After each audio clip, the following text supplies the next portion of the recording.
Nonsense. Your arrival is more or less in line with Barbie's prophecy. Though, to be honest, I did think you'd be here a little later. Anyway, before we get down to business, it might be best if you two have something to eat.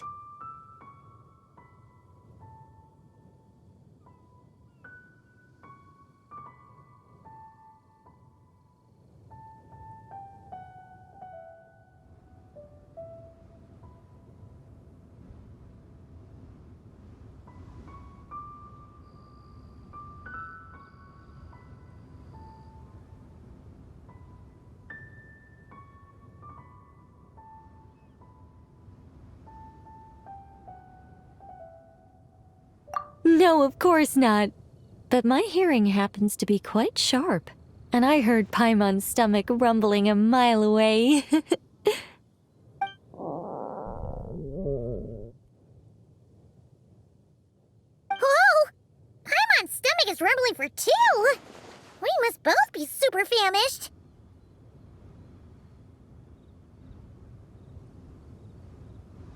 Don't you worry about that. I've got plenty of cookies and cake, and as you know, nothing bad ever happened to hungry travelers who accepted food from a witch.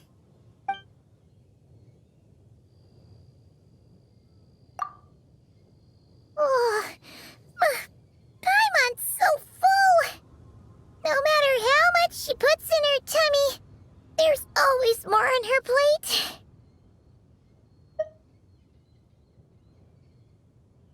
Is she the champion eater from Natlan's Collective of Plenty? Alice mentioned her to me once. Apparently, she's a fascinating young lady. I imagine if she were to attend one of our parties, we'd need to set out 3, maybe even 7 plates. Paimon really can't eat anymore. She's coming apart at the seams. Can we get down to business now? Oh, sorry. All right. I gather you're here to deliver my homework.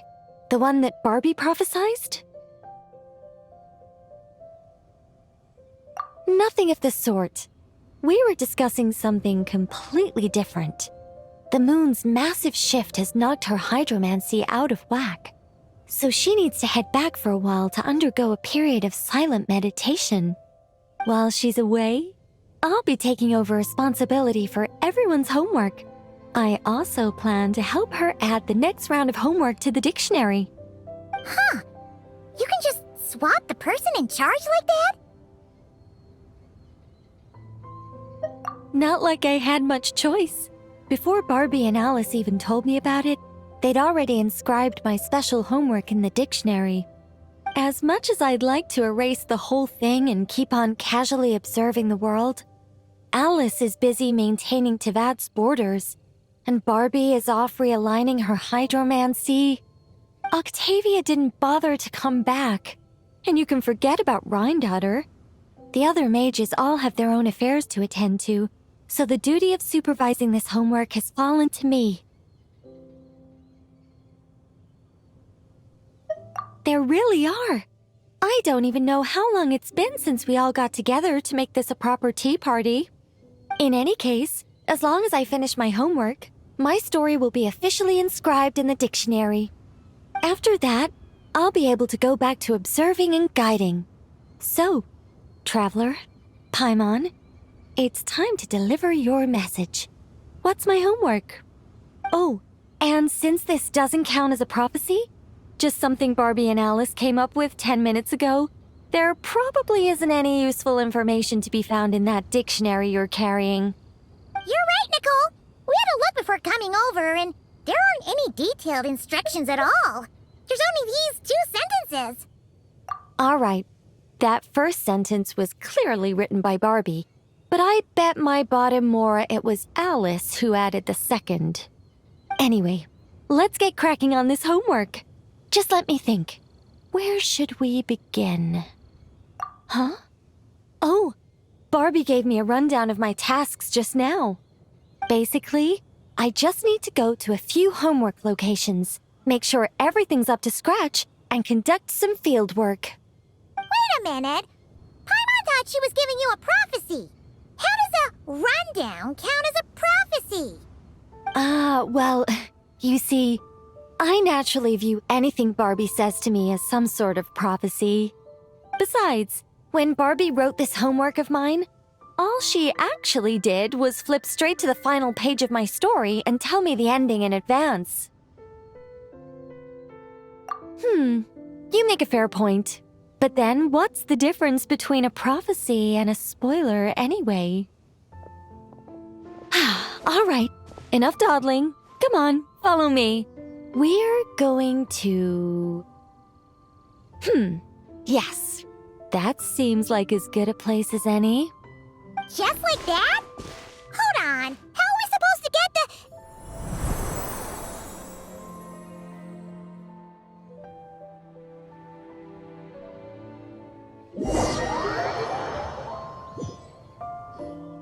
All right, we're here. This Sealy Court has some really great views, don't you think? See that spot over there? That's the starting point. Did I use it to get us here faster? You bet I did! These Sealy Courts are connected to the ley lines, and nobody really uses them. They're very handy when it comes to traveling about. Besides, the Sealy and I used to be angels, so we're old colleagues. I'm sure they won't mind me borrowing their homes every once in a while.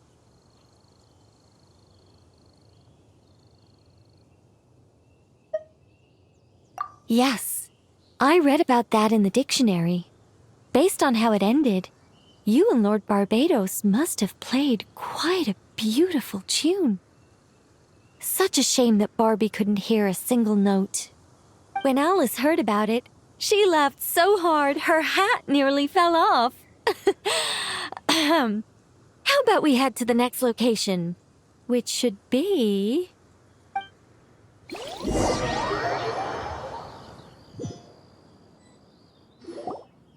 Is this Wolvendam? Doesn't seem like the best place for doing homework. This is the nearest Sealy Court to where we're going. Don't worry, we're not far from the starting point.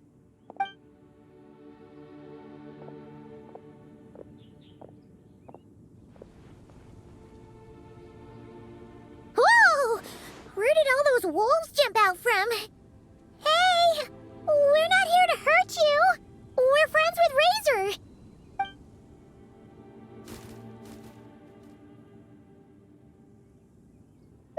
Shh! Has that child not arrived yet? Perhaps we've come too early again. Not to worry. As long as he stands beside his Lubical, he can overcome any foe.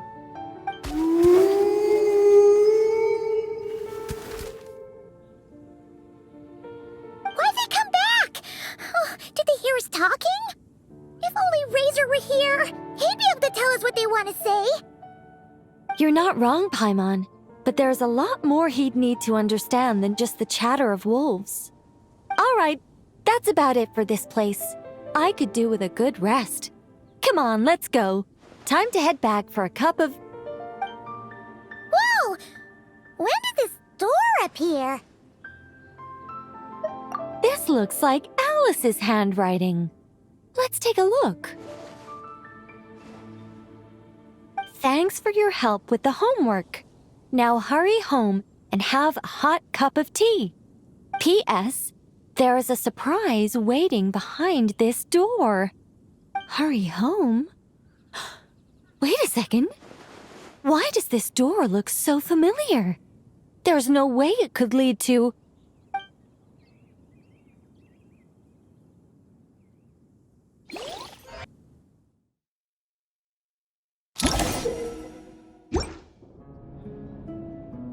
Somewhere new? Hey, isn't this...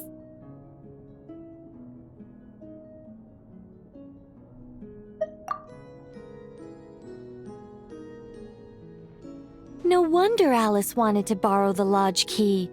She said she wanted to set up a tea room, even though I told her I already had one.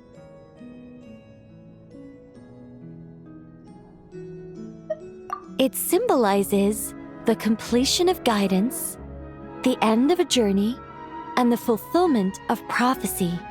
You've followed Seelie before, right? Only when a Seelie returns to its Seelie court does its guidance come to an end. So, to give this unwelcome homework a clear conclusion, Barbie and Alice must have built a Seelie court right here. This is the only way for my story to be inscribed among everyone else's without interfering with their own homework.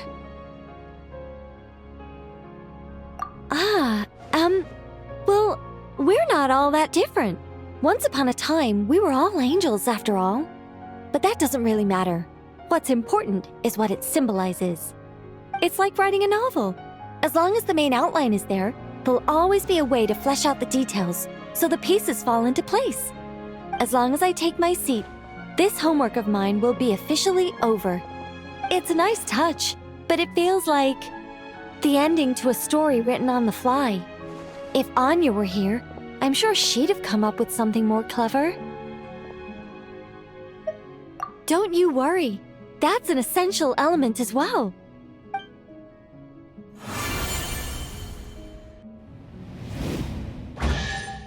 Hey, a treasure chest! Now this homework's starting to make sense. What did I tell you?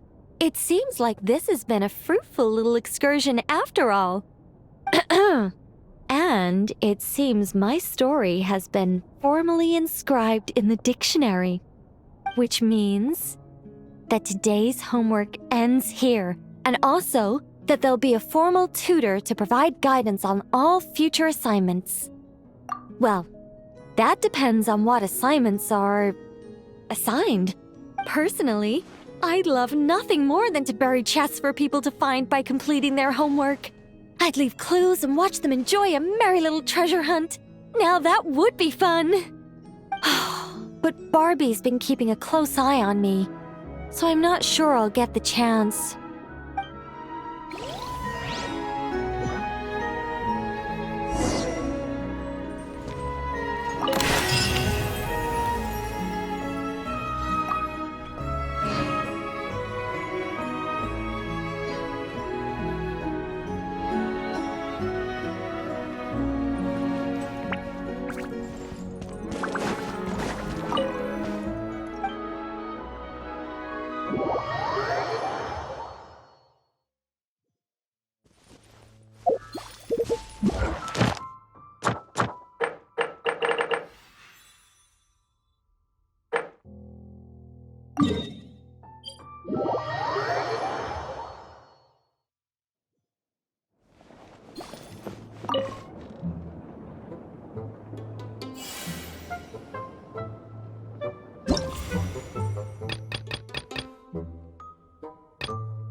Has only just begun!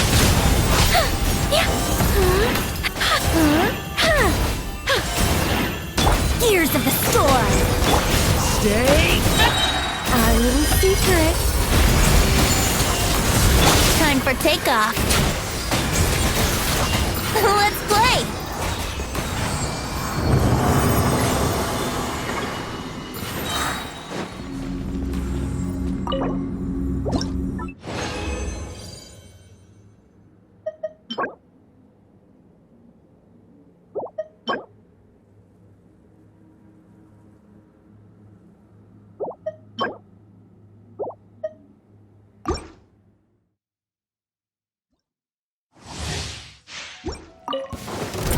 can get away.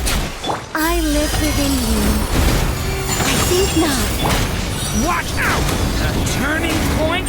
Truth repeats it. Brace yourself.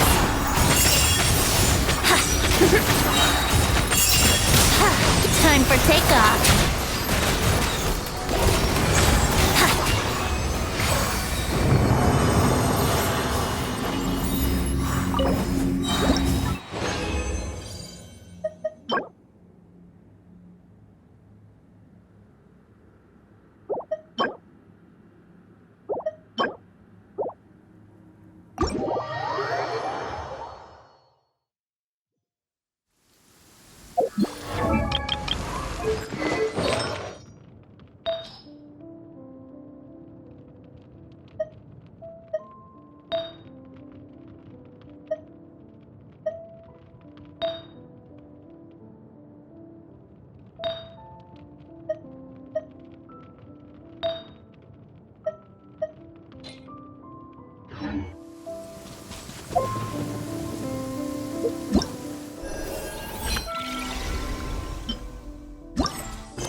Traveler, Paimon.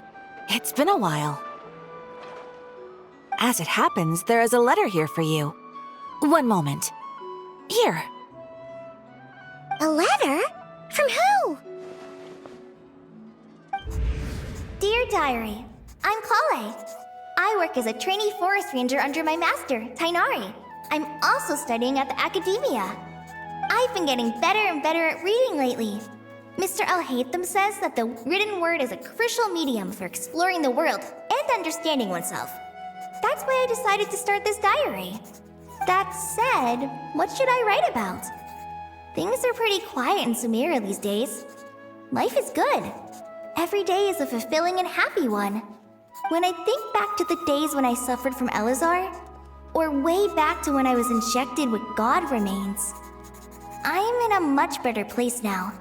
I hope it stays that way forever. I'll leave it there for now. Master said he'll take me shopping in Sumeru City today, which is great because I've been meaning to visit the toy seller at the Grand Bazaar for a while now. Kale, time to go.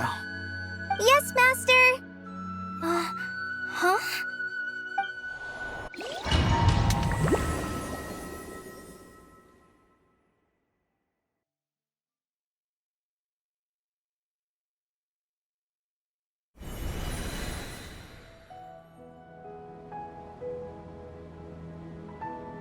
What's wrong, Kale? Is there something on my face? No, sorry. I didn't mean to stare. Did Master Tainari send you to pick me up? Master Tainari? What are you talking about? Tainari is the General Mahamatra. He's probably busy arresting criminals in Sumeru City. I mean, if that's what floats your boat, I can introduce you, but... Wait, Master Tainari is the General Mahamatra? But what about Mr. Sino? Sorry? Oh, you mean that guy who just joined the Vahumana Darshan? Rumor has it he's the leader of the Temple of Silence. If that's true, it's pretty impressive. Sounds like you've been getting to know more and more people since you joined the academia. That's great, but don't let your forest ranger duties fall by the wayside, okay? What's going on? Sethos is acting like he's my master, and Master Tainari has taken over Mr. Sino's job. Is this some kind of prank? If so, it's a weird choice of prank. But anyway, Sethos doesn't look like he's joking. What is this all about? Hey, you're zoning out again. I'm gonna buy some tools for the rangers. Why don't you stretch your legs a bit? It's been a while since you last visited the city, right? Wait! He's right. It has been a while since I last visited Sumeru City. Was it always like this? I mean, it feels familiar, yet somehow... something seems different. Is this really Sumeru City?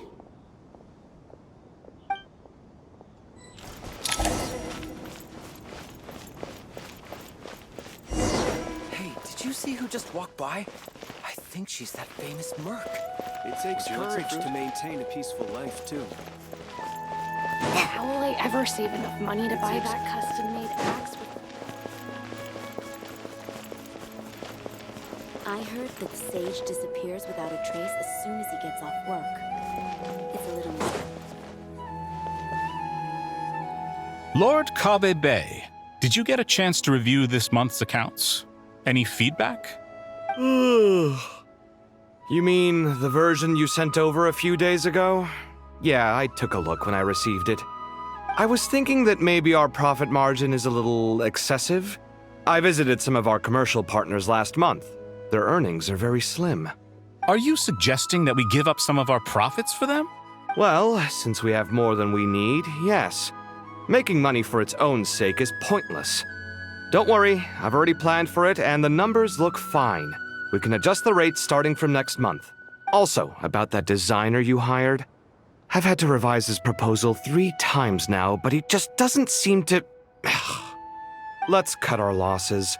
Pay him his fee and send him on his way. I'd like you to get Layla on this instead.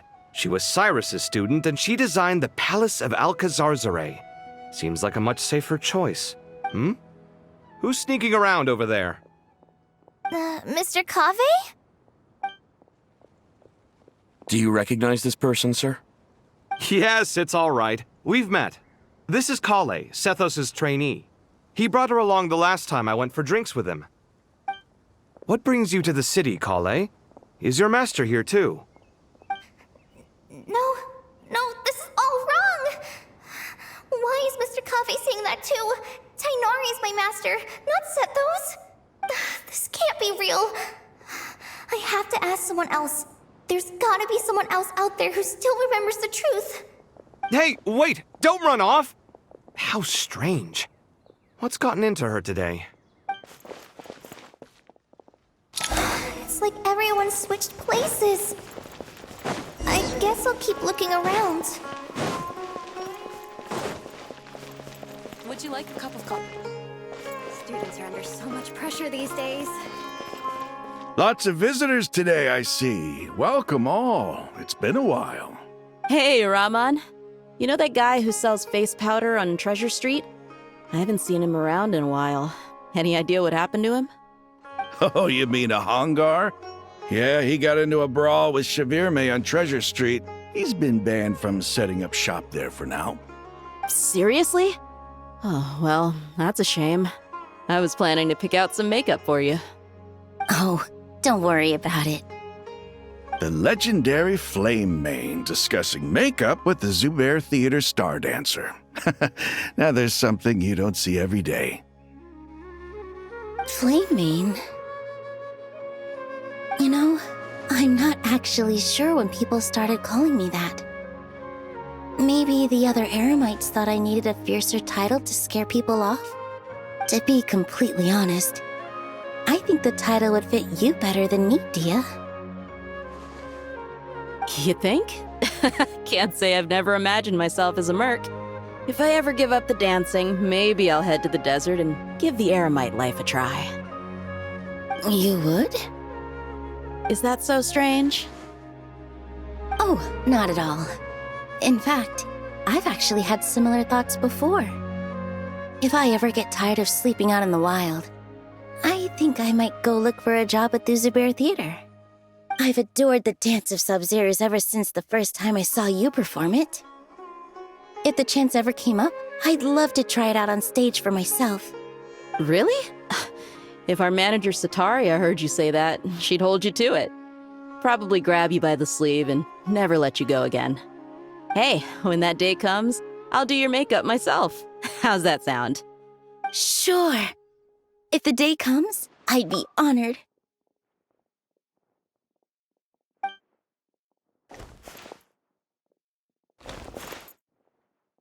Everyone I know, everything I've ever known. Suddenly, it's all a jumbled mess. The question is, who's right? Them or me? Oh, my head feels so heavy. I can't think straight.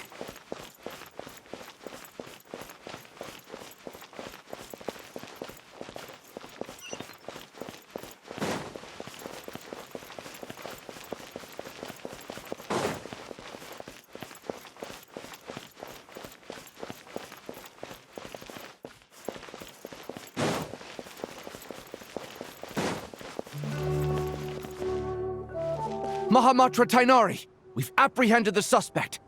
They say that the fool is prone to blind faith, but the wise man is not immune to it either. Suraj, do you have anything to say in your defense? Tainari, you were the one who turned the sages against me. Just a few words of caution from you was all it took to destroy my research. And now you're trying to stop me again? You should know that mechanical life is the future! We must cast aside our useless flesh and... That's enough. I'm not in the mood to listen to your lunacy. Anyone could tell you how amateur your work is. Karina, Ilias, put him somewhere safely out of the way. Yes, sir. Next on the agenda is... Master? What is it? Wait, did Professor Zahahati send you? She's been encouraging me to take on an apprentice. Might be getting a bit ahead of herself there, though. No, Master! It's me! Kale! Listen to me. Something really weird is going on in Sumeru City. It's like everyone's identities have switched around. You're not the General Mahamatra. You're a Forest Watcher. Just yesterday, we agreed to come to Sumeru City today to go shopping together and...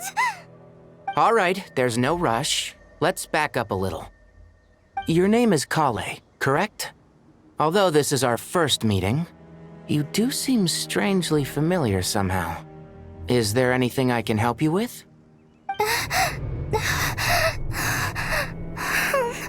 No.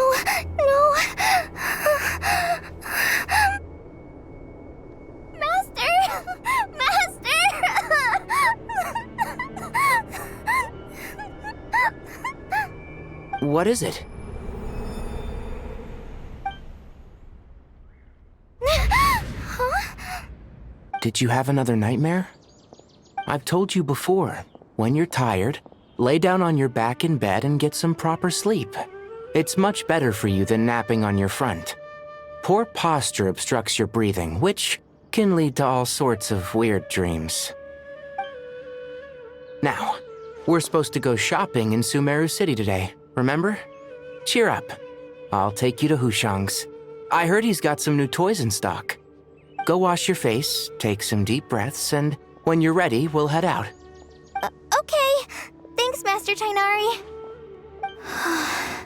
So it was just a dream. And yet, dreams can sometimes be a warning of things that will soon come to pass. Who said that? That dream felt unusually real, didn't it? Here's my suggestion. Since you're heading into Sumeru City anyway, you may as well tell Lesser Lord Kusanali about everything that happened. And just to be on the safe side, I think you should also inform your 2 traveler friends who once helped save Sumeru. I'd write them a letter if I were you. Time is short. A storm is coming from beyond the bounds of fate.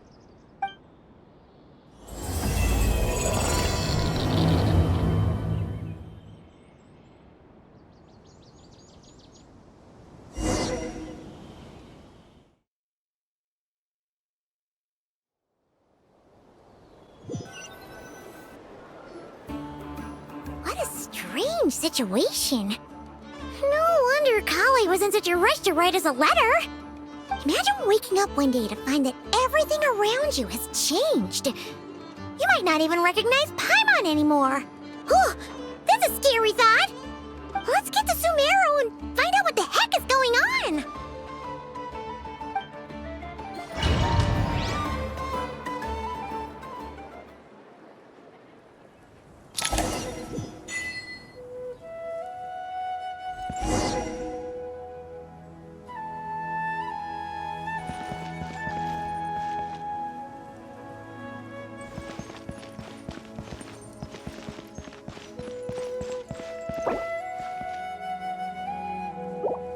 Wouldn't gliding be faster?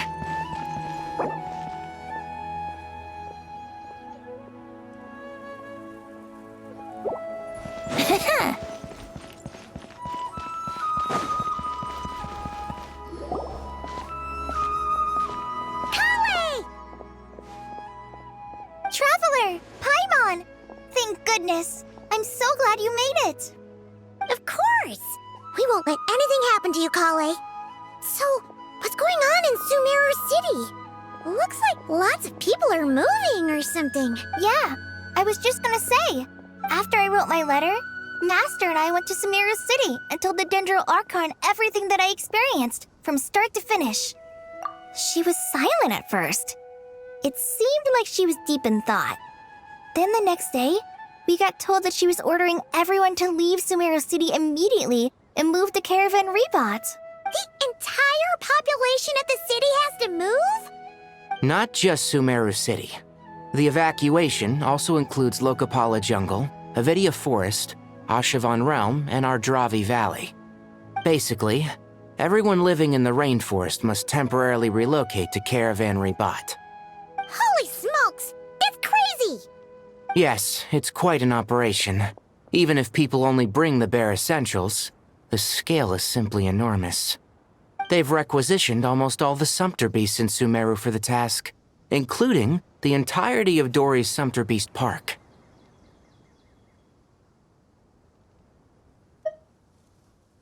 The Dendro Archon said that what Kale experienced was not a dream, but a warning. After our meeting, she immediately summoned the 6 sages to analyze the situation and discuss countermeasures. They concluded that the events seen in the dream are very likely to become a reality, and that an unknown danger is rapidly approaching. Oh, please keep that to yourself. We don't want to cause widespread panic. The official reason they've given is a large-scale renovation of the rainforest ecosystem. People are skeptical, but there haven't been any major incidents. So far, at least.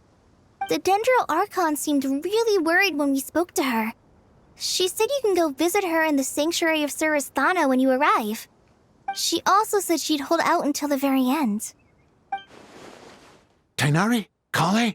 You got a minute? I need a hand here. One moment, I'll be right there. As a forest watcher, I've been tasked with assisting with the relocation work.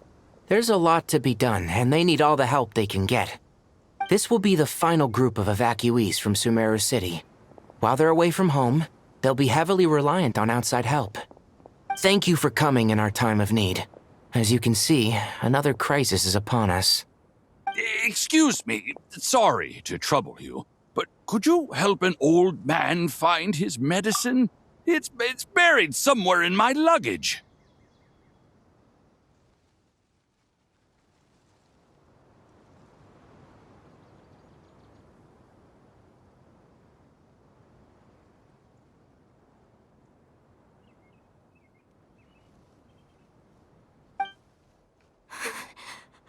Where's my mom?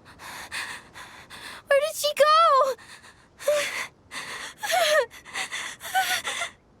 go? Don't worry. It'll be okay. Those items are worth a small fortune. Make sure you store them somewhere safe. You understand? I bet you thought you'd get away with this in the chaos, huh? Guess again. No petty thief gets past me.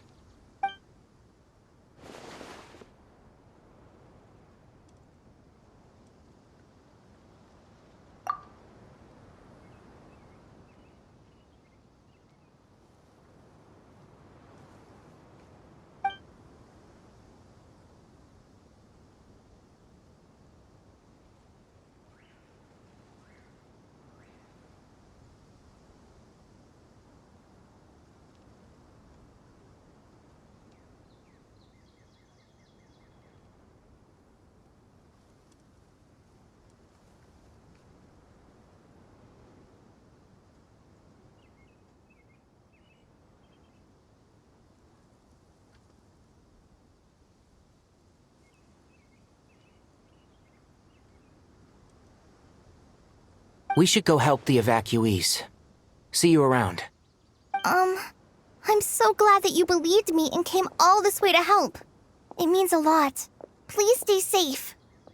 Don't worry. We may not know exactly what's going on yet, but as long as we stick together, we'll find a way through this. Goodbye! Look after yourselves! Will do. See ya! Whew. Paimon's not sure how she found the words to comfort Kale because, honestly, she's kind of nervous herself. Let's head to the Sanctuary of Surasana and see Nahida.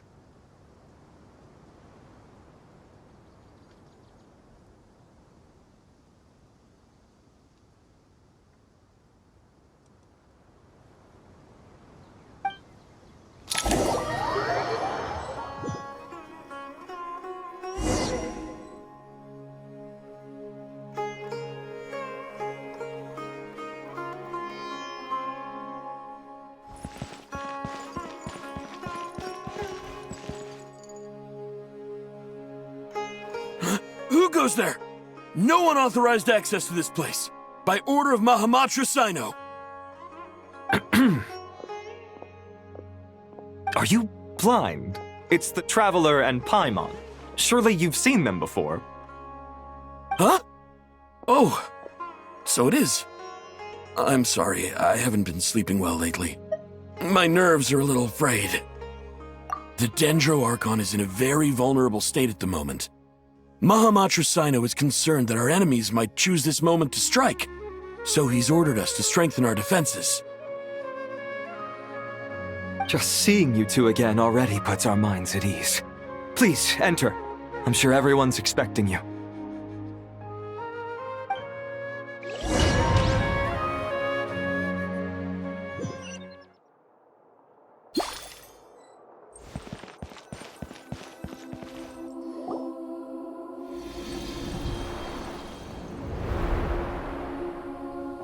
Traveler, Paimon, you made it. Aha! Perfect timing. Reliable helpers like you are just what we need right now. Oh, it's good to see everyone again. Kale gave us a rough idea of what's going on, but we still have a lot of questions. What kind of danger is Sumeru City in exactly? And how come everyone has to move to Caravan Rebot?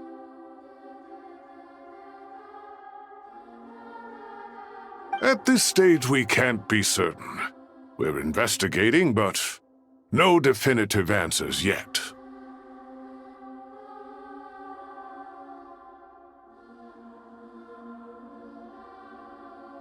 I take it that Kale told you about her strange dream? Yeah. Apparently, everyone in Sumeru City was acting super weird. Even you guys. It was like you'd all switched places. That's right. Kale and Tainari reported the situation to the Dendro Archon. She believes that it wasn't merely a dream, and that whatever it was has something to do with Irminsul. It's a reasonable inference. Only through Irminsul can people's memory and cognition be so significantly modified in such a short time. We don't know why Kale would dream of these things, nor who was trying to warn her. The Dendro Archon decided to connect to Irminsul to investigate more thoroughly. Irminsul is connected directly to the ley lines. The tree serves as a central hub where the ley lines converge, and its core function is to record and store the world's knowledge and memories. But something has gone awry, severely compromising the performance of this core function. Information is bottlenecking inside Irminsul, hampering the ley line's flow.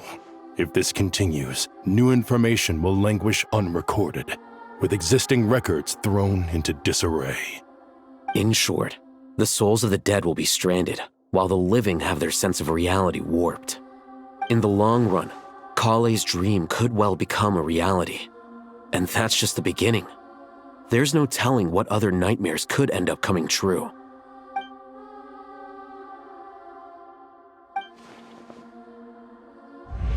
I have come this far, to use my death to open the gates of the ley lines to my people.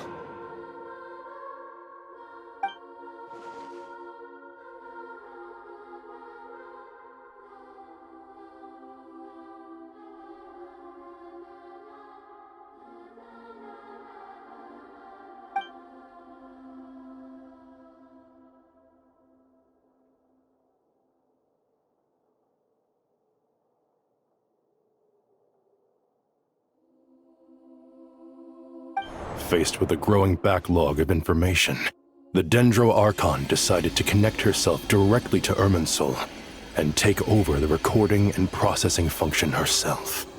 But it is an almost impossible task.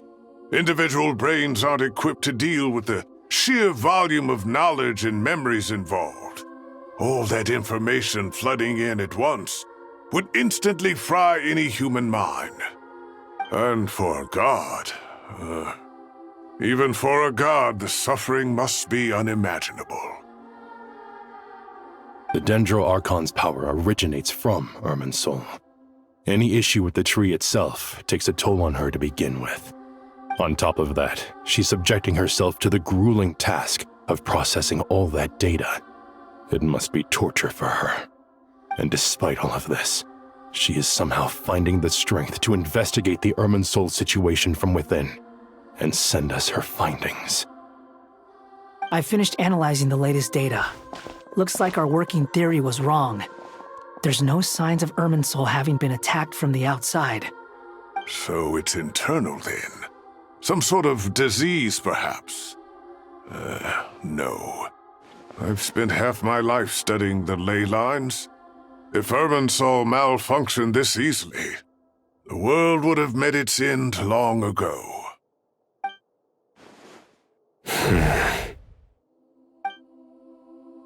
Sino? What is it? Not long ago, I got a tip from the Corps of 30 that a large number of unidentified merchant caravans had recently been spotted entering Sumeru through Beta Harbor. At first, I suspected that they might have something to do with all this, so I sent some people to investigate. But if Irminsul wasn't attacked from the outside... Don't you think there are more important things to worry about right now than guessing who's behind all this? It's been over 12 hours with no new intel. If even the Keeper of Irminsul is this badly affected, you can imagine how bad things are in there.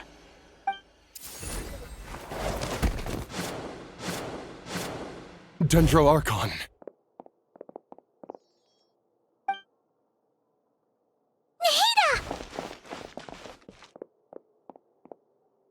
What's wrong? Her breathing is weak, and her elemental energy levels are dangerously low. Looks like it's time to move to the backup plan. What's the backup plan? Get out of the city and take the Dendro Archon with us. The entrance to Irminsul is directly beneath the sanctuary of Surasthana. That means this is ground zero if anything goes wrong. The Dendro Archon has a very strong connection to Irminsul. But theoretically, this connection should grow weaker with distance. Under normal circumstances, she could unleash her full power here. But with Irminsul out of control, our first priority is to get her away from here. The situation is critical. There's no time to deliberate. Everyone in agreement? I'll deal with it. I'll also let the Matra and the Corps of 30 know to start evacuating.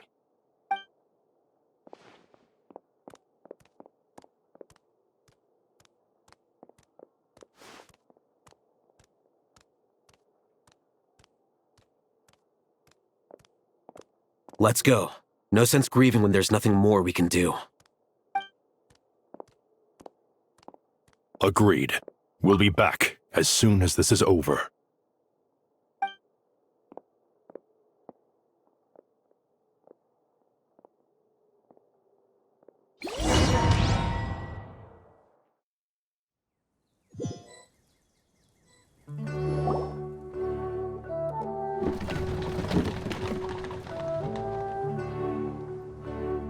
The last group of civilians has been safely evacuated.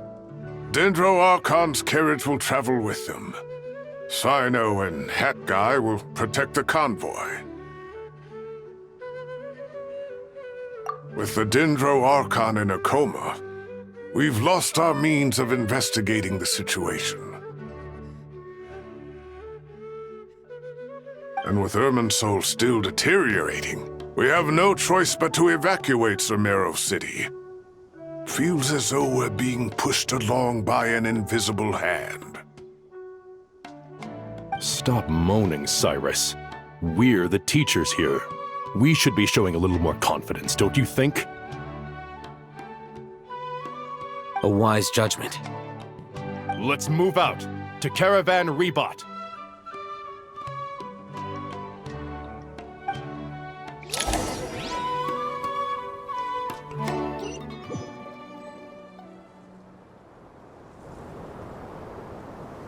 Sir, all units are in position. Good. Everything is going to plan. Interfering with...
Sir, all units are in position. Good. Everything is going to plan. Interfering with Sumeru City is a necessary step, so do not hesitate. The Irminsul situation will not harm you. We need to speed things up here, too. We don't want to keep our client waiting, do we? No, sir. You have my word. Everything will be completed on schedule.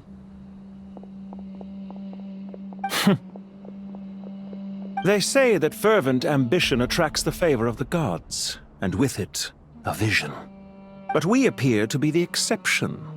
So, is our ambition not strong enough? Or does it threaten the very foundations of this world?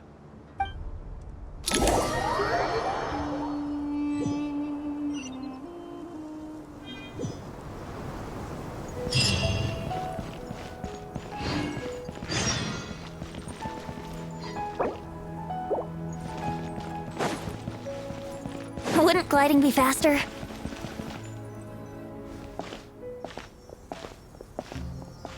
How is the Dendro Archon? Her breathing is steady. I prepared some therapeutic incense for her, but it hasn't had much effect. Her vitals are still very weak. Based on the information you've provided, I have a working hypothesis. Her condition is partly due to Irminsul's influence, and partly due to a physiological imbalance caused by the rapid depletion of her power. Elemental energy usually flows through the body at a relatively constant rate. The body grows accustomed to this rhythm, so when it's thrown out of balance, physical symptoms will appear. Is this similar to the ley lines? Overloading and withering both directly affect their vitality, potentially causing irreversible damage. Correct. From a biological perspective, if you overexert yourself, you pay the price with your life. The Dendro Archon is not only drained of power, but her life force is at a critically low level. Is there any way to restore her health? I know the ley lines have strong self-healing abilities. As long as any blockages or pollutions are dealt with, they can quickly regain their vitality. But what about people? Well, gods. What's their capacity for self-healing? Before we think about that, there's a bigger predicament to resolve.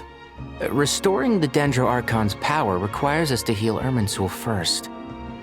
But that will be extremely difficult without the Dendro Archon's power.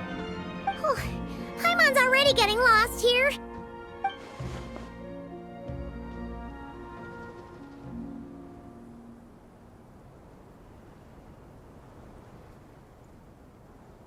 Master Tighnari and Sino look so serious. I've not heard Master speak in this tone for a long time. Tighnari.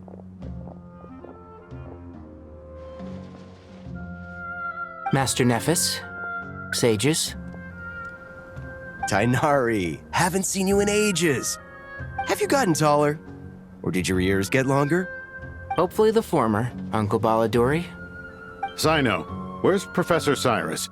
I thought he'd be with you. He went out into the wild to investigate the situation. He said that the Irminsul anomaly will likely start to affect the real world soon. He shouldn't be trotting around alone at his age. Which way did he go? I'll look for him later. Would someone mind introducing us? Ah, yes, of course. Allow me to do the honors. I'm sure we're all familiar with the Traveler and Paimon. They're the heroes who helped foil Azar's conspiracy and save Sumeru. These gentlemen and I are the 6 current sages of the Academia. Balduri and I are part of the Old Guard, while the other 4 took office after Azar and his clique fell from power. We have Sage Alkindi of the Spantamad Darshan, Sage Farnas of Kasharawar, Rataoist Sage Shakir, and finally Harabatot Sage Rusht. Nice to meet you all! I've heard much about you. Delighted to finally meet you in person. You're younger than I imagined for someone with the power to stand up to fate itself. Thank you for lending your aid to Sumeru once more. Once we're on the other side of this, could we get a photo together? My daughter has a friend named Isak. He's always talking about you two. Of course! No true hero would deny a child their wish. Back to business. So with the Dendro Archon currently in a coma, the people have taken temporary refuge at Caravan Rebat, but they cannot stay here forever. We need to come up with a plan as soon as possible. Farnas, any thoughts? Well, firstly, having reviewed the data, I'm inclined to agree with your assessment. This doesn't look like an attack on Irminsul from the outside. Rather, it resembles a malfunctioning machine. Calculations going haywire and sparks flying. That being said, before we consider how to fix it, we need to understand precisely what has gone wrong. Furthermore, we somehow need to ascertain this without relying on the Dendro Archon's power. We have no direct access to Irminsul. However, we might be able to gather the information we need from the ley lines. Study the branches to learn about the trunk, in other words. Wait, is that what Cyrus is up to? No wonder he ran off to research in the wild. Curse, always one step ahead of me, isn't he? I heard that while in the sanctuary of Surasthana, the Dendro Archon had to serve as the central information hub herself. This is a clear sign the situation within Irminsul might be far worse than we can imagine. Irminsul is vital not just to the safety of Sumeru, but to all of Tevat. We must be the ones to bear responsibility for this world. To be on the safe side, I think we need to consider some backup plans. Are you saying we should consider a scenario in which Irminsul is completely destroyed? I'm merely pointing out that the possibility exists. You have a valid point. But until worst comes to worst, I believe we should focus our efforts on resolving the Irminsul anomaly and helping it recover. Kale, I understand that you were the first to foresee this crisis. If it's all right, I'd like to talk with you about it in more detail. Of course, but even I don't know how I came to have that dream. If there are no signs of external damage, could it be a stress fracture? Metals tend to suffer from this issue with long-term use, and Irminsul has existed for centuries, after all. It's possible, but surely a stress fracture would be more likely to cause a complete shutdown rather than chaos. Sages, General Mahamatra, sorry to interrupt, but something has come up. What happened? Some citizens didn't believe that Sumeru City was really in any danger. They slipped away and hid during the relocation, intending to return home. How many people are we talking? About a dozen. Sakura found them while on patrol, but they appeared to be suffering from psychosis. For whatever reason, they were trying to kill each other. By the time we arrived, there were only 2 survivors. One was unconscious from their injuries. The other tried to attack us, but was subdued. Where did this happen? Near Yasna Monument. That's not far from Caravan Rebot. Master. I know. The Irminsul anomaly is beginning to have effects in the world. I didn't expect it to spread to Yasna Monument so soon. It almost feels like we're being chased relentlessly, with no time to catch our breath. Sir Cyrus said the same thing. He sent me back to report in, while he continues investigating. I'll go join him. Count me in too. Don't let my age fool you, I can still fend for myself. Very well. Meanwhile, the rest of us will continue discussing our next steps. Get back soon. Take care of yourselves. It's getting dangerous out there.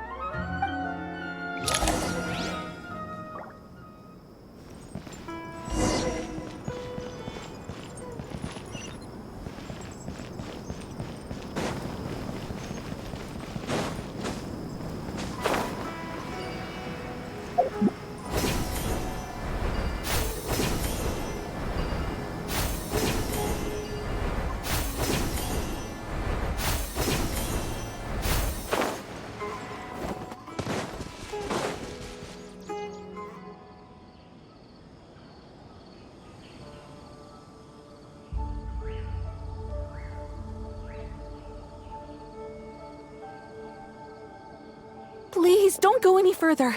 As you get closer to Sumeru City, there's no knowing what dangers you might encounter. So this is our mentally disturbed man? I'm going to gut you all!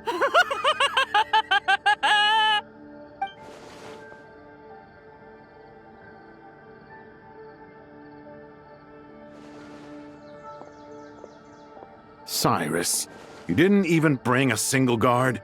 Do you think you're some sort of warrior? It's fine. Come here and look at this. Oh! It's...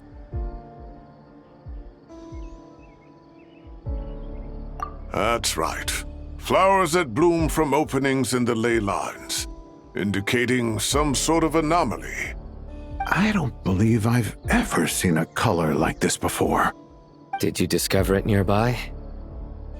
Not just here. Way over there, too. They're everywhere. There's even more in that direction. How did you ascertain the situation further ahead? Didn't you just say that we can't go beyond this point? Yes. This area is relatively safe so far. But if you continue forward, delusions will start afflicting your mind. However, some vision-bearing mercenaries were able to maintain their sanity a little better. They're the ones who brought back news from further afield. Sino, do you remember the class I taught on dissecting ley line blossoms? I do, Professor. I received full marks in that course. Good. After all these years, it's time to put that knowledge into practice. There must be anomalous information hidden within these blossoms. Alkindi, I'll need your help as well. Been a while since we worked on a project together, hasn't it? Sure has. Well, what are we waiting for? Let's get to work. Anything we can do to help?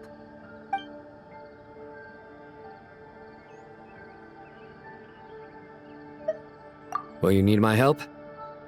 All right, well, don't go too far. There's too many unknowns at this stage. Let's regroup at Caravan Rebot later. Don't worry if you don't show up. I'll come and find you.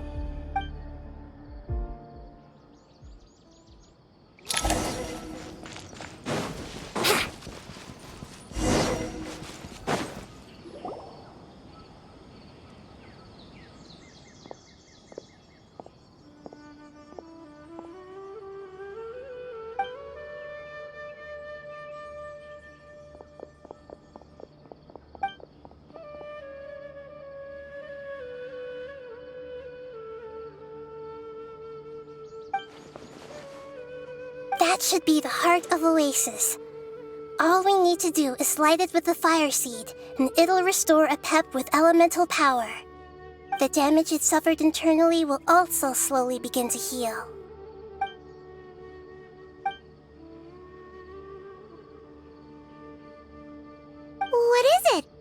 thought of something? Really? Then let's get back and tell the others!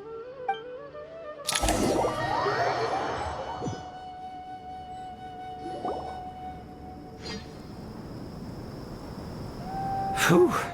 Glad to see you've returned safe and sound. Any longer and we would have gone out looking for you. Well, this is a nice surprise. Paimon sure feels better with everyone we know here. We've made some progress, so let's start by giving you and Paimon a quick update. By dissecting the ley line's blossoms, we've been able to deduce that although Irminsul is experiencing an anomaly, it has not completely rejected access from the outside. The Dendro Archon has the power to connect to Irminsul, but there's also another way. I assume you recall the devices everyone was wearing when you first arrived in Sumeru? Devices? Oh, wait. You mean... The Akasha terminals? That's right. Of course! It's been so long, Paimon almost forgot all about the Akasha. Wasn't it shut down, though? Yes, but although the system isn't currently operational, the technological infrastructure is all still there.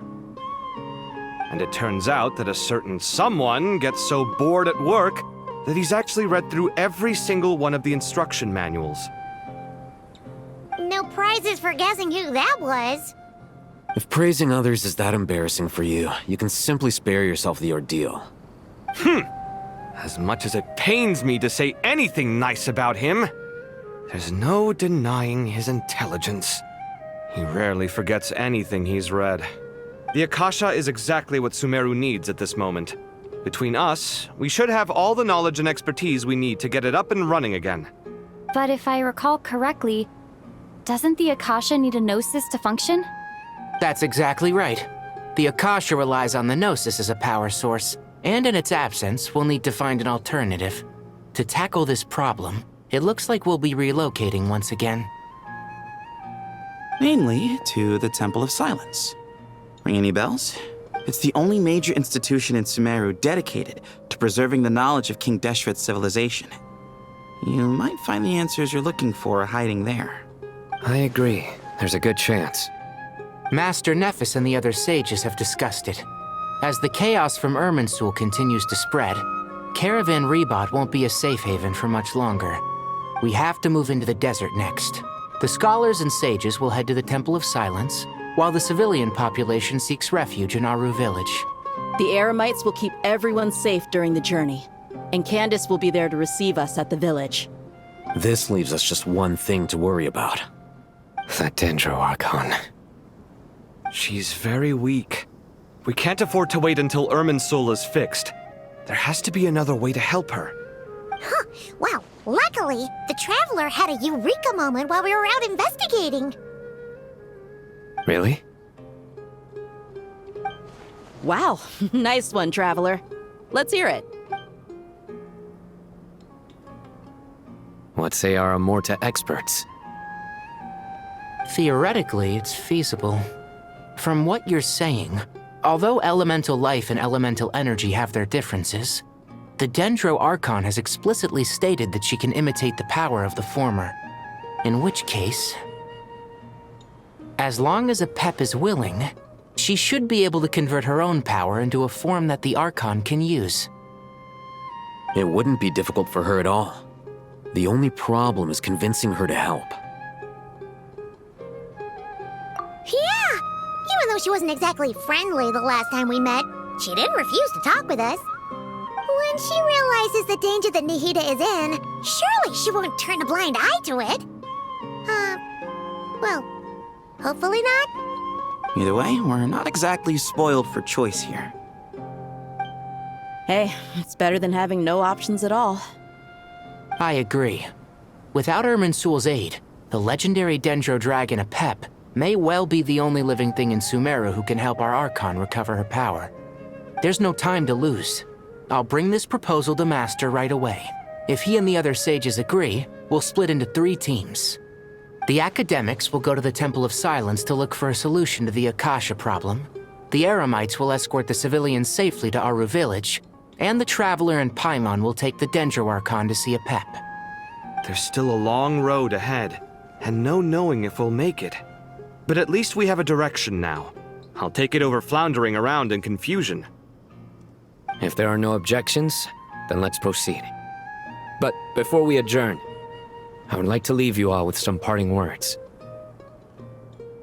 No matter the distance between us, there will always be an invisible force tying us together.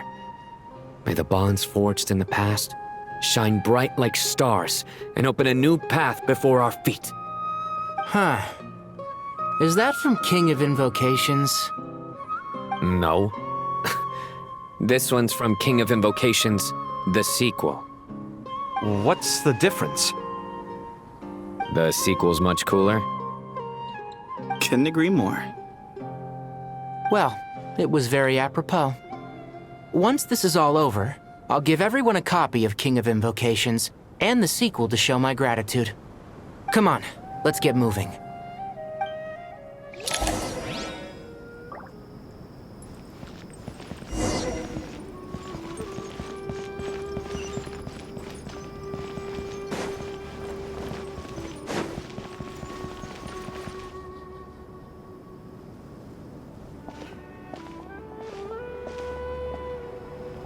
Tighnari has brought me up to speed. I approve of your plan of action, but we can't proceed with everything right away. The people need to rest.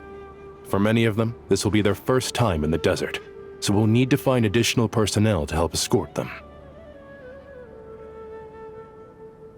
You two, please go on ahead with the Dendro Archon.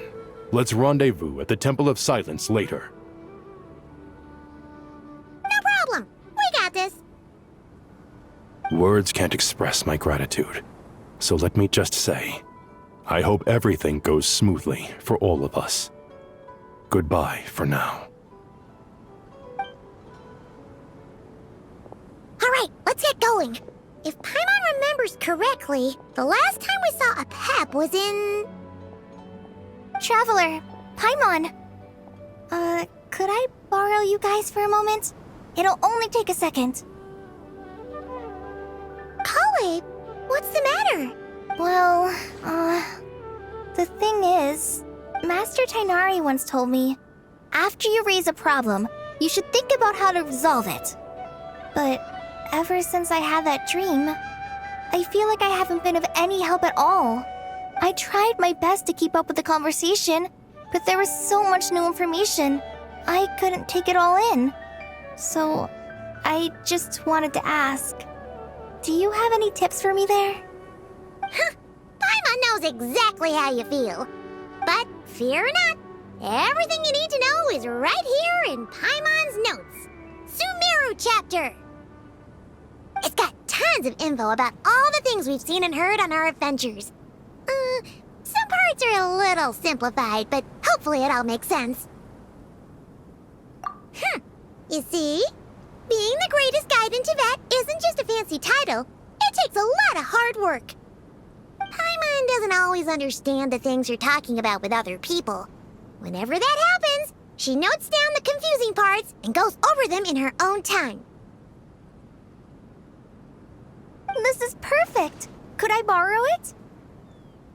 Sure. Matter of fact, you can keep it if you want. Paimon has another copy. The spare copy was originally meant for the traveler. Paimon used to worry that one day she might not need a guide anymore, so she wanted to have a gift for her, in case we ever parted ways. But it doesn't seem so necessary nowadays. We have so many more places to see together. One copy will be enough for both of us. I think I'll make my own copy and then return the original to you. Anyway, that was all. I won't keep you any longer. Have a safe trip. See you again soon. See ya! Alright, time to bring the Hida to see a Pep. Let's hope that old grouch is in a negotiating mood.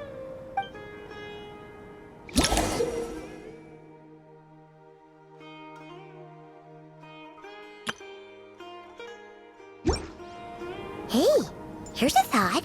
If we brought Nervalette along, do you think he could help us persuade a Pep to help?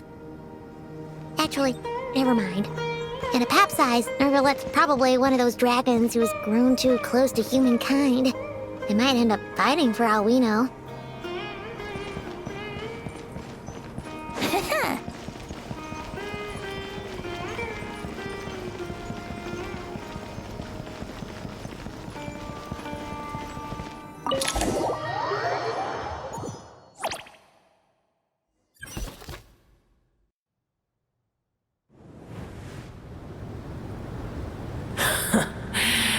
I had a feeling your kind might come calling.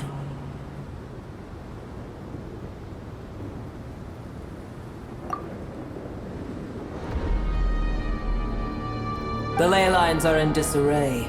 Something has gone wrong with Irminsul, yes.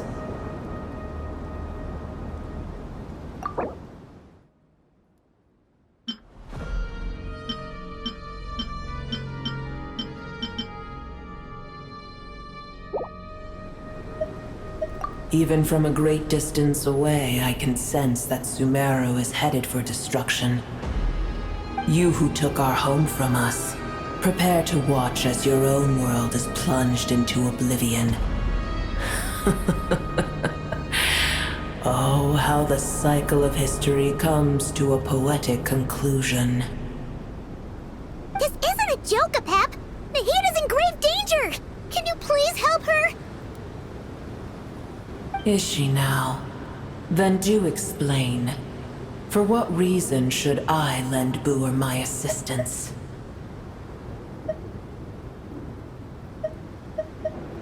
Apep, if you truly despise gods and humans so much, well, after the great humiliation of being helped by a god in the past, shouldn't you be jumping at this chance to balance the scales?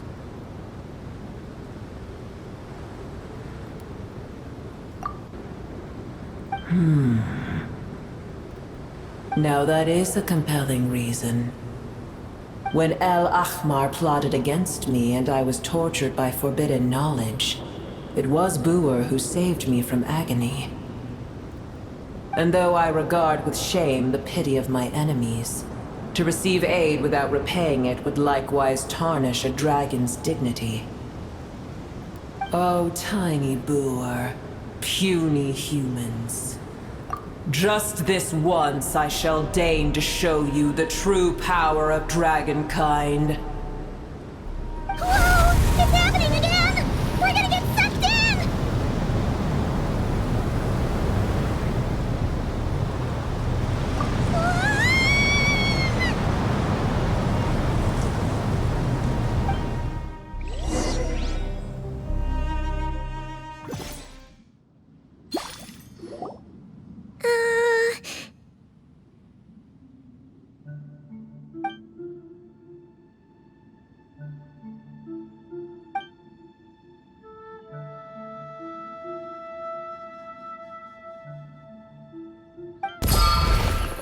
It is done.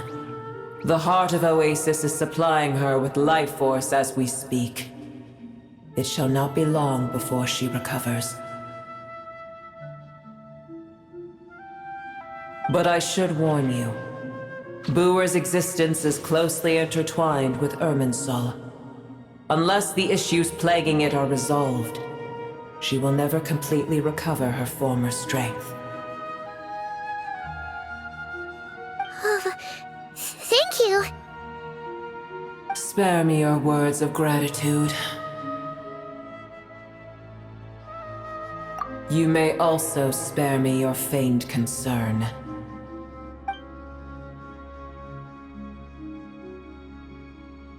A dragon's sovereign's power is far greater than you can imagine.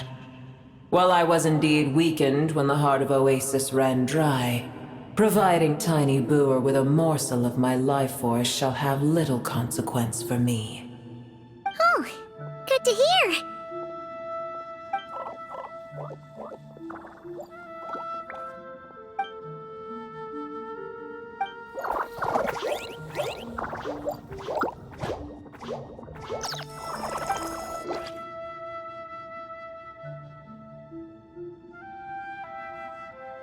Ever held in high favor, I see.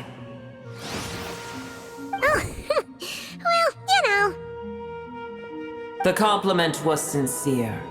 Simply accept it.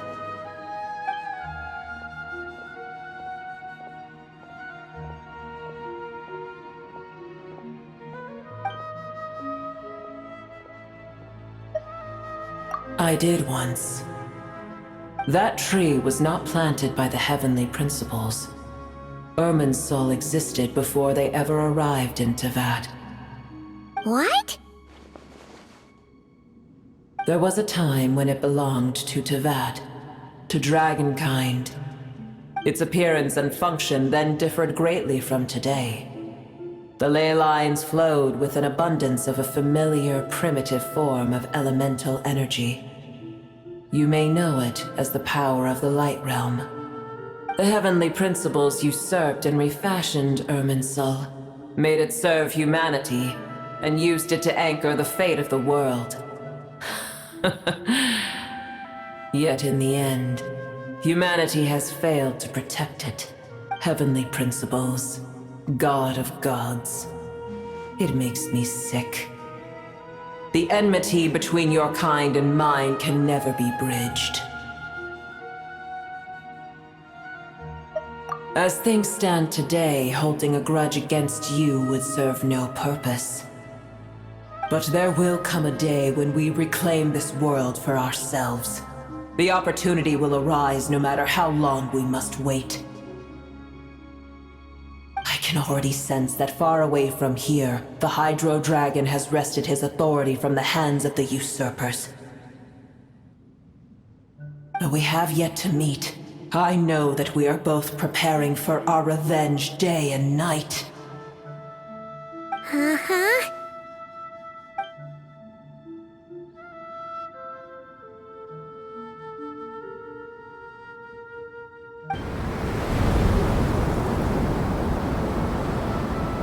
I hear a great disturbance out there.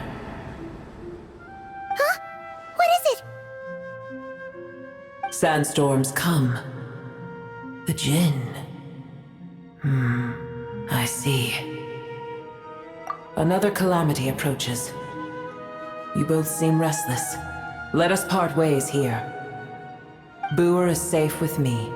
Once she has recovered, I shall return her to your side.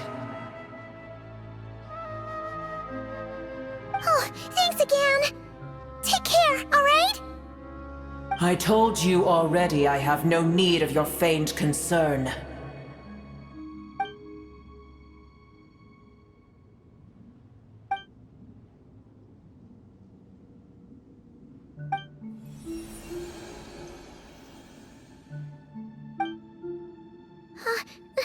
Nahida? You're awake! Are you okay?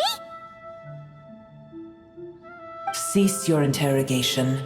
Yes, she awoke for a brief moment, but she has now lost consciousness again. Take it. We shall talk more at another time.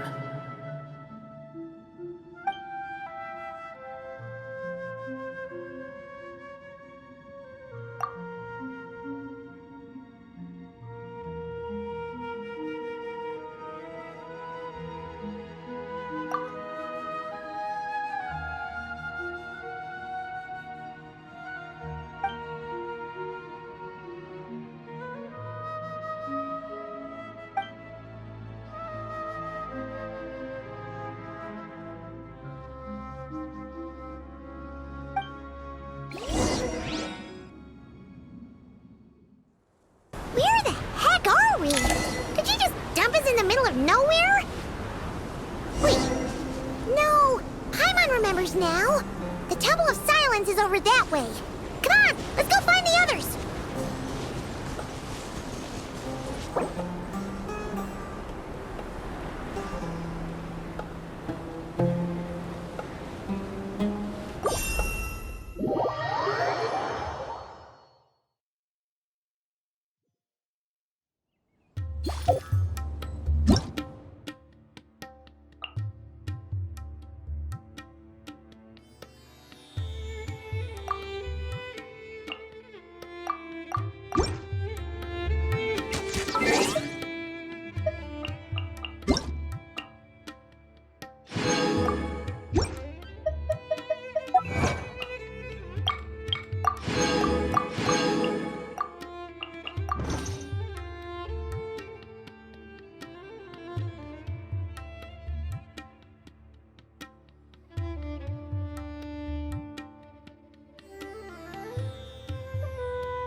There's no need for everyone to stay here. I'll protect the sages. The rest of you, return to Aru village. Yes, Mahamatra Sino.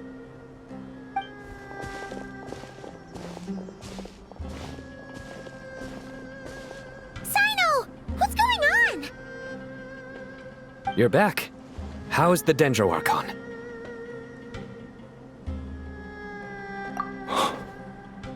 What a relief. It's the Jinn. Countless Jinn have stirred up violent sandstorms across the desert, blocking our path to the Temple of Silence. Tighnari and Kale have returned to Aru village to help. The Jinn are being highly aggressive, so both the village and the merchant caravans require protection. It's just one thing after another. Where did all of them come from anyway? In all my trips to the desert, I've never seen anything like this before. As I see it, the only possible candidate is Gurabad. Gurabad? Baladuri could explain in more detail if he were here. All I know is a rumor I've heard about from previous trips to the desert. Supposedly, a great number of dormant Jinn lie sealed beneath that city.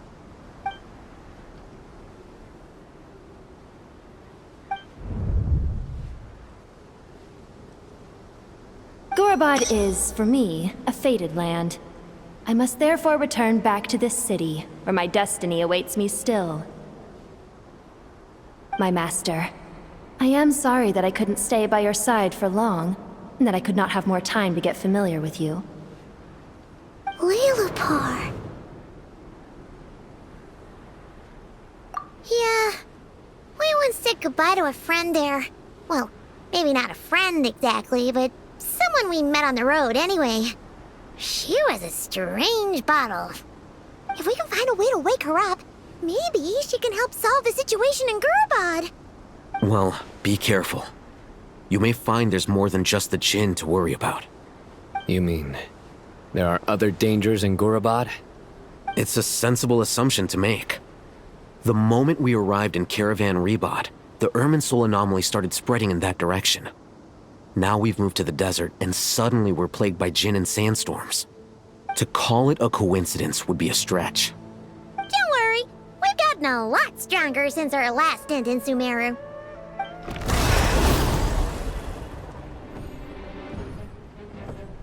Ah!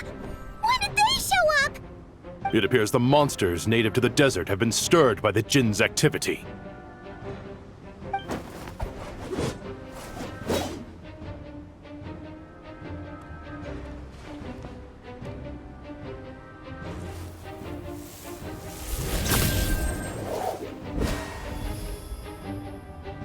You should get going. We'll take care of things here.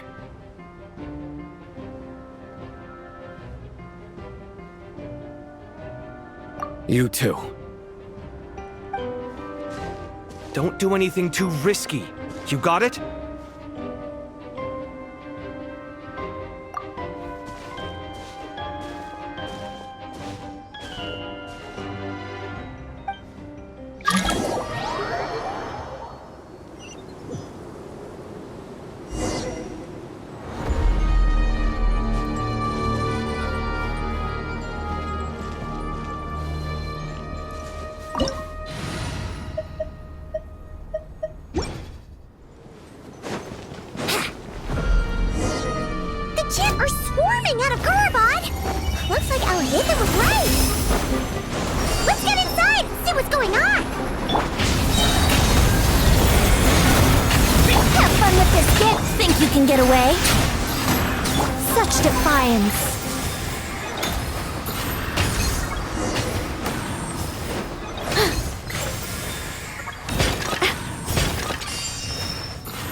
mess with me! Watch out!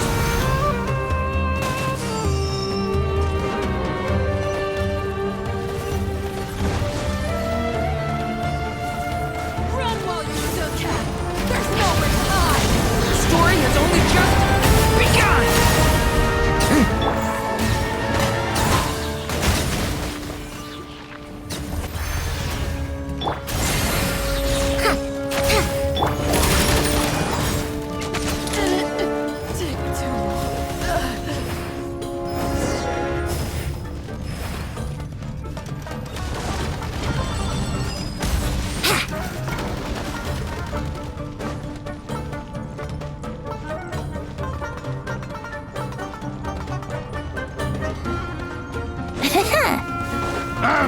Such defiance! I live within you. Time for takeoff. Yahoo!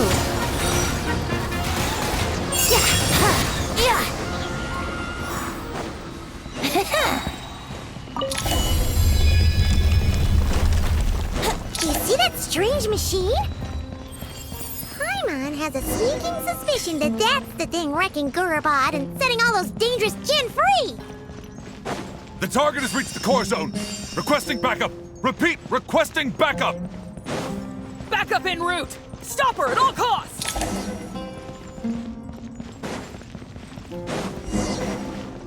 Careful! Move back again! Gears of the storm, begone! Our little secret. Think you can get away? Nice one, Traveler! Let's keep going!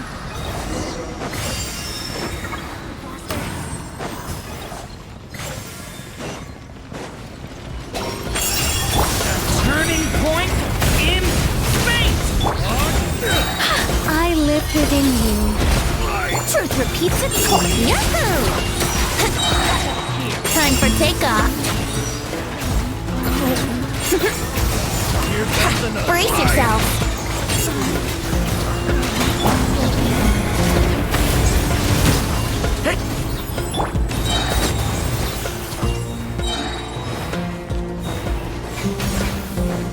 Heaven's will made mine.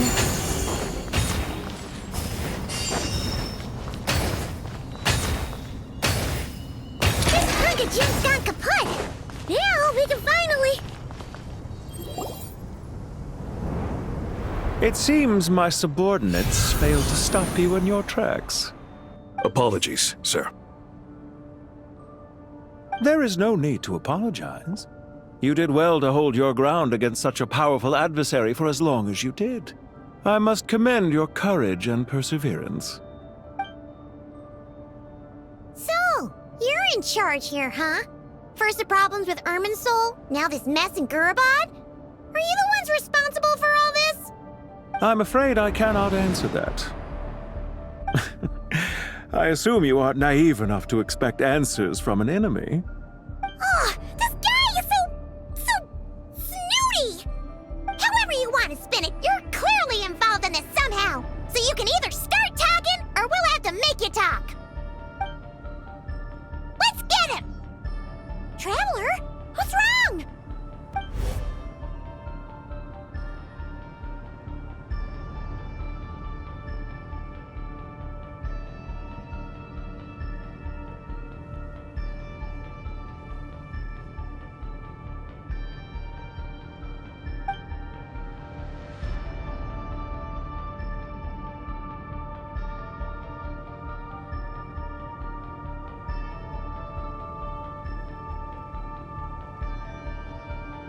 You're remarkably calm. Some would act more rashly upon finding the ringleader all alone. But you keep your cool. Even as your enemy, I must applaud you. Did you show yourself just to say that? Is this you trying to take back control of the conversation? Unfortunately, I really don't have anything to say to you. I am here merely to indulge my own curiosity. Your names are well known among the Fatui. Naturally, I wanted to observe you up close while I had the chance. Hey! Don't treat us like we're some kind of exotic animals in a zoo! Oh, I wouldn't dream of it. You seem rather predisposed to misunderstand me. I'm quite aware that you are both heroes of great renown. You have resolved crises in many nations and won countless allies along the way.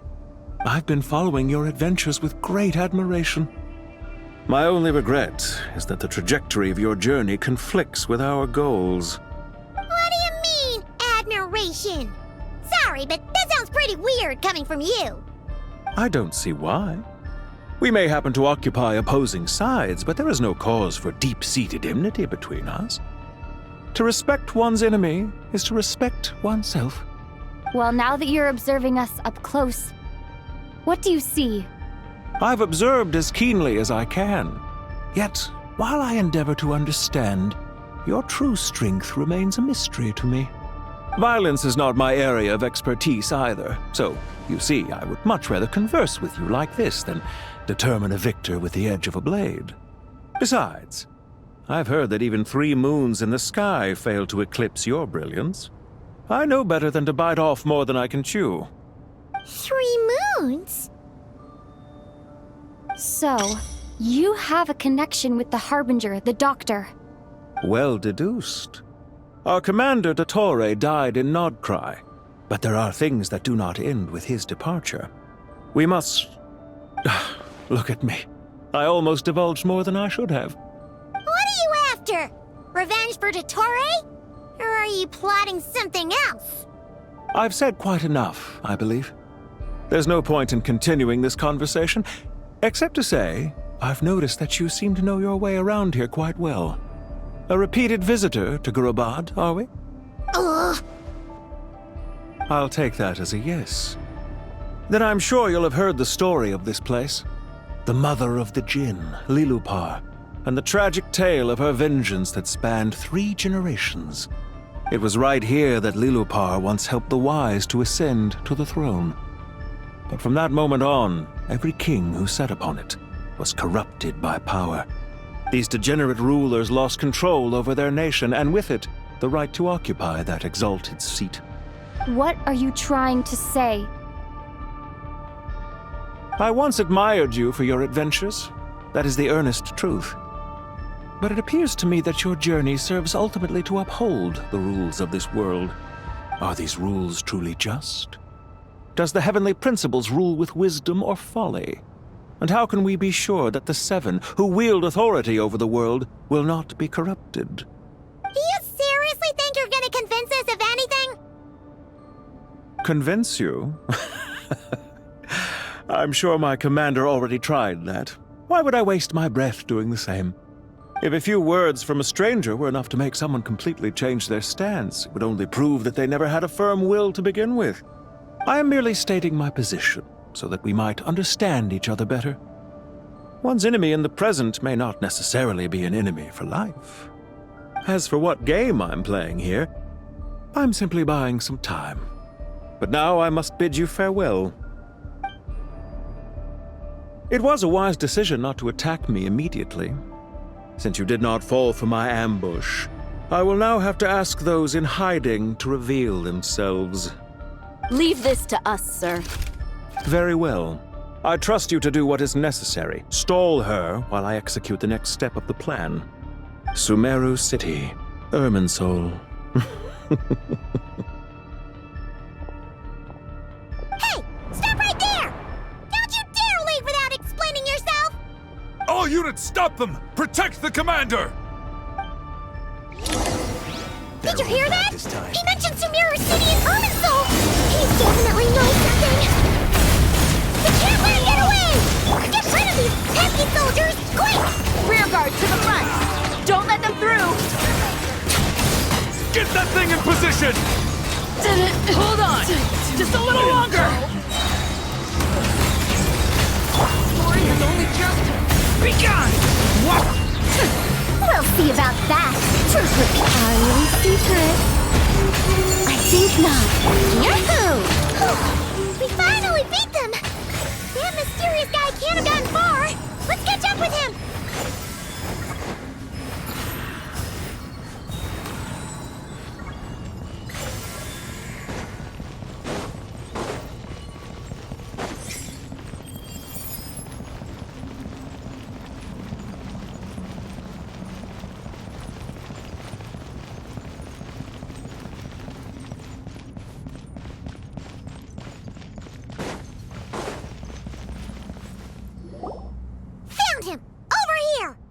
You're very persistent. Hey, you! Stop running and explain yourself! What are you trying to...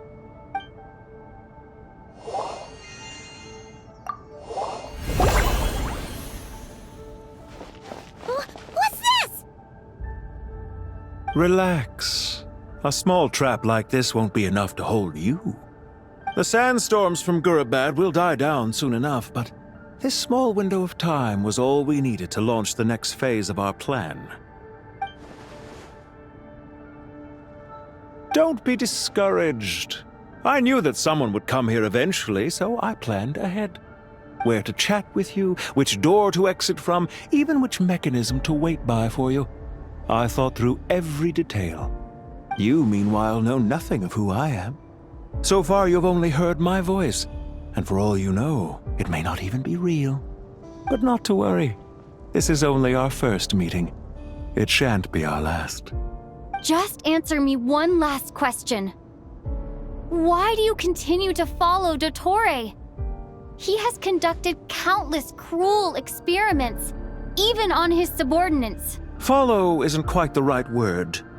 Let's just say even those you see as villains have their friends, even if they aren't the most sincere of friendships. When any set of rules is established, there will be those who benefit and those who lose out. People will do anything to justify what they have gained or escape from the hardship imposed upon them. Neither he nor I are tolerated by the rules of this world. We were both searching for a new order. Our ideas of the final form that should take may have differed, but our journeys took a shared path. Goodbye, Traveler and Paimon.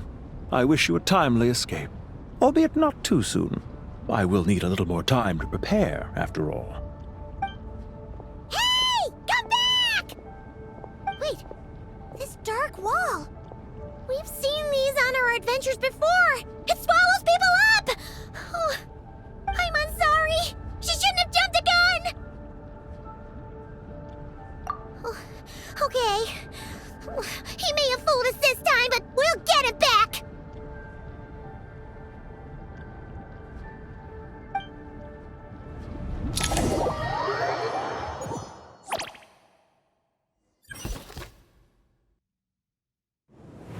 Sino and his team are guarding the north. We'll take this side. There's so many Jin. We can't let them get into Aru Village. Don't fret. I am well prepared for this situation. Huh. So you have a solution? Perhaps you're unaware that I have a trusty genie partner of my own, Plumpy. If I send her to negotiate with the others, this whole thing will be resolved before you can say Mora. Off you go, Plumpy!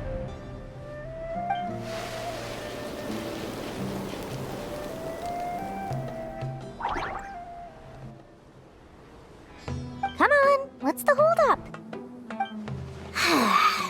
5,000 Mora.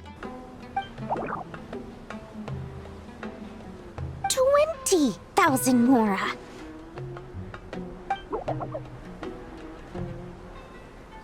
100,000 Mora. Final offer. Ah, so she's a hired partner.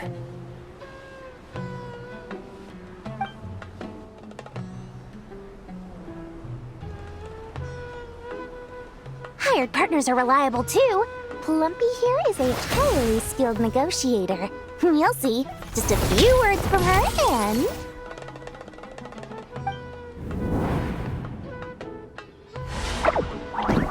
Plumpy! Don't you Jin have any respect for the rules? This was supposed to be a negotiation! How dare you treat my messenger like this? You wanna play rough? Two can play at that game!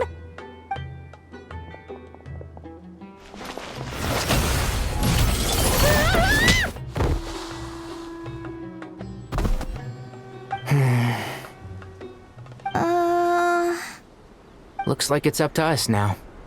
Be careful, Kale. Yes, Master.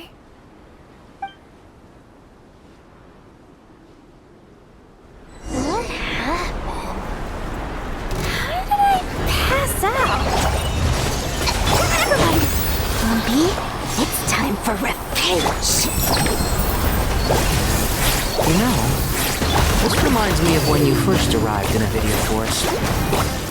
You were trying to help a child retrieve a lost toy when you stumbled upon Spinal Crocodile territory by mistake.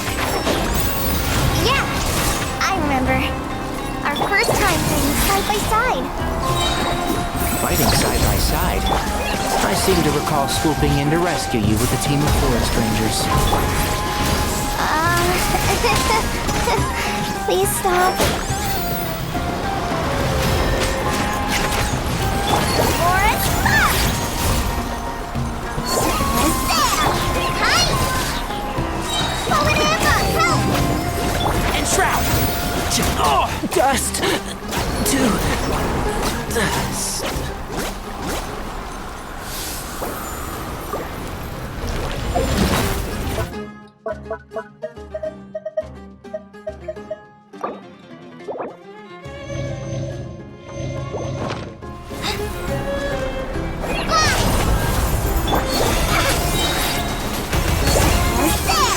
Here's the goods! Can't see?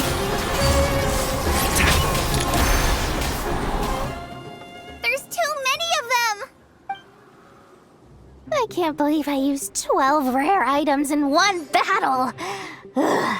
I shudder to think how this is going to affect this month's accounts. The sight of that glaring deficit might be more than my poor heart can take. Tainari, how's the situation on your end? We held the line, though it was a close call. But it looks like they're preparing for another attack. Has something happened? They've breached our defenses in the south. The Jinn are pouring in. We're moving the villagers to the north as we speak. We're hemmed in. This is getting precarious. Our margin for error just got a lot smaller. That's why we wanted to confirm your status. We need to consider our next move carefully. Bad news! Another line of defense has been breached. Kale, go with them and assess the situation.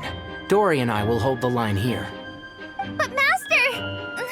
Even with 3 of us, we barely managed to. This is not a discussion, Kale. Don't worry about us. She clearly still has plenty of tricks left up her sleeve. Wait, you can't pin all your hopes on me? Oh, great. I've almost run out of the things I brought with me, and the rest is back at the caravan. I should be able to hold out for a little longer, but still... Master! Need any help? Huh? What is it, Kale? If things continue like this, it won't be long before Aru village is overrun by Jinn, and the sandstorms are sure to follow in their wake. I do have a plan, but I can't guarantee it will work. I don't care, whoever you are. Please just help us. The only one who can help is you. I am merely here to guide you along the correct path. I am a spirit created at the beginning. I am a flickering illusion. I am the shimmering light that flows from the eyes of the Creator. What do you mean? It doesn't matter. You don't need to understand it. Just repeat after me, one line at a time. Watch out! Jinn incoming! I am a spirit created at the beginning. Here goes nothing! I am a spirit, created at the beginning.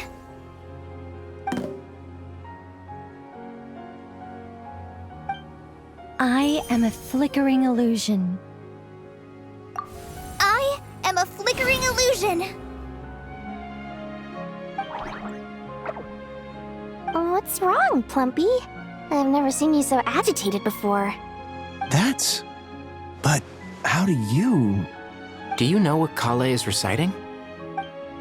I am the shimmering light that flows from the eyes of the Creator.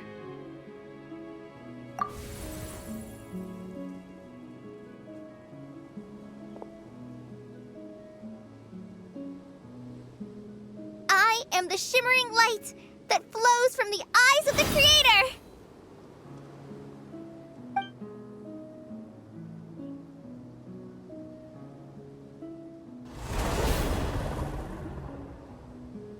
It's a song composed by the goddess of flowers, but very few records of it remain, even in historical texts. All we have is a few fragments.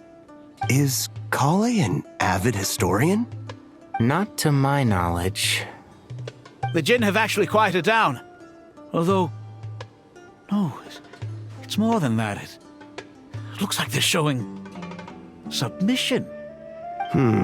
Clearly the songs left by the goddess of flowers have a soothing effect on them. At the very least, they're much calmer now. Really? Let me try. I am a spirit created at the beginning.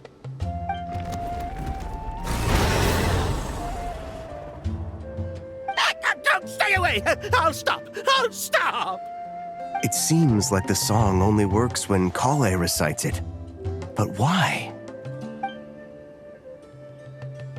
Kale.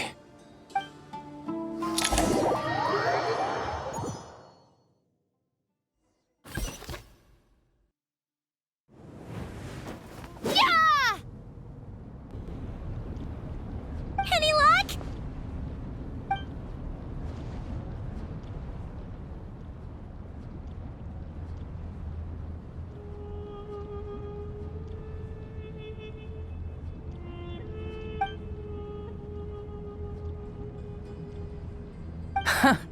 When I heard that loud rumbling in the distance, I thought the shifting sands had bust open the gates to some ancient treasure vault.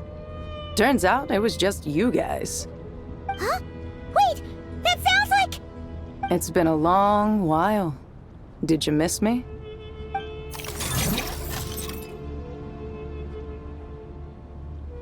Jet! Ben! Let's save the catching up for later. First, I gotta get you guys out of there. This should be the right mechanism. Ben, can you handle it?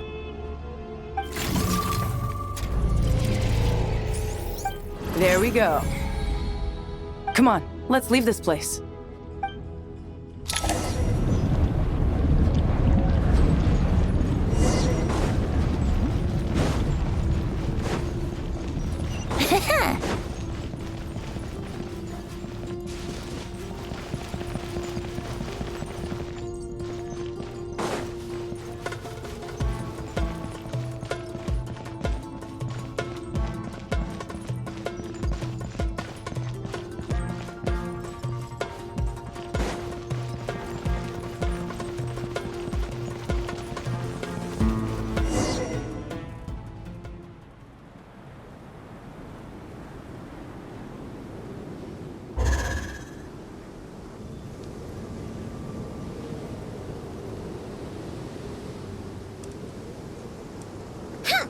Fatui sure made themselves scarce. It's like they were never here. The Fatui? They came to the desert again? Yep.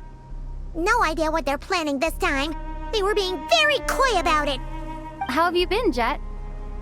Well, since we last met, I've started my own band of mercs. We've actually made quite a name for ourselves. Oh, yeah. On a slightly different note, I have some good news. I finally took care of Masaira. Not much to write home about. It was just another day. Found his hideout. Dragged him out of his cozy little bed. He tried to talk me into seeing his point of view, as usual. But I'm way past that by now. There was nothing he could say to save his life. What about you guys? Bet you'd forgotten all about me and Ben, huh? Of course not! We're super duper best friends! Wow. Sounds like I should make time to visit some other nations too. Anyway, what brings you to Gurabad? Oh, right. I almost forgot. We're here to look for Lilupar. That bottle? Seriously? Yeah! We need her power to calm the Jinn and stop the sandstorms. Here's hoping we actually manage to find her, after all the trouble we've been through. Surely, with everything's been going on in Gurabad, she must have woken up, right? Only one way to find out.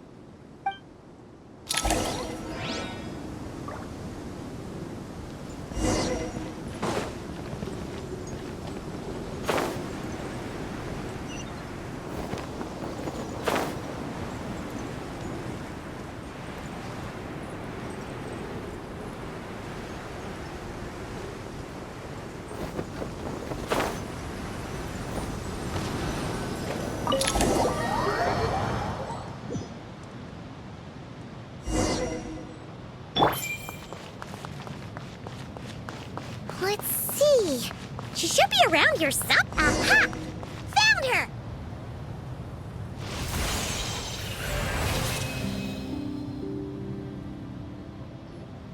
Lillipar! What a long dream that was. It's been a while, my master. Oh, and you're here too, little wildcat. The four of us back together again. Imagine that. After we last parted ways, I merged with the land beneath Gurabad to suppress the dark calamity stirring in the depths. It rekindled the flame of vengeance within the Jinn, depriving Gurabad of any hope of peace. I fought against it for a long, long time, until one day, I sensed a change in a foreign land to the west. Suddenly, the pitch-black abyss fell silent.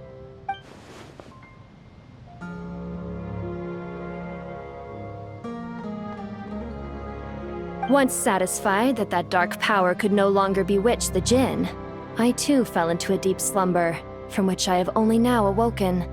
Why have you returned to Gurabad, my master? And why is my sand-swept homeland in disarray once more? Well, basically, Sumeru's in danger and a lot of our friends are affected. Some bad guys messed around with Irminsul and now they've released the Jinn in here. We managed to chase off the culprits, but we have no idea how to seal this place back up and stop the sandstorms. Child's play. I shall quell the Jinn and scatter the storms. Thank you, Lillipar. No need to thank me, my master. I have granted many wishes in my time, and this was the most trivial of them all.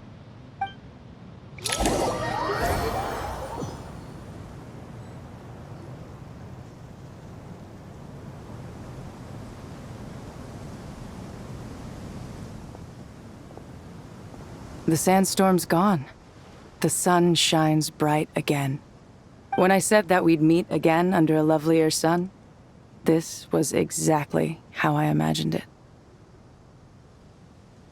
Yay! Although, honestly, Paimon would love to hang out with you more, even if the weather sucked.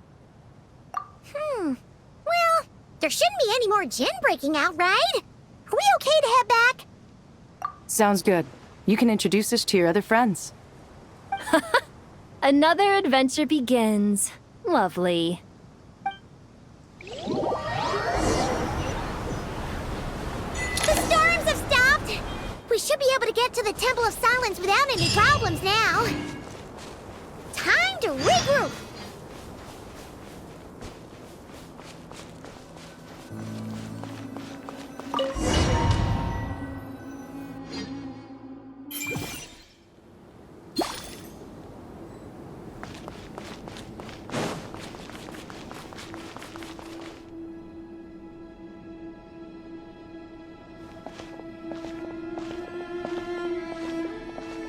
So, this is the Temple of Silence. I've heard the Nagarjanites mention it in passing, but I never imagined it would be this big. It's colossal. I thought the temple moved to the rainforest ages ago. When did they scamper back into the desert? I don't know. This plan sounds a little too risky for my liking. Even in King Deshret's day, this was experimental technology. We have no idea what could happen if we activate it. Well, unless you know of another viable alternative for the Akasha terminal, I'm afraid this is our only option. The plan is sound, and the risks are manageable. However, if we are to proceed, we must act quickly. The scale of this project is enormous. Even with Kave, Faruzan, and every other scholar of mechanics working on it full-time, the proposed modifications won't happen overnight.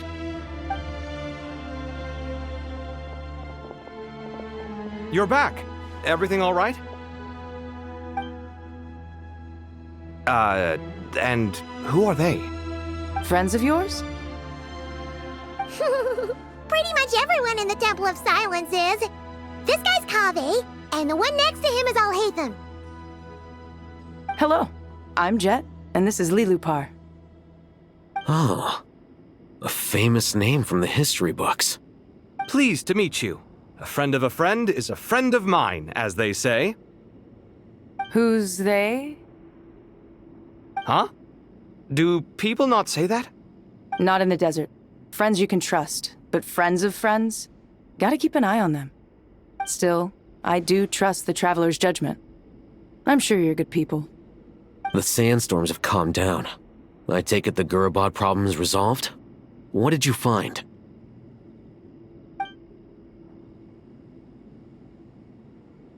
And after getting all smarmy with us, he trapped us there. Luckily, Jet used the mechanism outside to free us, and then we got Lilupar to put a stop to the chaos. Wow. Thanks for being there to help them.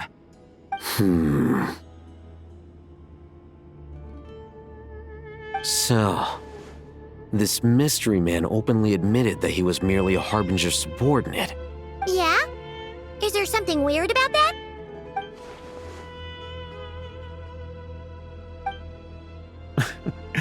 I assume you aren't naive enough to expect answers from an enemy. Well deduced. Our commander, Dottore, died in Nodcry.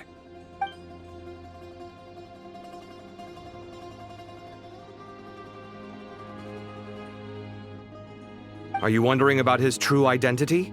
Or do you think there's a big conspiracy behind all this? I wouldn't go as far as to call it a conspiracy. Just the simple fact that having someone to shift the blame on tends to prove useful should trouble come knocking later. The most important thing for now is to solve the immediate problem. Perhaps that man knew you wouldn't have the resources to investigate his background and so didn't put much effort into disguising himself. This is all getting a little cryptic for me. I'll let you guys talk while I take a walk with Lilupar. Jet? Aren't you with the Blazing Beasts? What a coincidence. Didn't expect to run into you here. We're mercs. You can run into us anywhere. Who's this with you? So, did you find the solution you were looking for in the Temple of Silence? You bet we did. This place is incredible. It has everything. So far, we've discussed a plan and verified its feasibility. Building a new system from scratch is out of the question. So our only option is to modify the Akasha using certain resources we hope to find in the mausoleum of King Deshret. According to certain sources in the Temple of Silence, there is a core device in King Deshret's mausoleum known as Aru. Little is known about this device in academic circles, which suggests it was hidden quite effectively. If these sources prove correct, the energy contained within Aru may be sufficient to power our Akasha renovation plan. However, this raises difficult questions regarding technological integration. The sages are still debating it. Yeah, but I'm sure they'll reach a compromise once they've argued it out. The people of the rainforest are always cautious when it comes to desert technology. But times of crisis like this leave us with little choice. Wait, Paimon has a question. Is this the same Aru we've heard of before? It's sealed off, right? Some sort of prison where the Goat King, Ibis King, and Crocodile King are locked up. Well remembered. Yes, that's exactly right. According to our records, Aru was the most brilliant creation King Deshret ever conceived of. Built by divine and mortal artisans working together. It was a miraculous accomplishment, and it lies hidden deep within the king's mausoleum to this day. That being said, what Aru actually does and why it was built, those are deep secrets we are not privy to. Until recently, I wouldn't have been optimistic that the place even exists. The only reason I'm inclined to believe it now is because we heard it from the Ibis King Thoth himself at his temple. The tale of how the 3 retainers of Al-Akhmar were imprisoned in Aru. Paimon totally gets that. When Paimon first heard about it, she thought it sounded pretty unbelievable too. Do you guys still remember that? The Ibis King told us they were trapped in Aru and that they had to answer 3 questions to get out. I think I remember. What causes our rise and fall? What obliterates love and hate? And what determines truth and falsehood? Those were the 3 questions, right? Yeah. If only Nefer were here. She's dealt with the Ibis King before, so she might know more. Oh, Nefer's a friend we met in Nodcry. Nodcry? Funny. She showed up here earlier. Yeah, had another lady with her too. Both said they knew you. They contacted the sages, claiming they might be able to offer some assistance. Really? They came here to help out?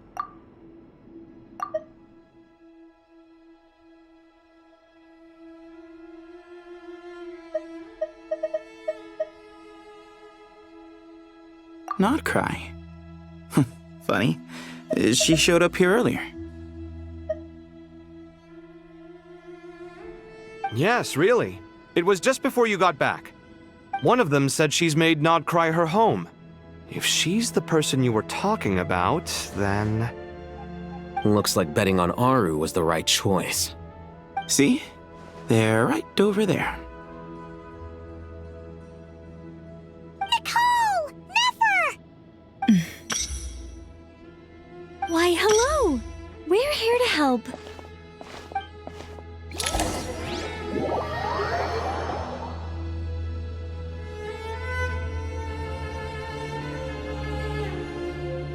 It's a good thing we left early. We almost got locked out. Locked out? What do you mean? Oh, you haven't heard? An invisible barrier has appeared around Sumeru's borders, cutting off all travel in and out. No one can leave and no one can enter. Sumeru has become a lonely island. Are the Fatui behind this too? Actually, no. This has nothing to do with them. I suspect it's a defense mechanism within Irminsul itself. Irminsul is the source of Tevat's ley lines, after all, and Sumeru is the nation closest to it. I imagine this function was put in place to seal the entire region off in the event of serious damage, preventing the disaster from spreading to the rest of Tevat. It may have been implemented long ago. But doesn't that mean that the people here won't be able to escape to other nations if the anomaly keeps spreading? Currently, that does appear to be the case, which is precisely why I am here. This is a critical moment for the world, and Sumeru is the eye of the storm. Paimon's surprised you managed to convince her to come back to Sumeru. Indeed. Even for someone of my wisdom and eloquence, this tested my skills to the limit. And why should it concern me that Sumeru's in trouble? Surely you don't think I still have feelings for that place? Judging by your tone, I suppose you don't. Sounds like you don't know much about my past. And here I thought you knew everything. All I know is that the Ibis King is the source of your power. He was quite a prominent moon envoy once upon a time, so I do know a thing or two about him.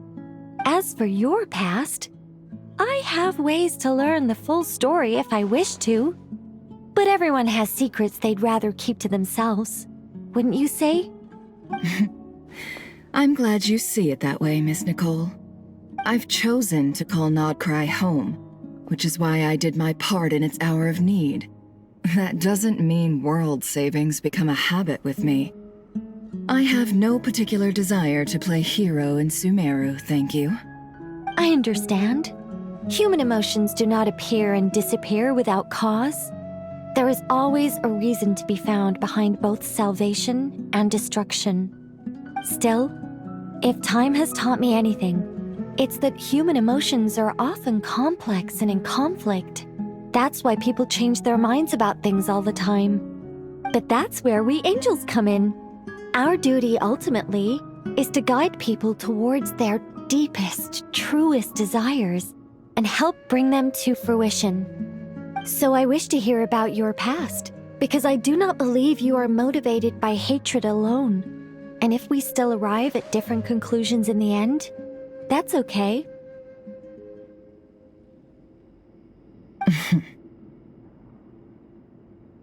I refuse.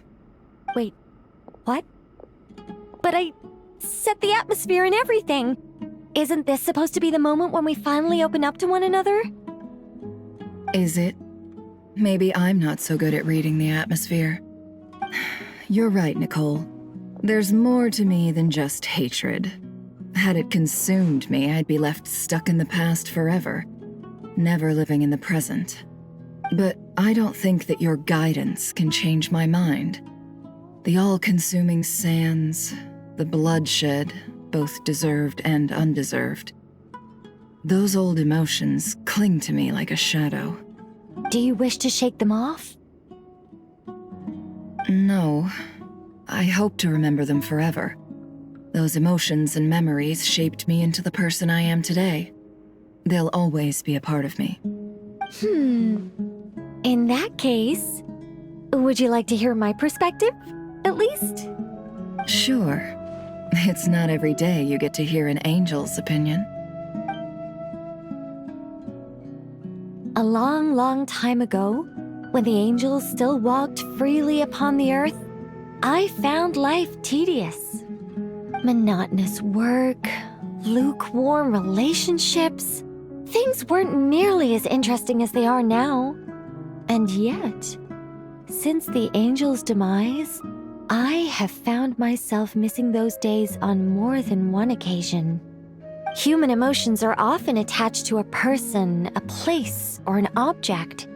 When those things are gone, the memories quickly fade, and the emotions slip away along with them. If Sumeru were destroyed, both rainforest and desert would be no more.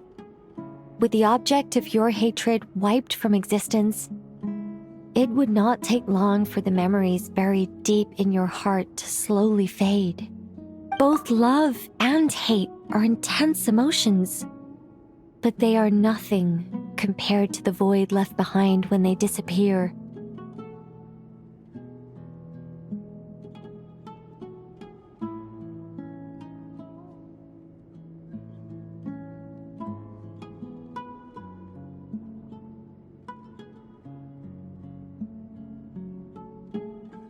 Most sophisticated, Miss Nicole.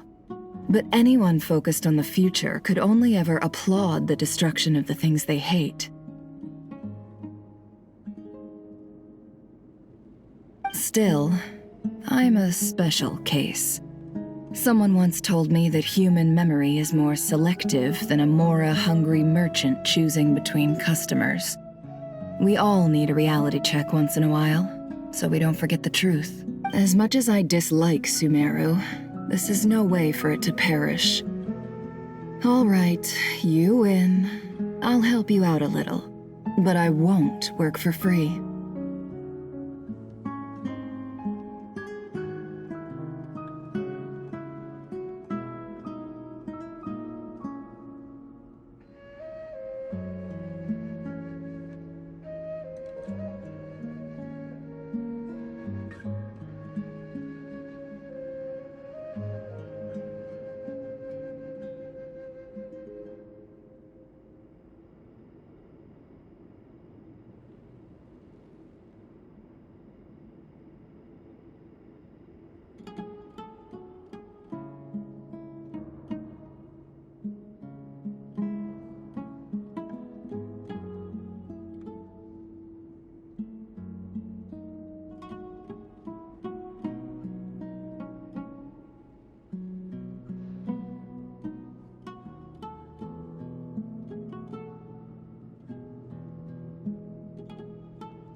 How much will you need?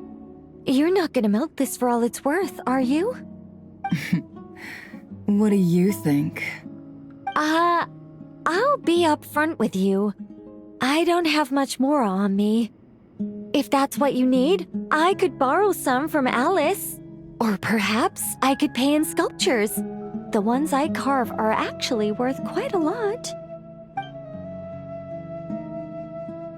Just cover my travel expenses. Huh? Is that all? That's all. Given all the people I owe favors to, I can just about justify a trip to Sumeru. Yehoda! Here, boss! What do you need? I'm going back to Sumeru for a while. While I'm away, you'll be in charge of the curatorium. Me? I'm in charge? Whoa! Don't worry, boss. You can count on me! And that was how the ingenious Angel Nicole brought you the perfect person for the job in your hour of need. Hip hip hooray! That was far more detailed than necessary. Not lacking in embellishment either. I never thought I'd return. Especially not the desert. But life doesn't always go as planned, I suppose. What's Candace up to? I don't think I've seen her yet. She is still taking care of things in our village. Should be joining us before too long.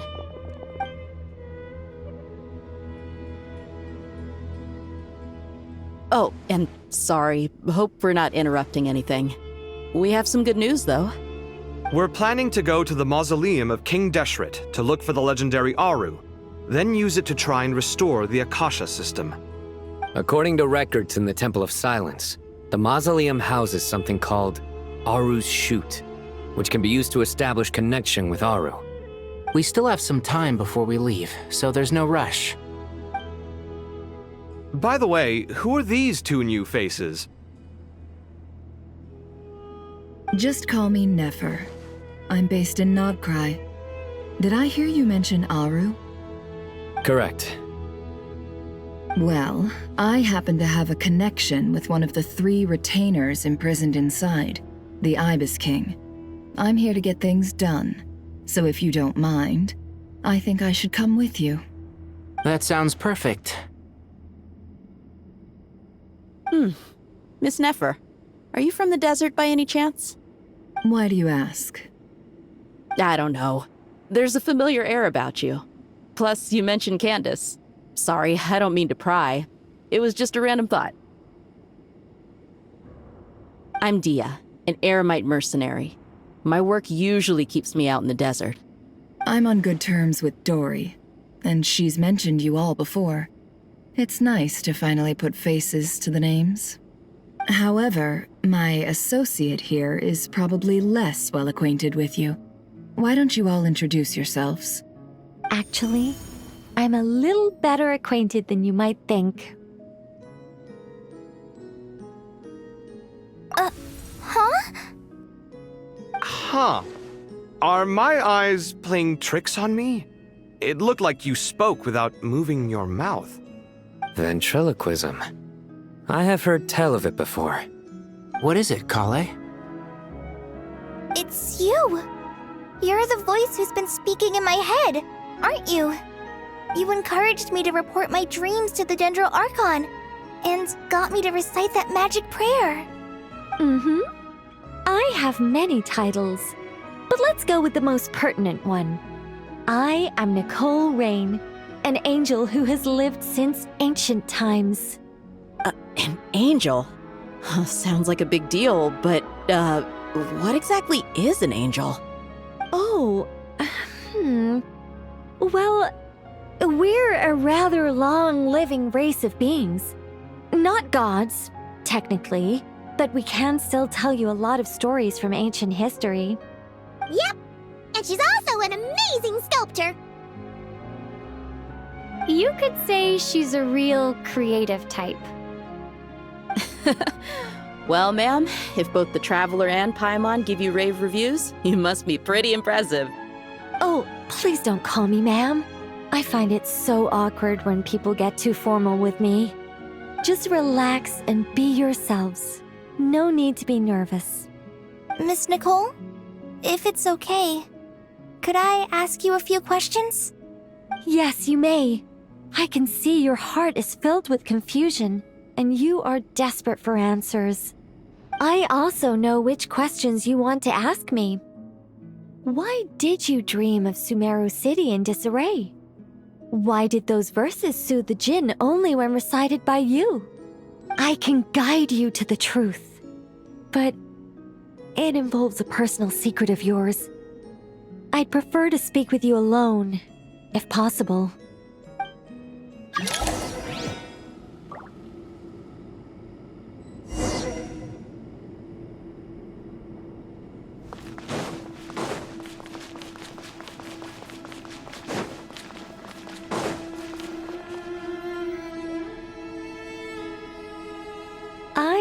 thought we were going to speak alone.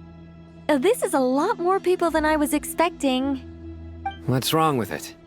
Even the doctors at Dar al-Shifa allow patients to be accompanied by family members. Well, if Kale doesn't mind her secret being revealed, I have no problem with it. Thanks for being so considerate, Miss Nicole. I don't know what secret you mean, but whatever it is, there's no need for me to hide it from my closest friends. Closest friends? It's so nice to hear that. All right. In that case, I'll get right to it. Kale, are you aware that there are god remains inside your body? I am. When I was young, I got sick with Elazar. Nothing could cure it. The Fatui convinced my mom and dad that they could help, and I was sent to an unfamiliar place. There were a lot of other kids just like me there. This creepy guy injected us with some strange medicine, which I heard contained god remains. I can still remember the pain like it was yesterday. But thanks to the friends who've stuck by me all this time, I've gradually been able to overcome those memories. Anyway, so you're saying that what happened to me has something to do with the god remains they injected me with? Yes. Those were the remains of Nabu Malikata, the goddess of flowers. What? Huh. Fascinating. You don't seem surprised like the rest of us. Why? The possibility crossed my mind when Kale recited the Goddess of Flowers song and calmed the Jinn. You made Paimon jump! What are you doing here, Lilupar? I was merely passing through when I heard the name of the Goddess of Flowers. Be assured that I share your surprise. You, with the hat. Are you certain? I sense no trace of the Lord of Flowers within her. Well, it is a very small fragment. Unless special methods are used to manifest its power, even her closest acquaintances would find it near impossible to detect. After the goddess passed away, her remains were scattered across the desert. King Deshret gathered all the pieces he could find and buried them in the eternal oasis. But some fragments remained unaccounted for. Eventually, the Fatui must have found a way to track some of them down. Presumably for use in some experiment. It's not an uncommon occurrence. You're more shaken than I thought. In one sense, you've been extraordinarily lucky. So many people who yearn for this kind of power never attain it, yet you have coexisted with her all this time without even realizing it. I don't know what to say. I'm glad that I could help everyone with this power, really. But knowing that a fragment of the Goddess of Flowers is inside my body is... it's a strange feeling. Well, people value their autonomy very highly. Even a well-intentioned intruder can shake one's sense of self. I understand how you feel, Kale. But once you get used to it, you'll find it's nothing to be concerned about. Huh. I guess you, of all people, have a good reason to speak on this. 2 good reasons, in fact. Incidentally, 3 is the maximum number of Hermanubis' Ba fragments that I could bear. Let me guess. Because 2's company but 3's a crowd? Thanks for helping to explain the joke, Tainari. Not my intention. Goddess preserve me. I should take my leave. This boy in his wolf's head hat speaks much too differently from the Hermanubis I remember.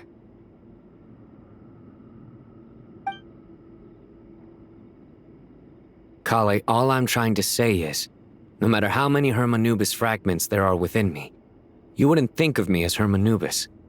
In the same way, you are simply you. Yeah, I know what you mean. So about that dream I had, was it...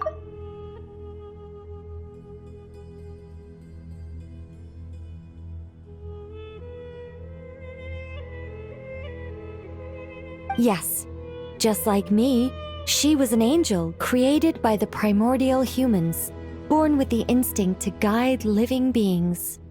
Though her body and soul have perished, her essence retains its natural instincts. Even her smallest remaining fragments would do their utmost to send you that warning. The mother of dreams? Lord of flowers and oases? She must have had a premonition. That is why she gave that dream to you. We won't let our efforts go to waste. But I still don't understand. Why me? Yes. Why indeed? You weren't the only one injected with God remains, but only in you have her fragments persisted.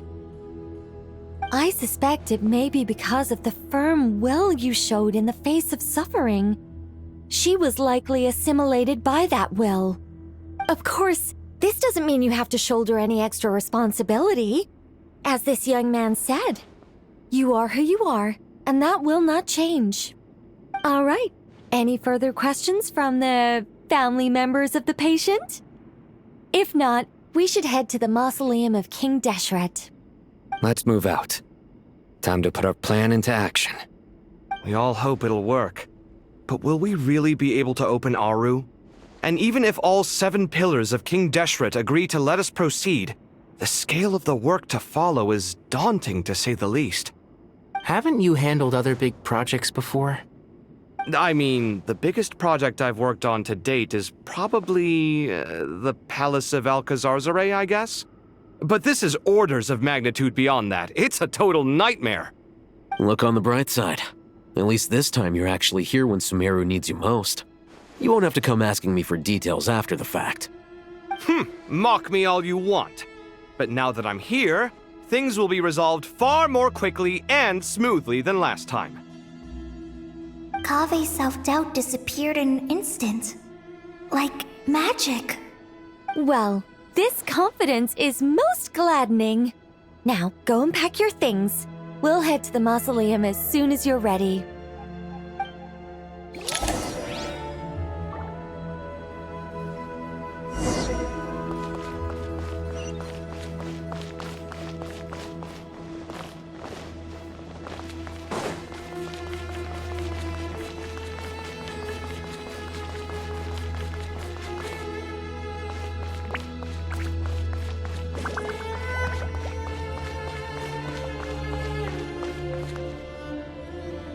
Oh, Miss Nicole.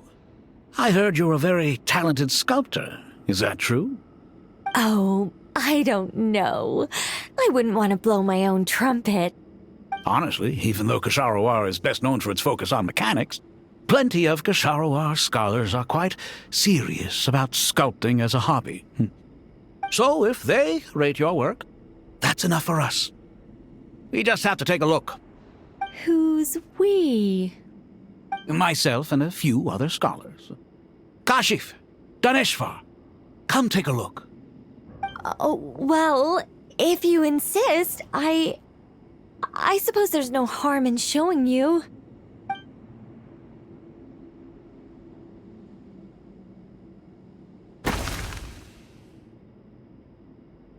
Whoa! Where did that come from? Look at the level of detail. It's so lifelike. The squirrel descends from the heavens like a champion, and the earth trembles beneath its feet. What do you think? Striking, isn't it? Kaveh? Kaveh, come here for a sec. Oh, and Madam Farazan, didn't you used to study in our darshan? Come take a look. All right, but hang on a moment. I have to finish reviewing this proposal first. You called? What is it, youngster? This squirrel statue. Isn't it cute? Oh, a squirrel. I wouldn't say cute per se. The realism is what stands out to me. Were you trying to carve a statue of a hero, young lady? Oh, a hero? I suppose so. Actually, I didn't really have a specific theme in mind. I just started working on it, and this is how it turned out. I see. Well, do you tend to read novels about heroes in your spare time? As a matter of fact, I do quite enjoy those. Everyone loves a good tale of daring do, right? Then perhaps this statue represents the heroic tale you long to see deep down inside. Also on the subject of heroism, I feel that if the subject posed with a finger raised towards the heavens, it would lend a greater gravitas to the overall image. I'm sure some would call it cliché or old-fashioned, but not me. I think it would be a perfect fit. It has a certain classical beauty about it. Kaveh! Sorry, Madame Faruzan, I'm a little busy right now. Don't wait up for me. What a pity. That young man has excellent aesthetic tastes. I was hoping to ask him for his opinion. What a genius idea! Why didn't I think of that? Classical beauty is a great direction to explore. That's it. Once I get back, I'm going to sculpt a heroic squirrel pointing its finger towards the sky. Precisely. A declaration of victory. You understand my vision. Then place the two statues face to face. Yes! That's exactly what I was thinking. It'll be a masterpiece, Miss... I'm sorry, I didn't catch your name. Just call me Nicole. Madame Faruzan? Was it? What? No. That wouldn't be right. Why ever not? Madam is a state of mind cultivated from within. Anyone may call me Madam if they so desire. My dear Miss Nicole, once we make it through these trying times, should we have the pleasure of meeting again, I shall look forward to seeing your new work. In this day of age, it's rare to find people with an appreciation for classical aesthetics. Meeting you was truly a pleasant surprise. Honestly, I feel the same way. It's been a long time since I met anyone interested in this style of statue. Clearly, they don't call you Madam for nothing. Also, I have to say, you're a very good judge of character. Because when I think about it, I really am someone who likes stories about heroes. That must be why I've quietly kept watch over generation after generation of them. Sorry, keeping watch over heroes? What exactly do you do for a living? Oh, never mind that. Let's not tell Madame Faruzan about Miss Nicole's true identity for now. Good idea. Let's limit the conversation to aesthetics.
I hope everyone's ready.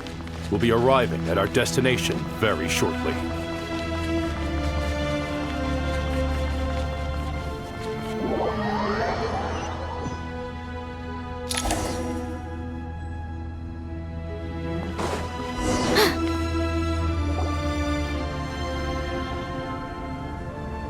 Why, we've not seen so many visitors ever, really. What is this place now, a tourist attraction? Ah, closer inspection reveals many familiar faces.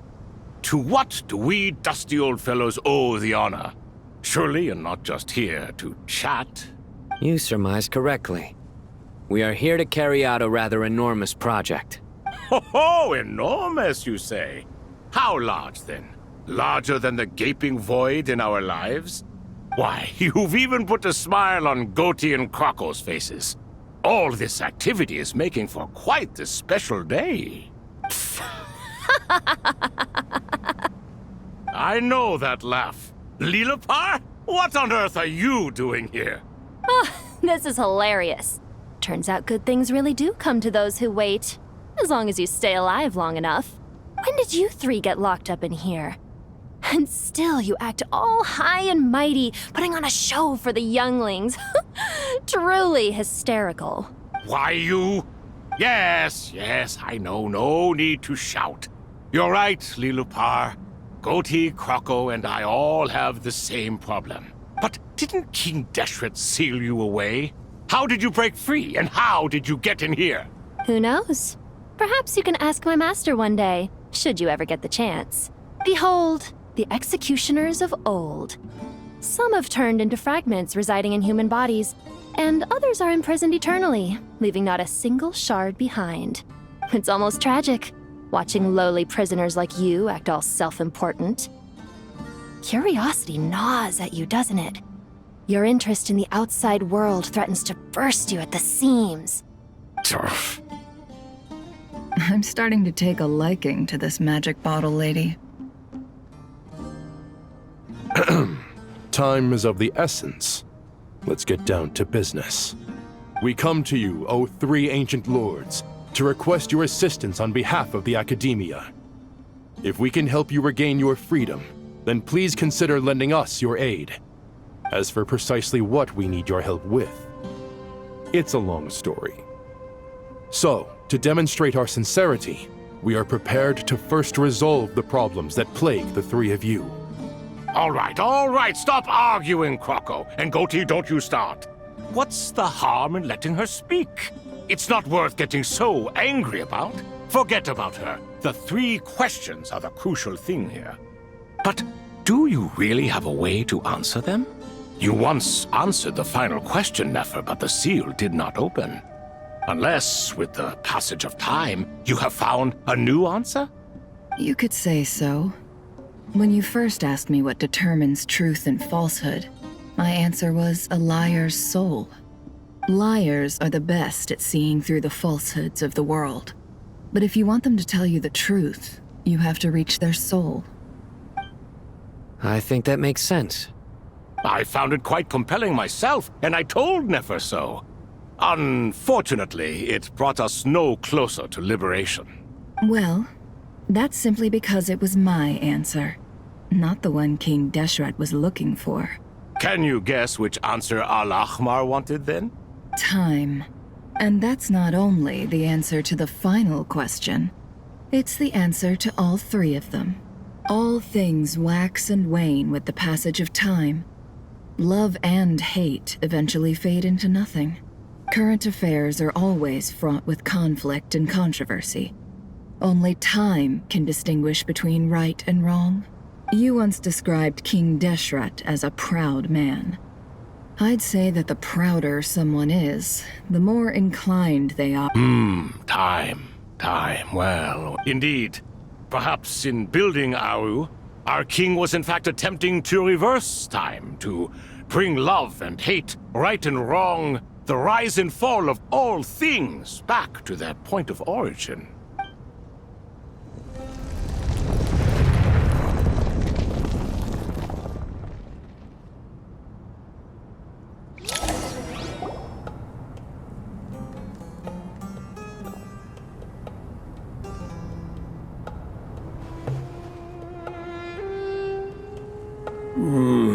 This is the most eventful day I have experienced in a long time. Are those 3 of the 7 pillars? Turns out the statues were quite faithful to the source.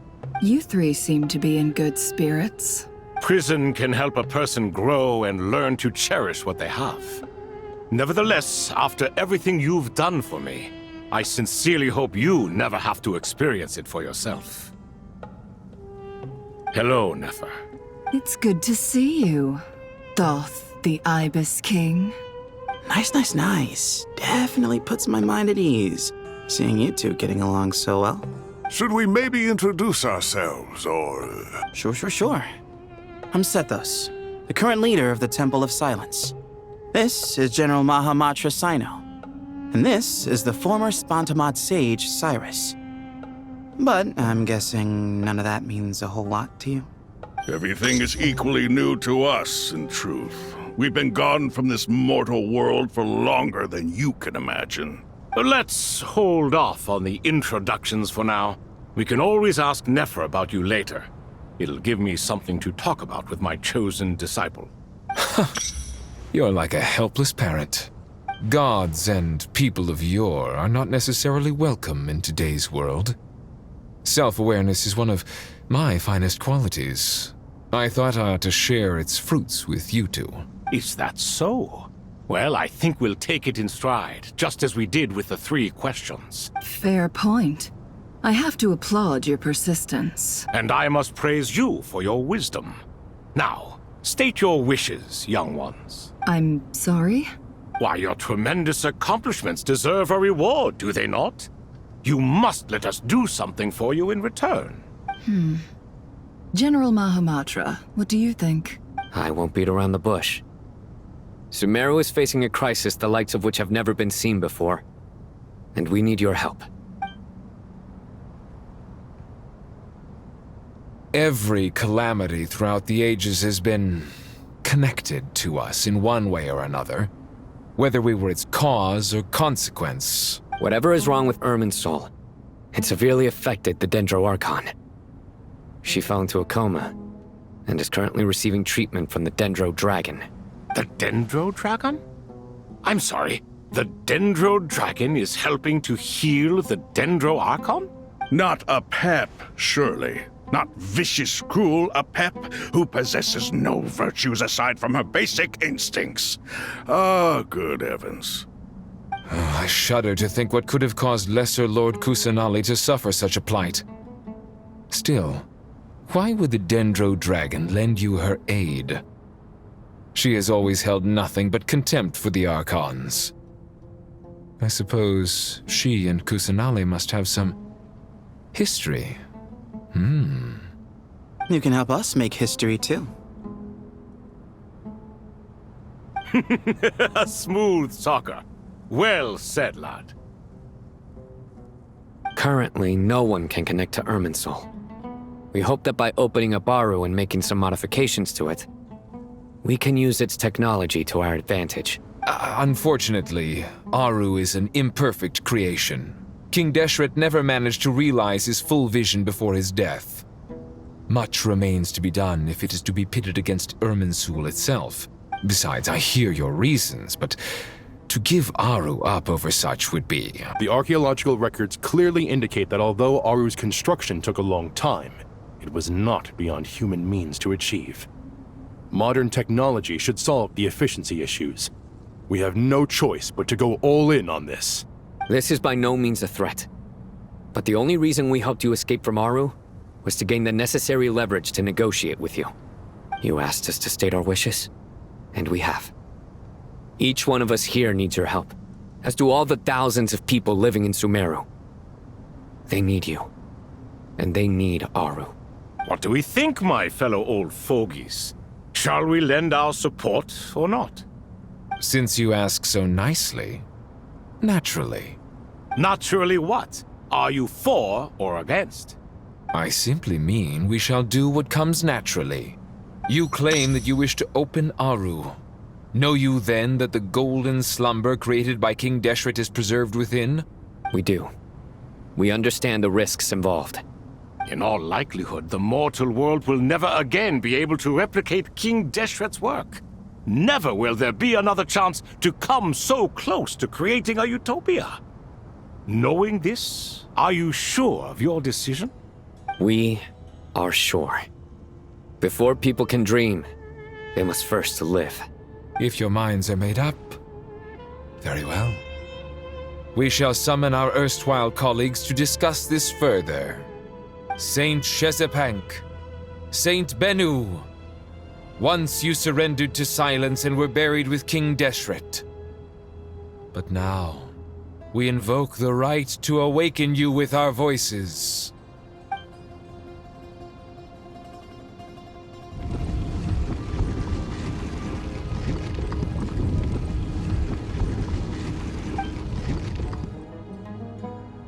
Saint Binu, responding to your call. 3 kings detected. Initiating autonomous will.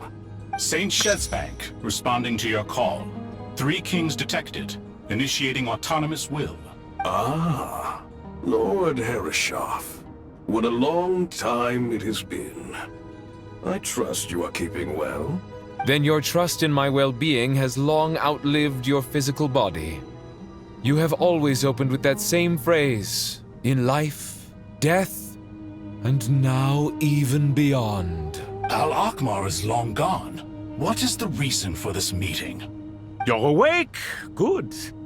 We are voting on whether to give the people of present-day Sumeru access to Aru and permit them to perform technological renovations. You have the right to support or oppose the motion. Aru is the pride of Al-Akhmar. Opening Aru requires the unanimous consent of the 7 pillars. I hope you have a convincing reason to present to us. Sumeru is currently in the midst of a major calamity. Let us not forget that while Al-Akhmar was a stern ruler, he was also a teacher of wisdom. A god without his people shall cease to exist, and King Deshret's greatest wish was to provide protection for his people. Let us then honor our God King's wishes as we consider our decision. I do not mean to mock these proceedings, but what is the point of a unanimous vote when we know that the last of the 7 pillars, the Dendro Dragon Apep, will never communicate with us? This will no doubt surprise your mechanical mind, and I have no intention of trying to persuade you it is true. But Apep is, in fact, healing the Dendro Archon as we speak. Huh? Can someone attest to this? Do we have any proof? I ask the 3 kings, can any of you vouch for the truth of this claim? Naturally, the Ibis King, Thoth. What? It was Thoth's disciples who revealed the truth to us. We need not debate its veracity. Simply let Thoth bear accountability. That way the rest of us may have a clear conscience. Herreshoff, you diabolical fiend! I awakened our former colleagues for you, supported your opinion, and backed your decision. What sort of fiend would do that? I miss the days when Hermanubis was still around. At times like this, he would offer to take accountability. What are you trying to say? Is my word worth less to you than Hermanubis's? Hypocrite though you are, Lord Thoth, you are humorous in equal measure. How could we bear not to associate with a character such as you? I, Saint Shezbank, approve the Goat King's proposal. Since King Deshret is no more, we shall receive no reprimand for acting beyond our remit. Nevertheless, I sincerely hope that those before us understand the significance of what they intend to do. Remember, the moment that Aru is liberated, the myriad souls residing within the Golden Slumber will return to the ley lines. And once the ley lines flow again, these souls shall in turn be received by Irminsul. To take this step is to bring the perfect afterlife created by our king to a permanent end. We understand that well, and we have decided to proceed regardless. Furthermore, the contemporary human perspective would contend that confining souls in this way is no act of benevolence. The deceased have a right to rest in peace. King Deshret's creation is clearly a place of rest and peace. It is just that many do not see it this way. But no matter. Saint Binu approves. Hermanubis' representative and the Dendro Dragon Apep made their choice ahead of time, while the Goat King, Ibis King and Crocodile King have also granted permission to liberate Aru. By the grace of His Majesty, guided by His wisdom and will, let the gates of Aru be reopened.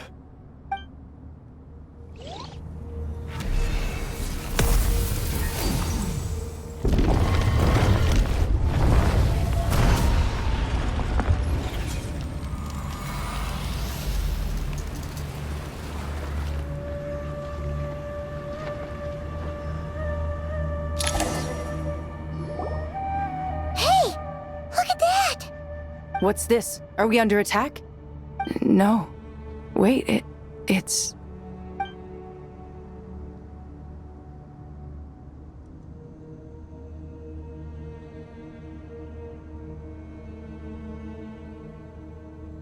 Here you are. Through the sands of time. I see you. Father. Father, is it really you? It's Jet's father, Jibriel! That's right! He entered the golden slumber, didn't he? I smell blood and sand on you. You've grown. Strong as a wild beast, and without shedding a tear. You have to leave, don't you? Please, just answer me this. What should I do for you? This meeting is a blessing from the gods. My soul, once imprisoned along with that of Samael, is finally free. I am truly grateful for the chance to see you again. That the dead should meet the living is itself a miracle. One brief, precious moment is enough. Enough to set my heart at ease. Do not weep for me, Jet. I know you will accomplish many great things in your life. You will go further and climb higher than I ever did. All I ask is that you take good care of yourself.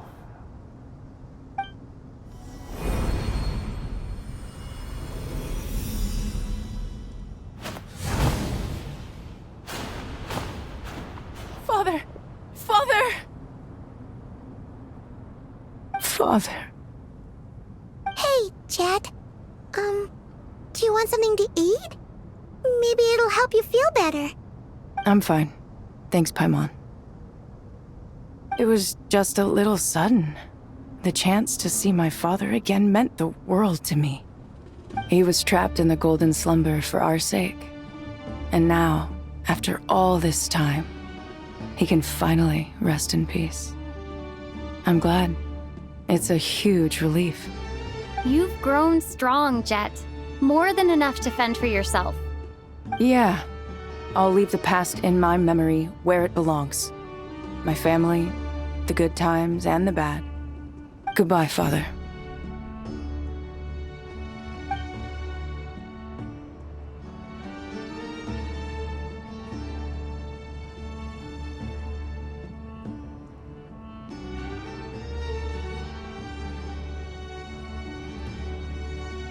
Ah, me, what a touching reunion that was. It seems we did a good deed today. We three retainers, once imprisoned for our iniquity, are surely the least qualified to judge whether this deed is good or bad. Either way, Aru is open. Now you have your opportunity, and with it, whatever trouble may ensue. Although Aru was created by a god, human craftsmanship was nevertheless required to build the gate that connects it to this world. Perhaps the relationship between gods and humanity follows a similar principle. As for your proposed renovations, we cannot determine which functions to keep or discard. Proceed as you see fit, but please entrust the task to your most accomplished scholars, or Bennu will be most displeased. It matters not. The Ibis King shall be accountable if any problems arise. Ibis, you chose to take on disciples, and so it follows that you must accept the risks of associating with humans. If I'd known you'd be like this, I would have locked all of you away in Aru, never to leave again for all eternity. All of us? What does this have to do with me? Vilify me no further. Scholars, since you have liberated Aru, allow me to present you with a gift. Using Aru's power, we shall install a defense mechanism at our king's mausoleum. You must be guarded even against Irminsul itself. This shall afford you some convenience. Unseen and unheard. From this moment forth, none may by sight or hearing perceive anything said or done within the mausoleum. Amazing. And all this is achieved just with the power of Aru? With technology from the heavens, the possibilities are endless. Just because King Deshret did not use it for this purpose does not mean that it cannot be done. So, marvel away. This is the reward you have earned. All right. Well, that resolves the issue of confidentiality. What about the technical side? Do we have the manpower? Why, yes. I've already contacted them. They'll be here soon.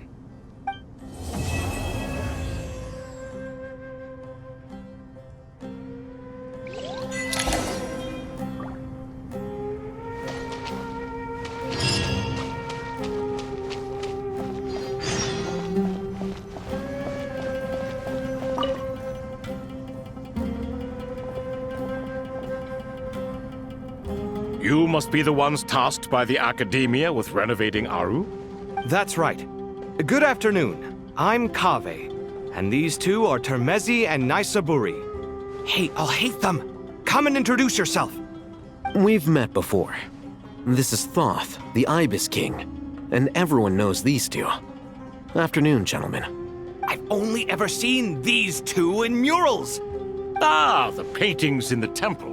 They show us chatting, playing cards, playing chess. Precisely the activities we most enjoy, funnily enough. No, only you enjoy playing chess. We were just humoring you. I wouldn't go that far. Back to the matter at hand. A preliminary assessment by the Academia indicates that this project requires expertise in various disciplines, including the deciphering of ancient texts, mechanical engineering, the restoration of ancient ruins, and elemental theory. The most capable minds in their respective fields are here before you. If there are no objections, we'd like to begin our work. The artisans who built Aru for Al-Ahmar gave their very lives to create this splendid work. Follow their example by giving your utmost devotion to this project. I didn't know that. We'll do our best, of course, but we certainly won't be sacrificing our lives. Such brazen words. Humans these days are a far cry from their ancestors. No, that's not what he meant. Please don't mind him. He shares your sentiments, just not your, penchant for hyperbole. Assuming that's what you were going for? I just think it's important to manage expectations. Forgive my lack of courtesy, but we simply can't sacrifice our lives to the gods on completion of the project like people in the legends of old. Here's a first draft of the project proposal for your perusal. Please let us know if you have any requests. Normally, I'd have made it look a lot more visually appealing, but we were really pressed for time on this occasion. Naturally. If my fellow ministers deem this meager display of respect sufficient, I suppose I can consider agreeing to their proposal. Why are you so preoccupied with the ostentatious displays of respect to Al-Ahmar? We should be trying to make things easy for them. You never know. We might have to rely on these young people to look after us in our old age. Exactly. This is Aru's mainframe. Be reminded to use it with great caution. We certainly will. Thank you for your assistance. You may attempt to lay out punishment should you so desire, though I'm afraid it would be futile. You and I both know that certain components of Aru can only be operated by humans. King Deshret always believed in humanity. Still, the reason that Aru's modules are designed that way is not so much because he trusted them. but more because he was wary of you. Is that true? No wonder human artisans helped to build Aru then. He actually required human assistance to create his greatest work. Naturally. Have you noticed that the Goat King keeps giving superficial responses? It's like he's just going through the motions and leaving the real debate to his colleagues. He understands the art of perfunctory speech. That's what earned him his position as the Minister of Ministers. Excuse me for being blunt, but it sounds suspiciously like you're putting yourself on a pedestal and mocking me. You're mistaken. And while there's nothing strictly wrong with making every conversation about yourself, it's not exactly a positive tendency either. You? Whatever. I knew it'd be like this working with you. All right, let me past. I need to look at this console. It's your job to activate it after all. Let's begin. Everyone, please proceed with the external checks and preparations as per the procedures outlined in the engineering plan.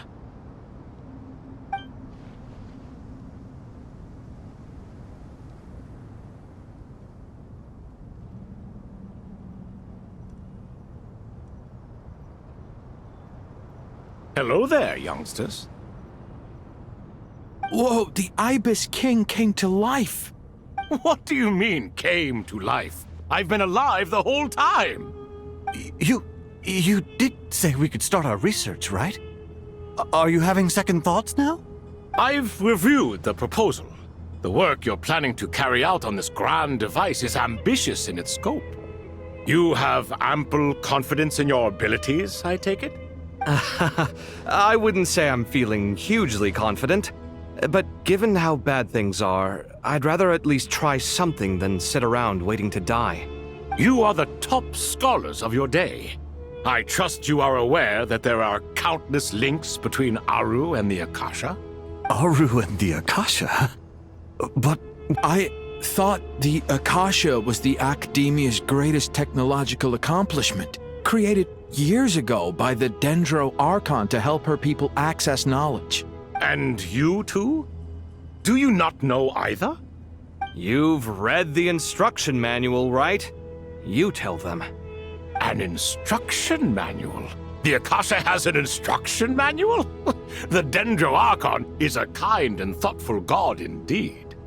It used to sit on a shelf in the corner at the House of Dana. Not the most popular read. If the manual is to be believed, Aru was in fact the original inspiration for the Akasha system. What? But there are so few records about Aru anywhere.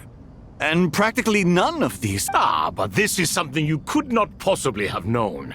You may have heard many stories about the desert, but... I'm from Vahumana. It's, well, veracity. Precisely. And a large part of veracity is the chronological order. I may as well tell you. In the beginning, Nabu Malikata, the goddess of flowers, descended upon Sumeru. The glory of the heaven was within her. She brought life, oases, and knowledge to this land. Then she created the Jinn, enlightened them, and ordered them to serve her. 2 other gods also walked upon this land where wisdom flowed in abundance, and the 3 met beneath the great green trees. It was the first and greatest alliance. We should speak with reverence of this covenant between the 3, which transcended both time and life. For they promised that in Sumeru, wisdom would be shared with all. All the great changes in Sumeru's history began with the goddess of flowers. For King Deshret's sake, she pried into the secrets of Celestia, and for this was burned to ashes by the flames of wrath. So grieved was King Deshret by her passing that he lost all interest in state affairs and devoted himself instead to the knowledge that she had brought back. It was after learning of the technology from that floating island in the sky that he first conceived of Aru. And so, the Akasha was inspired by Aru, while the basis for Aru itself came from Celestia's technology. Well, if the 2 share a common technological origin, then connecting one system to the other is an entirely feasible idea. Unbelievable. Have you no reverence at all for celestial technology? No, I do, but there's no time for that. The schedule is too tight. Blame it on the deadline. Perhaps you could try coming up with our cutoff dates. You know what it's like having to turn around 5 different drafts in one day? I wouldn't wish it on my worst enemy. Yeah, also, Sir Ibis, King, you don't plan on getting directly involved at all, do you? Yes, well, you strike us more as having come to give a popular science lecture. Or, wait, does this count as more of a first-hand witness statement? Neither. Still, if Aru is so powerful, why didn't... Because it was never fully completed. King Deshret had grand plans, but he perished before they could come to fruition. In the beginning, his wish was to create something that could rival the very world itself. The Lord of Flowers sacrificed everything for that ambition. What he desired, she bestowed, and thus was knowledge brought into the world. Her courage and sacrifice had to be honored with the most splendid of monuments, or King Deshret would surely have deemed it a grave injustice. And that monument, built from knowledge and technology, etched with a sacrificial and courageous love, even in its unfinished form, it deserves to be treasured.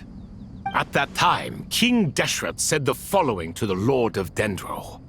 Since we share an eternal covenant, I shall never be your enemy. Hence, the fruits of wisdom from the heavens, remember, it is not that I lack the power to become the enemy of wisdom. Yet you and she have taught me much and shown me kindness. For this, I cherish you both. In the end, Aru was only used to store a portion of the souls. It was but a primitive form of the masterwork the king had envisaged. His final hope for Aru was to return to the past, when she yet lived. So the point you're making is, King Deshret was both powerful and ambitious, and he only ceased his imperious ways out of affection for the Goddess of Flowers and the Dendro Archon. You could see this as an act of mercy, but you could also see it as the sentiments that lay between these 3 gods placing constraints on him.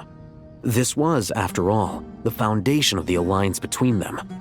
This explains why Aru was both a prison and a monument, and why the answer to the 3 questions was time. You have to be careful who you get involved with, or you invite all manner of misfortune. This is as true for gods as it is for humans. Love is the same. It is both a prison and a monument. All right, let us pause the story here for now. Seeing as you've been so diligent, I'll offer a little help. Who's in charge again? Is it you two? Ah, yes, me and him. Now then, close your eyes. Wisdom hides in the space between the tangible and the intangible. It is to convey the incommunicable through the simplest of mediums.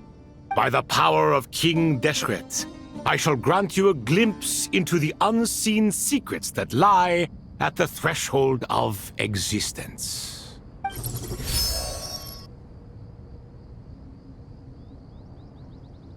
Where did this come from? Is it a new mechanism? It looks more like some form of externalized information. You've rendered it visible? Just as the Akasha allows you to access a greater range of knowledge, the power of our king permits one to perceive ingenuities that do not belong to this world. This is no ordinary mechanism. It reflects the internal structure of Aru. Whether you choose to increase or decrease, keep or discard. Come, use these to achieve the outcome you desire. Looks mechanical to me. Better let me handle it, just in case. But wait, how do I get up there? Turn around. So that's where the elevator is.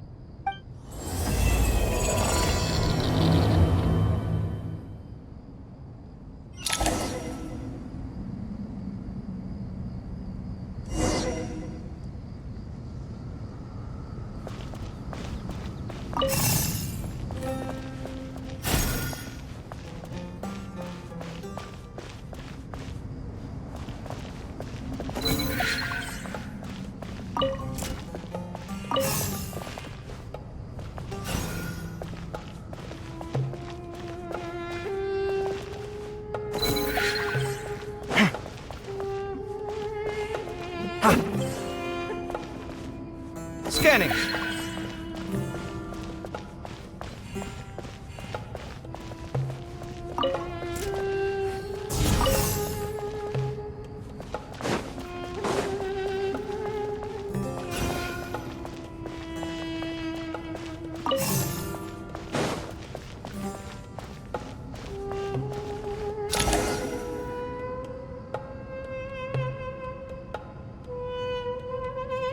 Obelisks were used to record important information in the ancient desert civilization. Hey, Al-Haytham, there's some writing here I'll need you to decipher. I've sent it to your screen. Do you see it? Got it. It's a little blurry, but I should manage. Take a look and tell me what it says. Oh, and I'll send any other similar text directly to you from now on. Let's start with this one. It's a variant of an older script. Herein lie verses written for the Yellow Sands. Looks like cultural information from the age of King Deshret. If so, I suggest you delete it. Words thrown together merely for fun. I had no idea Aru kept a record of this. Well, as long as you're certain that this is strictly private information, that's fine. It is unimportant. All right, well, I guess I'll start now.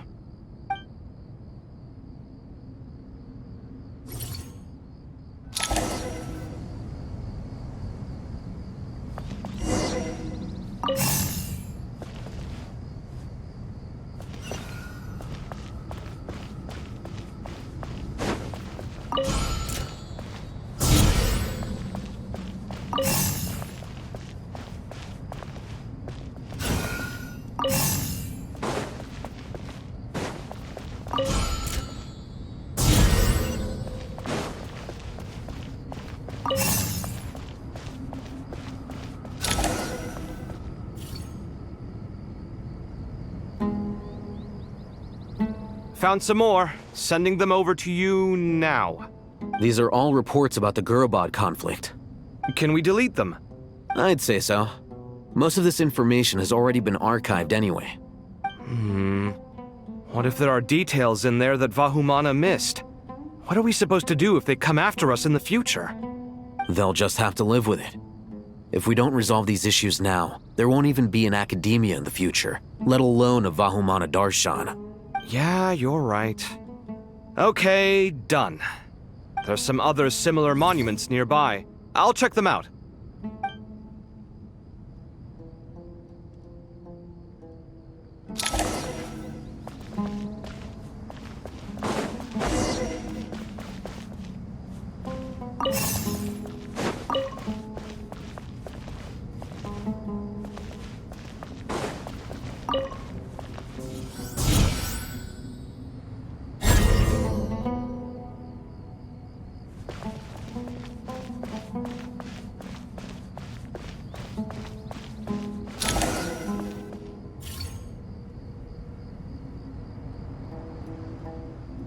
Another monument. Hold on.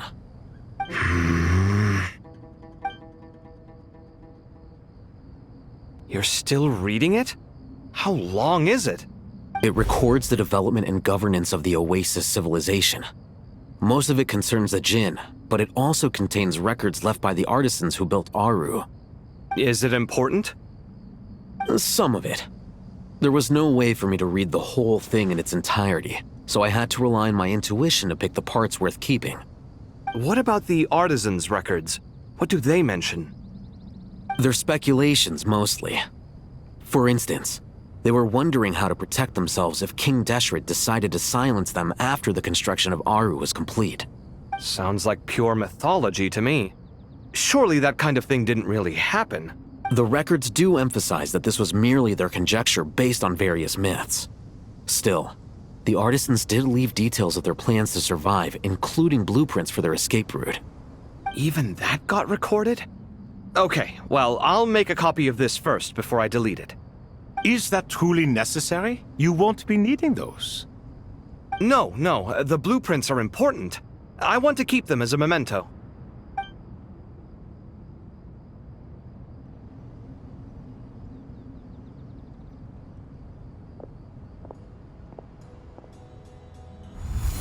I think that should just about do it. It meets the requirements of the contingency plans, so we should be good. I gotta say, it's the strangest feeling, this cross between reality and the intangible. It's like drifting between life and death, or in and out of a dream, Chasing dreams in the most literal sense. Definitely a novel experience. What happens if my spirit just floats away?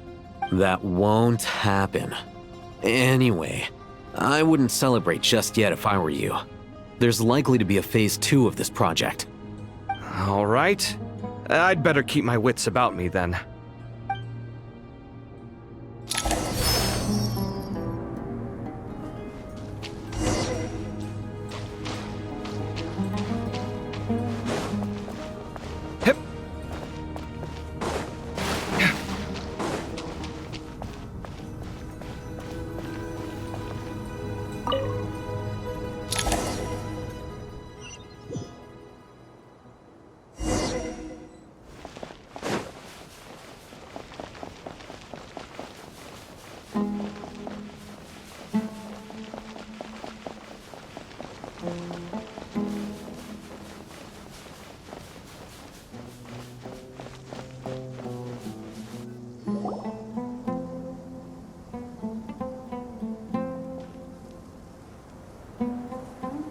Traveler from afar, do you worry for the fate of Sumeru as well?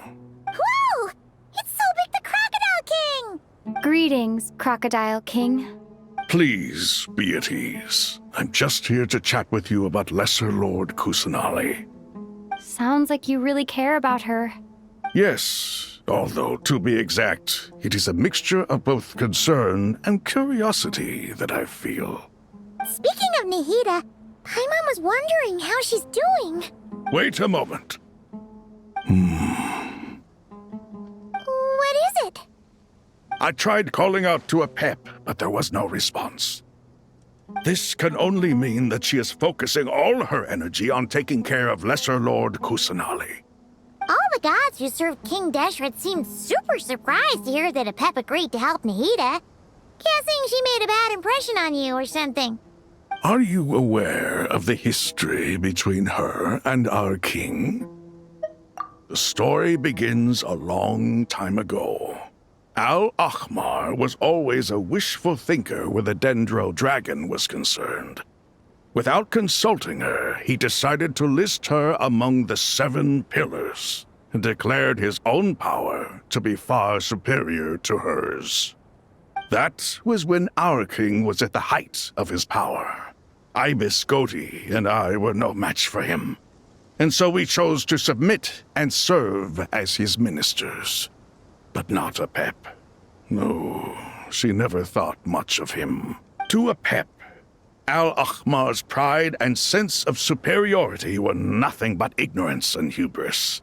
In fact, they fought numerous times, but usually the battle ended in a draw.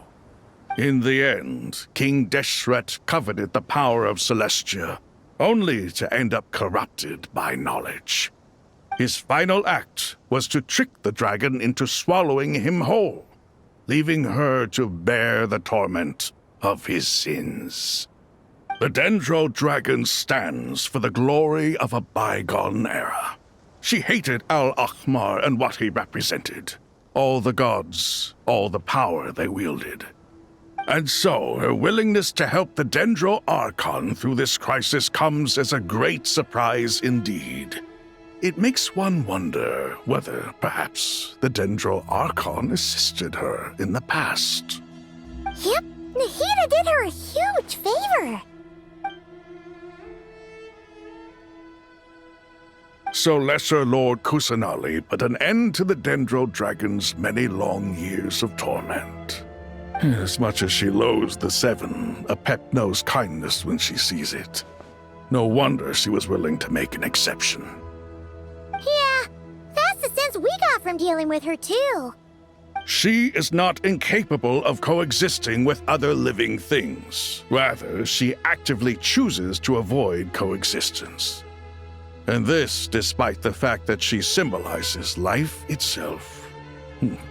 How ironic. All of this being said, I wouldn't expect too much from her if I were you. Nothing will change her hatred towards humanity and gods. We'll keep that in mind. Anyway, how much longer do you think Nahida needs to stay with the Pep? For all we know, the Fatui might still be in the desert. Just to be on the safe side, why don't we grab anyone who isn't busy right now and go look for her? I'm alright, Paimon. Huh? Was that Nahida's voice? It seems the treatment was effective. Since when do my deeds require your evaluation?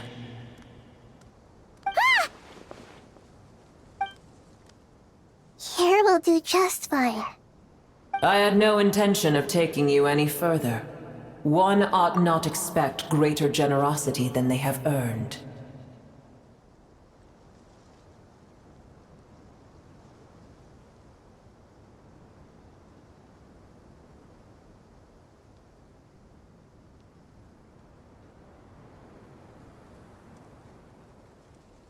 You always hide your kindness away like an oasis within a sandstorm. Only those who make it through the swirling winds can know just how beautiful that oasis is, and how much hope it brings. You dare appraise my being? No, I'm expressing my gratitude. I want to thank you for sharing your precious life force with me.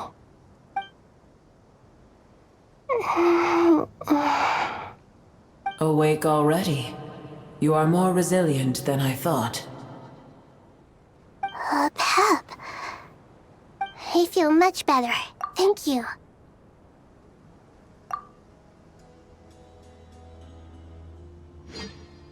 Gods and their gratitude mean little to me.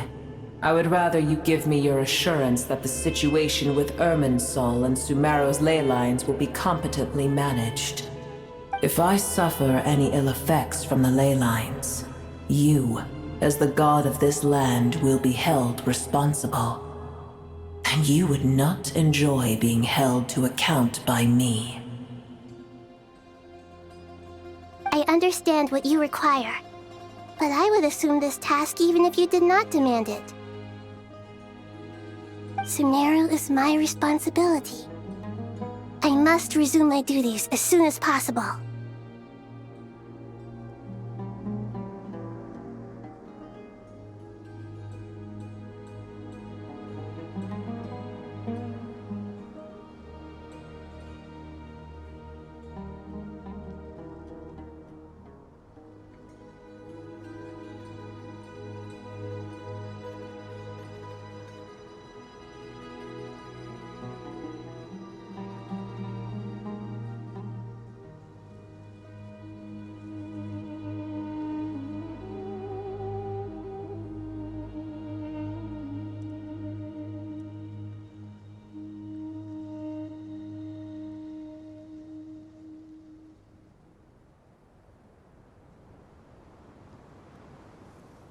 A farcical notion. God of Sumeru, I hope you realize how unextraordinary your strength is. And yet, maybe it is precisely what defines me. A god of wisdom is not meant to rule by force. Then hold steady. We go forth. Well, I'll be. Is that a pep? Do my eyes deceive me? Of all places, the Dendro Dragon has decided to visit the mausoleum of King Deshret? I see that after all this time, El Ahmar's menagerie of ministers remain as vile as ever. It's a pleasure, Dendro Dragon. Had you arrived but a little sooner, you might have attended a meeting of the Seven Pillars. What a nauseating thought. You are not the first insects I have had the displeasure of dealing with today. A swarm of them tugged on my tail on my way over. Goodness knows what hovels they crawled from. Why do all the creatures of this world remain so lowly after all this time? What did you do with them? I cast them away. What would you have me do? Keep them as trinkets? Boer, this is where we shall part ways. To be clear, I do not wish to see you or anyone else here ever again, unless absolutely necessary. Then I wish you peace as you return to your dwelling place. It matters not to me. Simply refrain from bothering me again.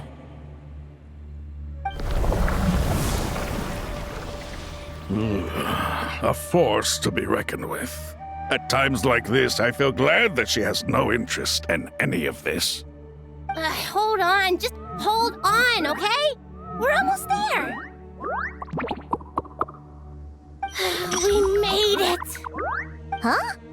Wait, that voice! It's... Uh-oh, I'm gonna fall!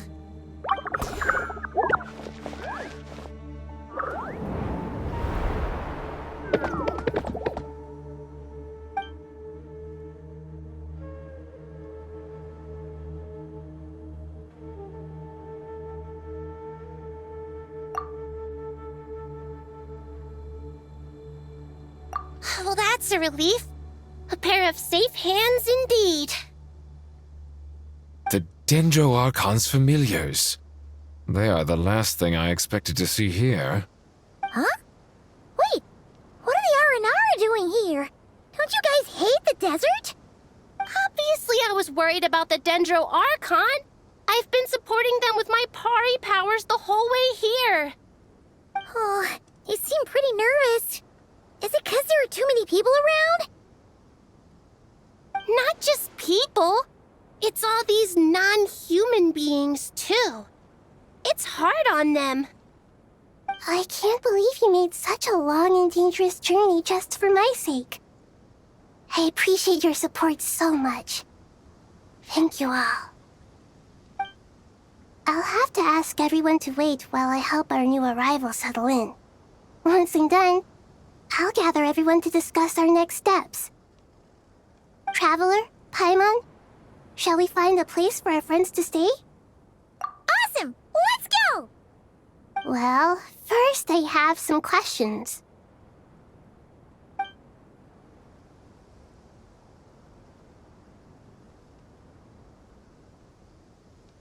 Okay, I think that covers everything.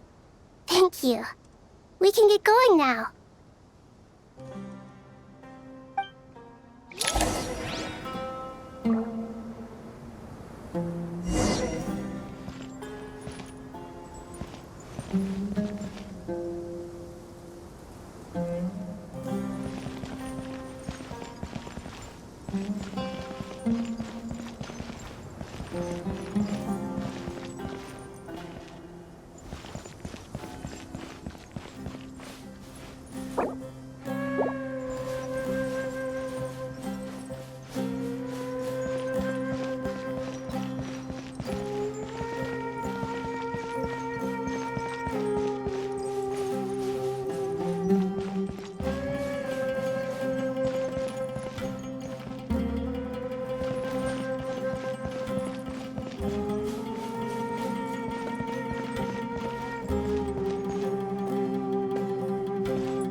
Hello, everyone.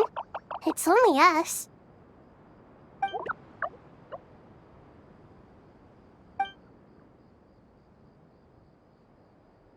It must be very tough for you coming all the way out here, especially since you don't like the Voluka. Is everyone back in Vanarana doing well?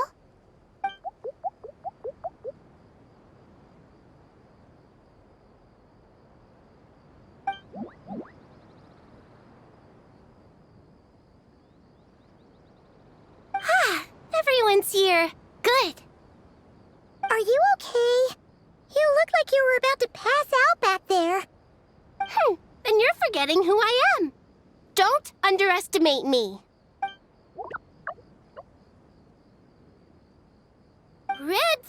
Oh, excuse me! Are you comparing me to Paimon? I suppose everyone is gathered here because of me. As we can see, the situation is critical, and everyone is very busy with their various tasks, so...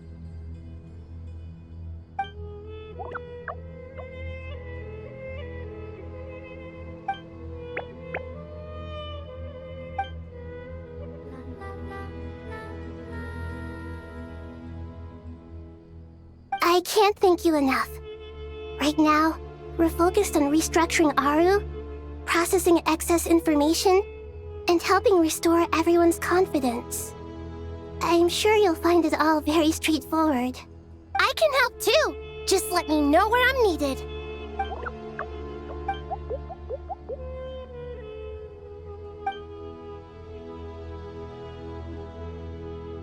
Up to no good?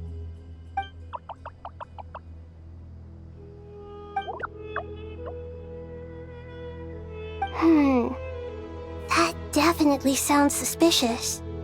Traveler, Paimon, I have other work to attend to here that needs to take priority.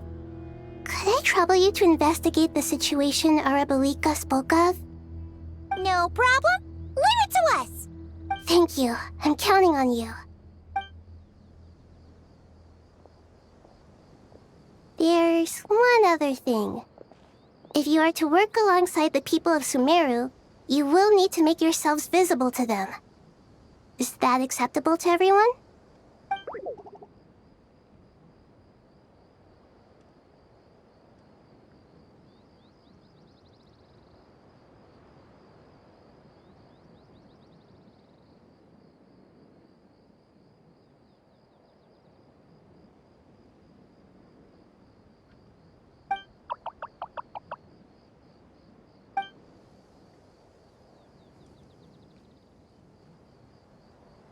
There's nothing to fear.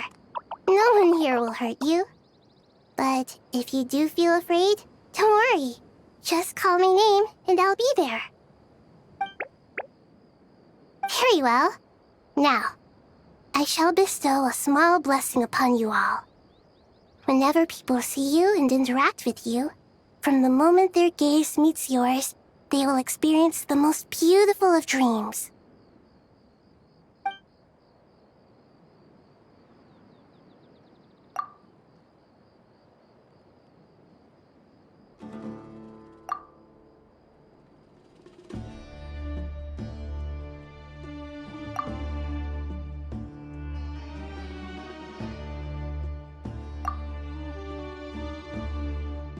Do not fear.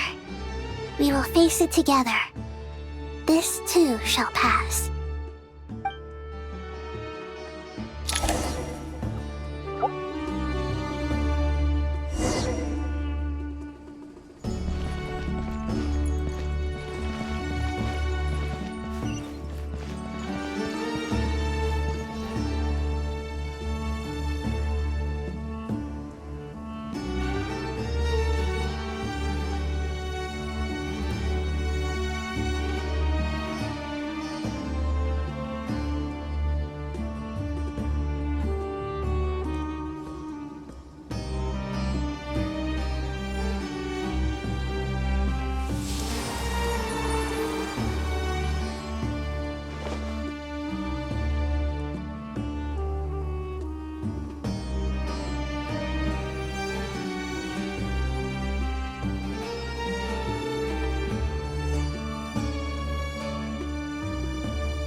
Right now, I wish I was sitting at the top of a tree, looking out over a meadow, cider in hand.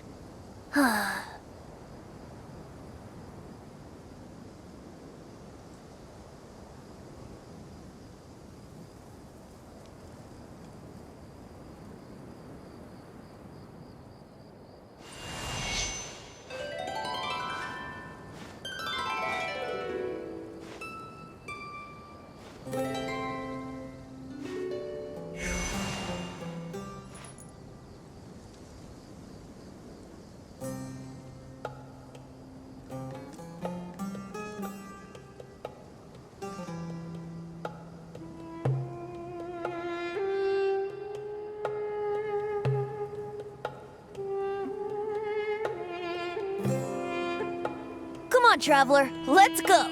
The world is full of lost ballads just waiting to be rediscovered.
Everyone's here.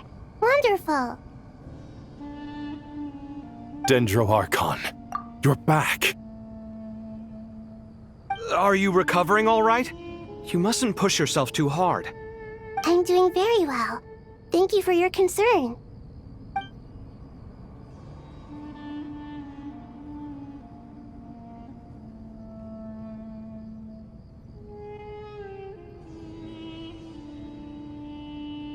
I see. Using the power of Aru to reboot the Akasha and gain access to Irminsul. It's a sound plan, although... I regret to be the bearer of bad news, but with the state that Irminsul is currently in, it's impossible to access via traditional means. Even the Akasha won't change that. Alas, we had feared this may be the case. What about non-traditional means? Non-traditional means? Are you saying... Desperate times call for new measures.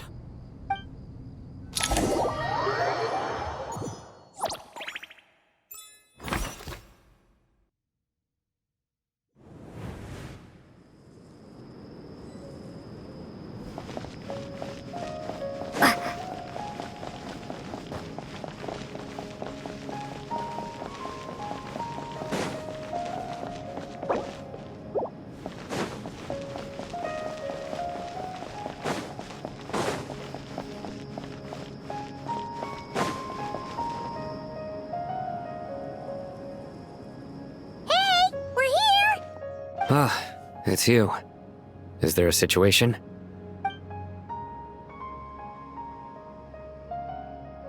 The Aranara have good intuition when it comes to people. In other words, there may well be a traitor among us. Given everything that's going on, I'd be more surprised if there wasn't. Miss Nefer, as a professional intelligence broker, I trust you have a solution? Not one that I'm willing to volunteer.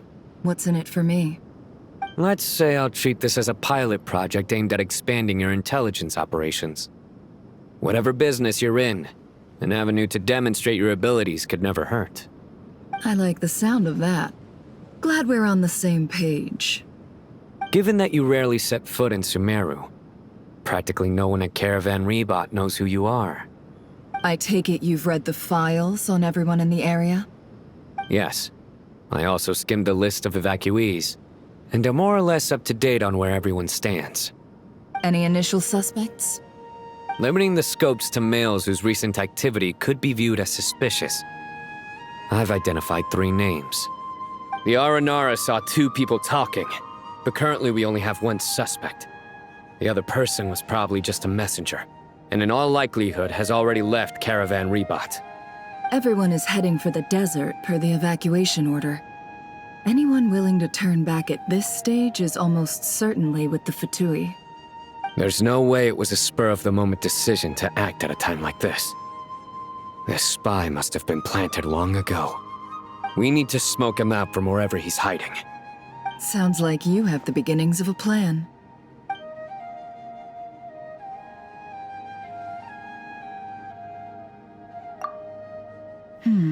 I see. Your suspicions are well-founded. I'd be watching him too if I were you. So far, we still lack solid evidence that he's been bribed. He hasn't made any recent purchases that would indicate he came into some cash. Then let's get closer to him to confirm before we make our move. I can handle it. I'm not based in Sumeru, so barely anyone at Caravan Rebot knows who I am. And you're certain you've never encountered this person in Nodcry? I'm certain.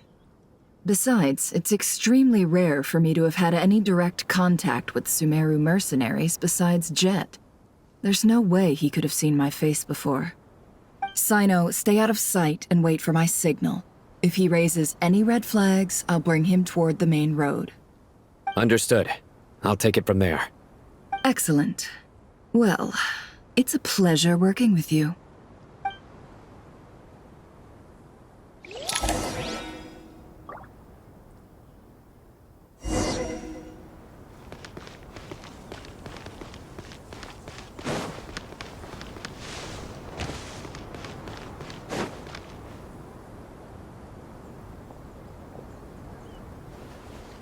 Darker skin, scars, frequents the desert and has ample combat experience. Nothing unusual about how he dresses or acts. What's that he's looking at? A coin. Interesting. Could that be how his contact paid him? Conveniently discreet for someone trying to hide any unexplained income. And yet it could be highly valuable. Sorry to bother you. Has everyone here already left? I don't suppose you happen to see a lady wearing a hat? Ma'am, what are you doing in Caravan Rebot all by yourself? The main group evacuated some time ago. Didn't you pass them on the road? My friend and I lost some of our cargo along the way. I didn't want to miss out on potential business, so I told her to go on ahead and meet the client while I retraced our steps. I didn't think it would be so late by the time I found it. And then there was a terrible sandstorm. I guess I must have taken a wrong turn, because I didn't see any large groups on my way here. Forgive me for asking, but just to be on the safe side, could you describe this friend of yours? Sure. She has blonde hair, and she was wearing a hat and a white dress. You'd definitely know if you'd seen her. Yes, I think that does ring a bell. My apologies. During this exceptional time, the Corps of 30 are under orders to be extra cautious when dealing with unknown people, whoever they might be. I understand. Well, sir, is there anything else you need to know? If not, I'd better try and catch up with them. Hey, wait! They left a good while ago now. You'll never catch up with them on your own. Why don't I give you a ride? I'm here to collect the last few people anyway. We have plenty of carts, so one more won't be a problem. That would be amazing. Traveling with a group will be much safer. I'll have to pay you for your trouble. Hey, let's not worry about the money for now. Wait here a moment. Once I'm done packing up, I'll take you to join the rest of the group. All right, thanks. Let me know if you need a hand carrying anything. No need for that. I'm strong enough for both of us. Okay. Well, I wish there was some way I could repay you. Guess it's my lucky day, running into someone who knows what they're doing here. You might have just saved my life, you know? You're not wrong there. I mean, what kind of cargo is so important that it's worth risking your life to get back? I hope for your sake that it's priceless. Actually, I suppose I can tell you, since you've been such a big help. But be sure to keep it to yourself, or we could both be in big trouble. Oh, really? Sounds mysterious. We're in the antiques business. You understand? Some of our goods aren't acquired through the most legitimate means. We have to be very discreet when we're selling them. That's why I had to go looking for the missing cargo alone. Ah, no wonder. Well, ma'am, in that case, it turns out that maybe there is something you could do for me. I'm all ears. But to be clear, our commission isn't cheap. Think carefully before you ask. We don't want to ruin our relationship before we even hit the road. I'm sure that won't be a problem. My issue is, I have something that's a little difficult to sell on as well. Take a look at this.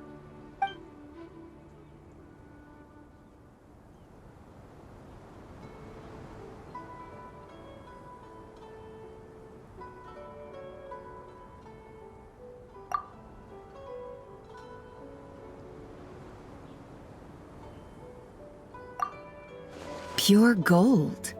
That's quite something. How'd you come across it? Dig it out of some ancient tomb?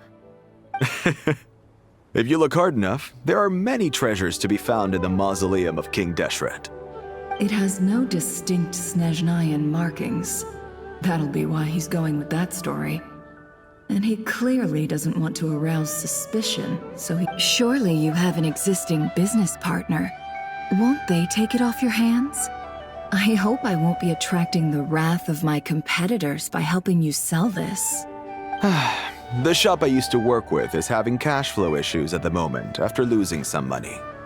I'm under enough pressure as it is without having to deal with them. On the off chance anything went wrong, I'd never get my money back. I understand. Gold is the last thing that traders with cash flow problems want to see. Well, in that case, I think we can work something out. As it happens, I'm just about done packing. Shall we make a move? Sure. Let's walk and talk. This evacuation was a huge operation. They needed a few people to stay behind and tie up loose ends. And I ended up being one of them.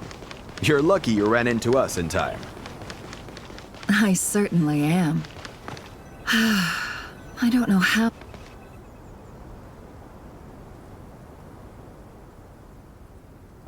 Huh?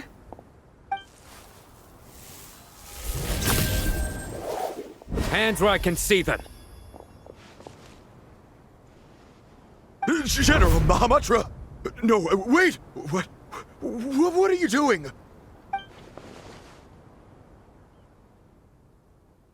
This is the coin? Good. Sadly, you won't have the chance to spend it. Nicely done. Looks like Sumeru's Matra are a well-oiled machine nowadays. Unmarked gold coins are quite difficult to trace. Thanks to you, we have secured the evidence. Here's what's gonna happen.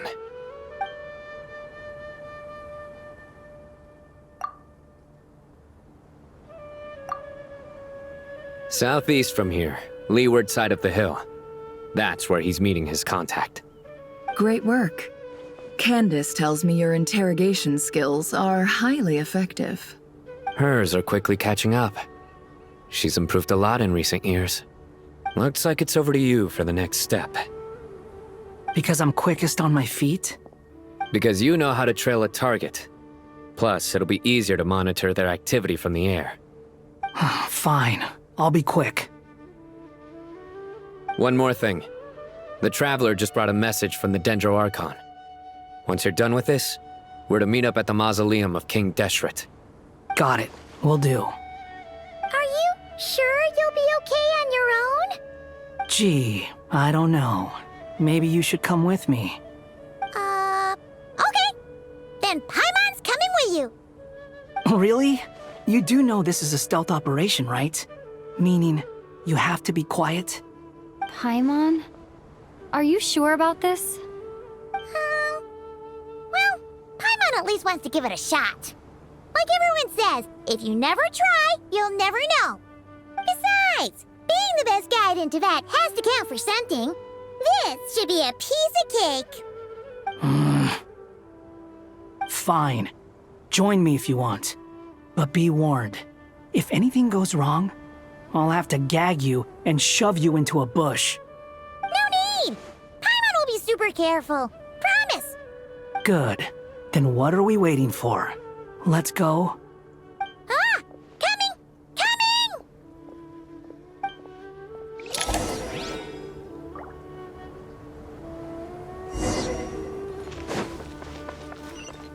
Quit following me.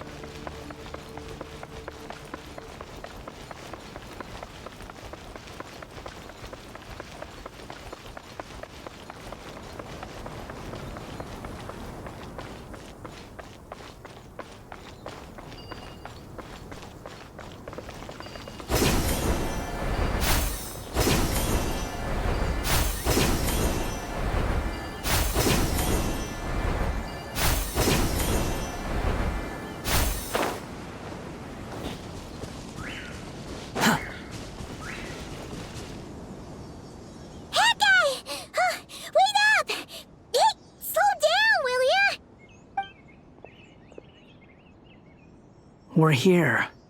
Now we wait. Okay, yeah, cool. Cool.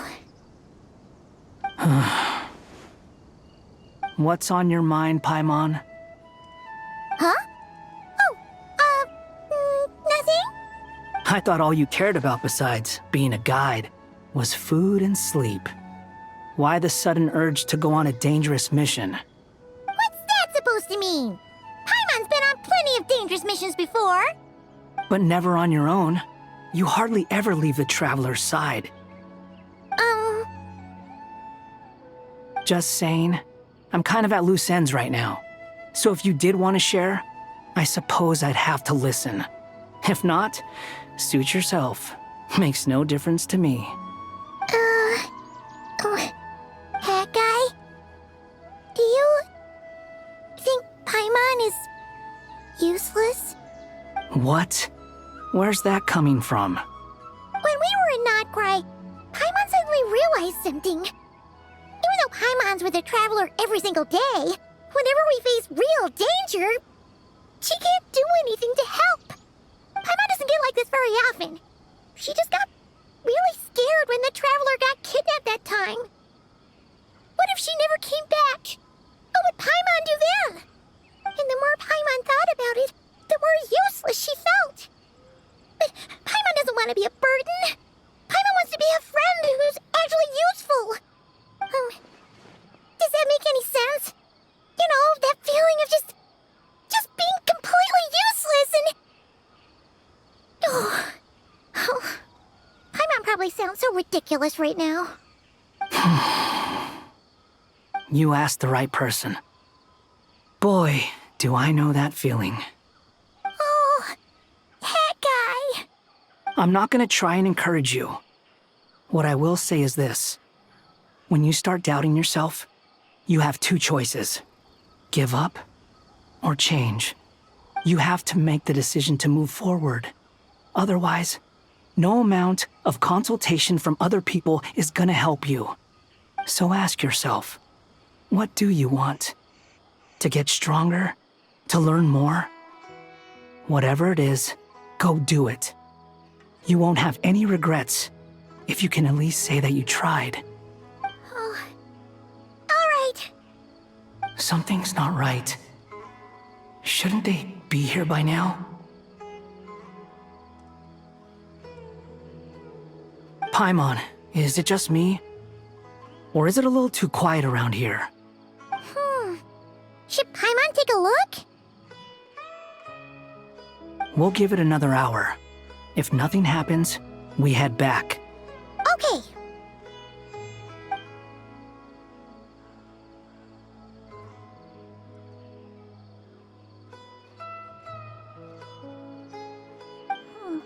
How strange.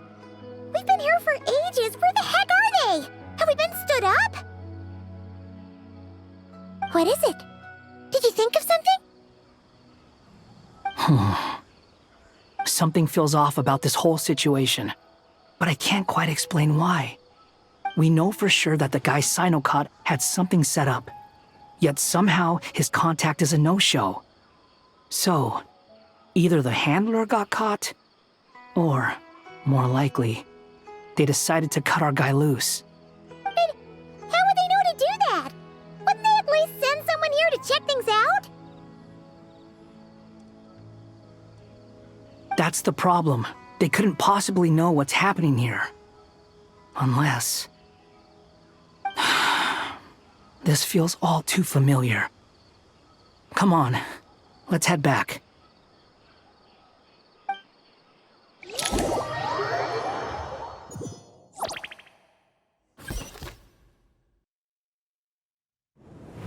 Even though this isn't a formal meeting, I'd still like to start by saying how grateful I am to each and every one of you. Thank you all for coming here and standing by our side. Shesipank and Bennu are currently assisting the scholars with the maintenance of Aru. Please forgive their absence. As for Hermanubis, may he rest in peace. We remember him with great fondness. There have been times when I imagined what it might be like to meet you all. Now that it's really happening, I feel quite emotional. Time has taken many things away, but that which remains is all the more resilient. I must say, there is one thing that rather surprises me. You appear to be in good spirits, Lesser Lord Kusanali. But even so, I can sense that the life force given to you by the Dendral Dragon has far from fully resolved the problem of your vitality. Oh no! So even Apep's power didn't work? Don't worry, Paimon. It worked very well indeed. The issue is how closely I am tied to Irminsul. Until the problem with VII is resolved, there is no way I can fully recover. Sumeru has undergone tremendous changes during your absence. When gods pass away, inevitably, people's faith in them grows weaker. You must have sensed it already. Your power is not what it once was. Regrettably, this is true. I too have grown weaker due to the effects of Irminsul. Right now, we're all in quite a sorry state. Then what do you suggest? We take all the help we can get. Sumeru is our shared home. You and I, gods and humans alike. We must unite all our strength in this moment. Though Al-Ahmar is no longer with us, the alliance between the three gods remains in force. Regardless, as subjects of our king, we have a responsibility to support Sumeru through this catastrophe. Not to mention that it was the people of Sumeru who released us from this prison of Aru. Times have changed, and the people of today possess greater wisdom than those of the past. You really know how to give a rousing speech, Koti. Now then, let us learn more about your plan. The brightest minds of the Sumeru Academia are busy opening and renovating Aru. They claim it has something to do with Irminsul? correct. Irminsul has existed in Teyvat since the very beginning. But during the Age of the Dragons, it did not possess the significance it holds today. After the heavenly principles arrived, the power of the Light Realm was divided into elemental energy, and Irminsul was refashioned as a device that records and preserves all information. Since then, everything in this world has been inextricably linked to it.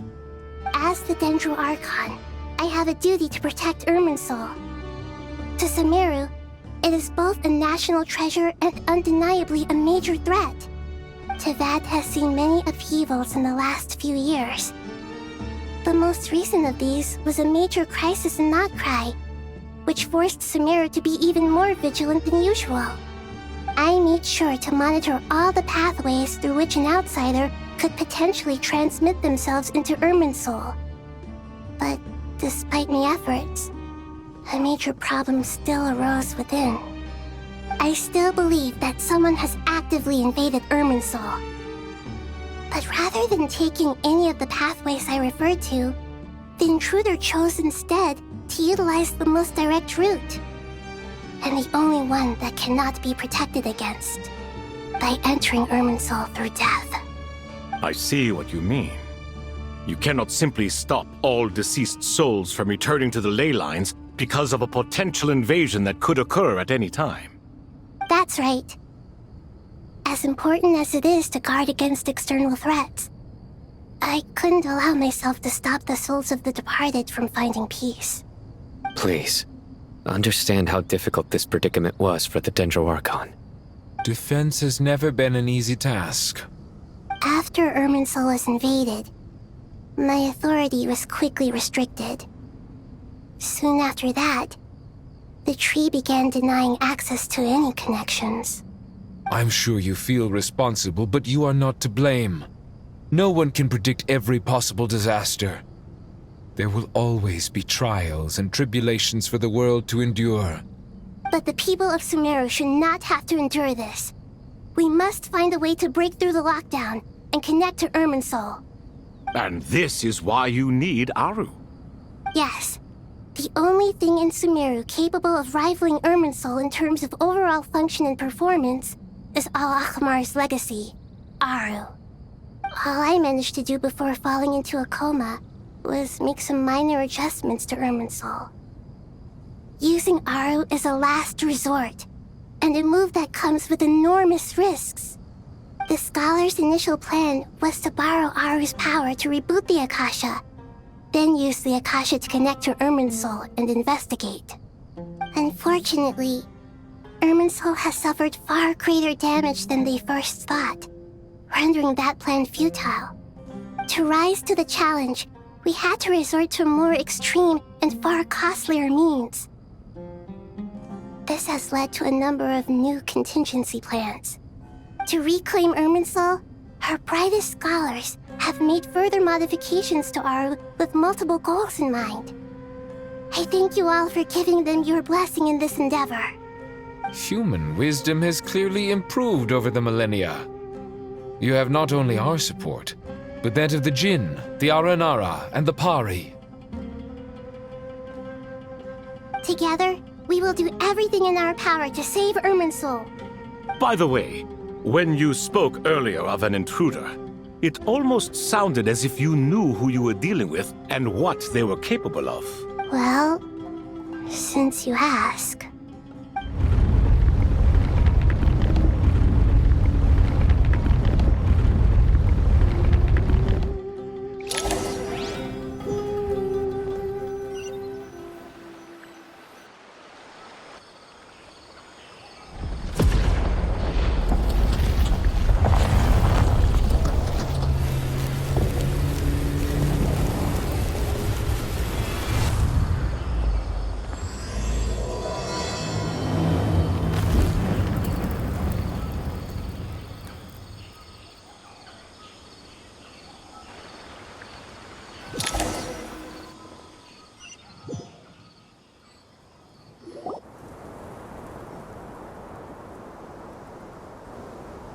Master Tainari! What is that? Is this Irminsul? How did this happen? What's going on inside? Luckily, we managed to evacuate everyone. What in the world was that? That was terrifying!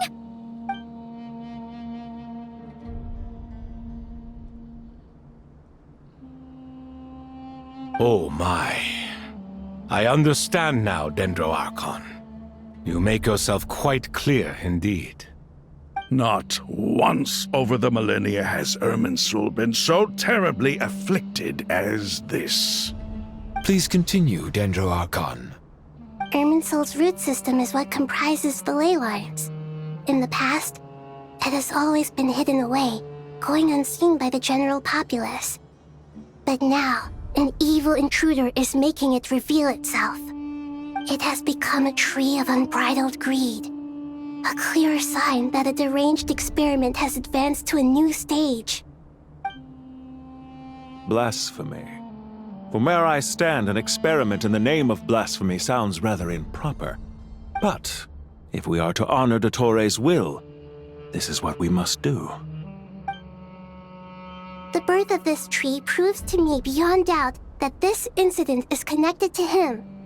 But to explain the situation in full, there is someone I need to tell you about.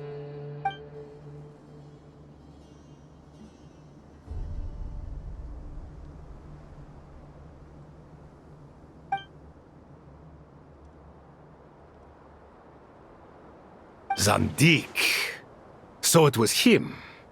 I saw him in the desert once. A man of supreme arrogance. So this is where it has taken him.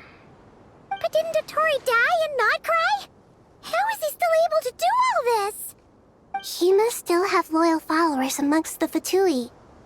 Even so, I'm still unclear as to how he has been able to wield such a profound influence over Irminsul. I can confirm that Fatui forces have arrived in Sumeru City. Furthermore, Irminsul seems to be undergoing some kind of mutation. Evil branches are beginning to grow.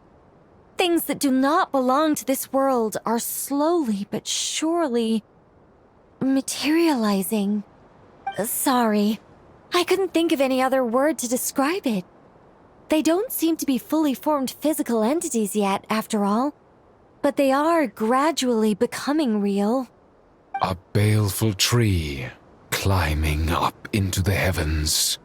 Speaking of Dottore, I have some information on that front as well.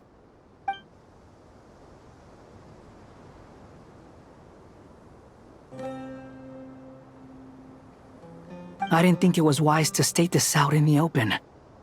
But my theory is, the mole wasn't cut off after he was caught.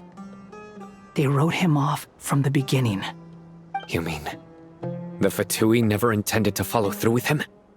Then why plant a mole at all? It's hardly a conventional strategy, and the rationale behind it is pretty twisted. But as it happens, I know someone who works exactly this way. And when it comes down to it, his goals are very simple. He just wants to confuse people, so they can't figure out what he's up to. He's been a collaborator of Dottore's from the outset.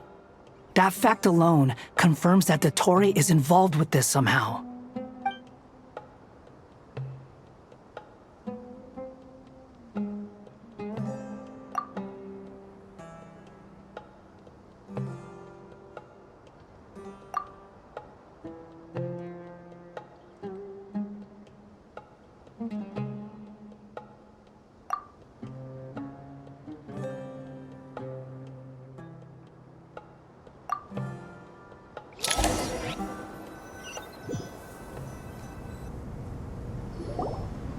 There is still much to be done. Everyone, please remember our core strategy.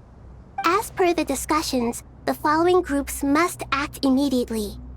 Mr. Al-Haytham and Mr. Kaveh, the next phase of the Aru renovation project must begin right away. Godspeed to you both. We'll give it everything we've got. The plan looks feasible, but the implementation will require certain resources. General Mahamatra Sino and his team will help to procure the materials required for modifying the terminal. No problem. I've already spoken with Sethos and Hat Guy, and they've agreed to assist me. This kind of thing is best left to the fleet-footed, right? Hat Guy? If it's efficiency you're after, we're the right people for the job. Following up on the elemental energy amplifier we discussed, Ms. Dory, I assume you're the one most familiar with the status of this project. Aside from the Dendro Archon, of course. Yep, that's right. Leave it to Lord Sangama Bay. Got it. Well, I'd like Madame Farazan, Kale, and Nicole to support Dory on the technical side. You can count on us. Will do. Rest assured, I'll take good care of Kale. Dia, Candace, and Nefer, you'll be in charge of negotiating between the various parties. I trust you remember our goal. You bet. We can handle it. Good. I believe that covers everything. Tainari will provide ad hoc support as needed, if that's okay. Poor Tainari. Must be tough being Nephis' student. Getting bossed around all day, every day. Hey, don't try and drive a wedge between us, you old rascal. All it says to me is that Master Nephis has faith in everyone's abilities. While I'm nominally here as backup, I doubt there will be many situations where my help is needed. Exactly.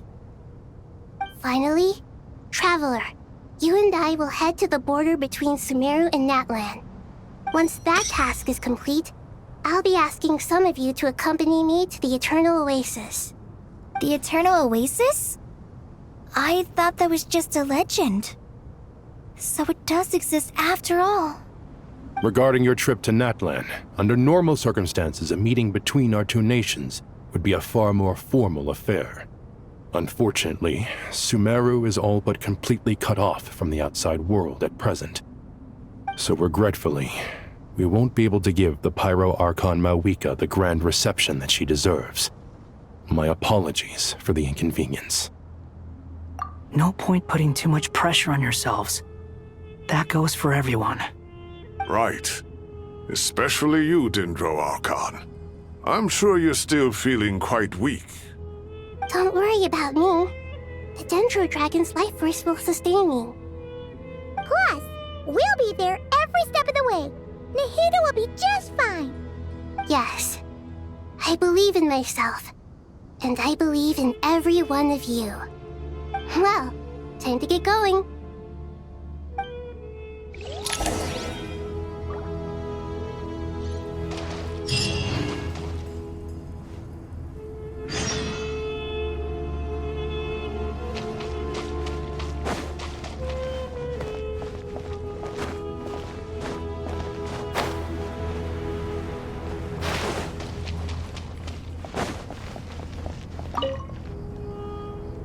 To what extent we can implement the final plan depends on how successfully the Akasha can be modified and configured.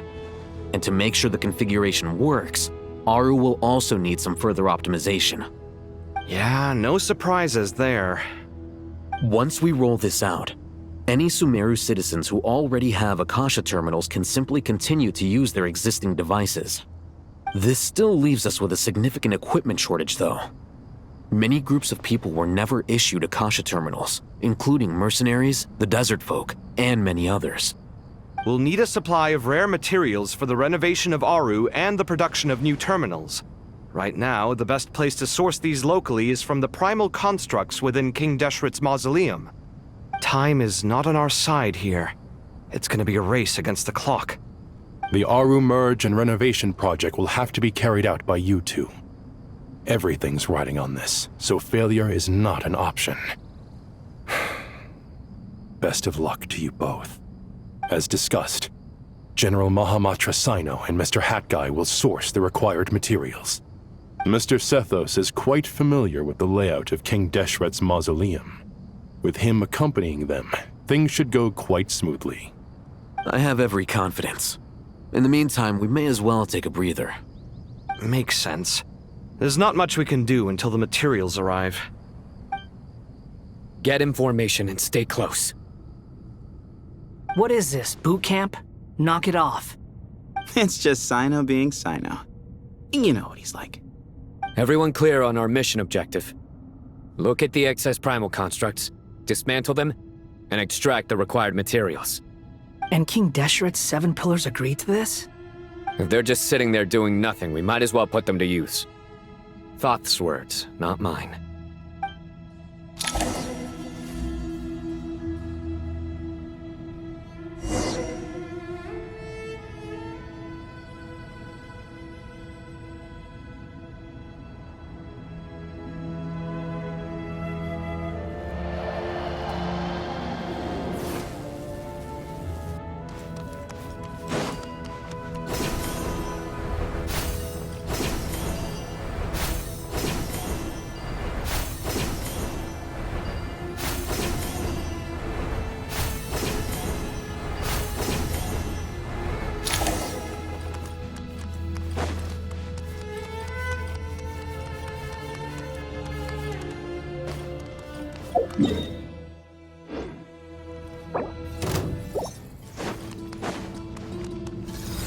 Glory to Al Akbar! Way ahead of you! Futile! Through me, justice is served! Wretched vermin! Behold, that's far enough!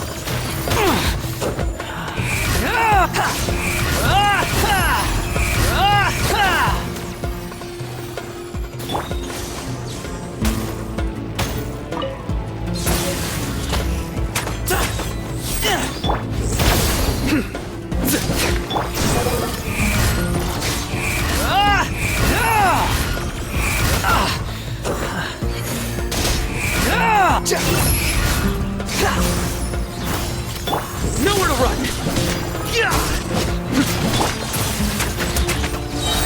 Squall Fury!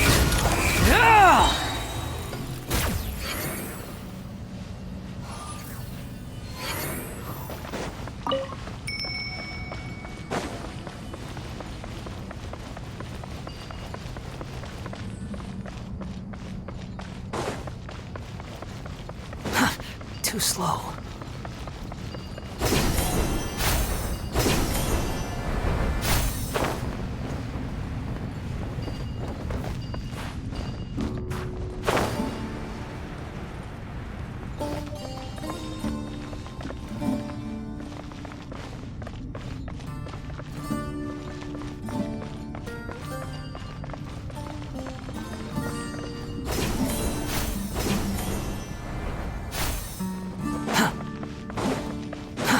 Too slow.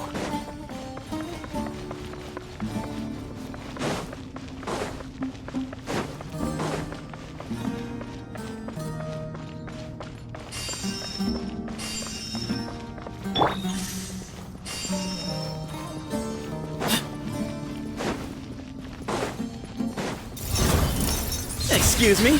Sage's wisdom! Futile! How amusing.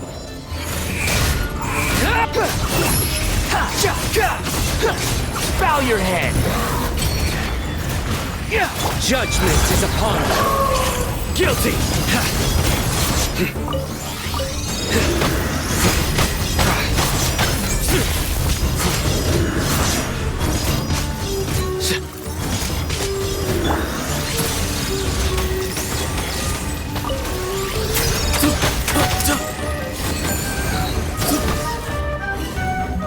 Way ahead of you. Surrender. Behold.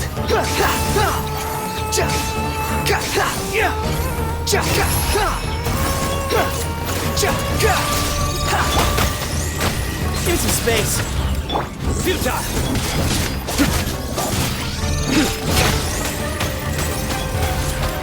Excuse me? Shucks. Squall Fury. These devices should still be usable even though they're broken down. Let's take them back for the others to review.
space.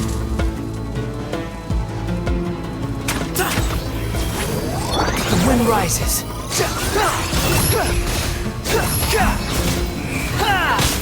You're dead. Through me, justice is served.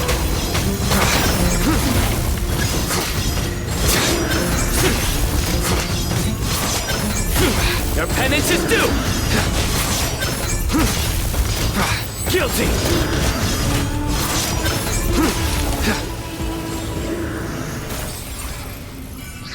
How many do we need again? Enough to make an Akasha terminal for everyone who doesn't own one. I remember you telling me how revolutionary these Akasha terminals were. You've used one before, right? The Academia declared the Akasha to be the most powerful and comprehensive wisdom dissemination system in history. That should give you an idea of how powerful it is. Certainly sounds impressive. Neither Hat Guy nor I have ever had an Akasha terminal. Well, if it all goes to plan, that's about to change.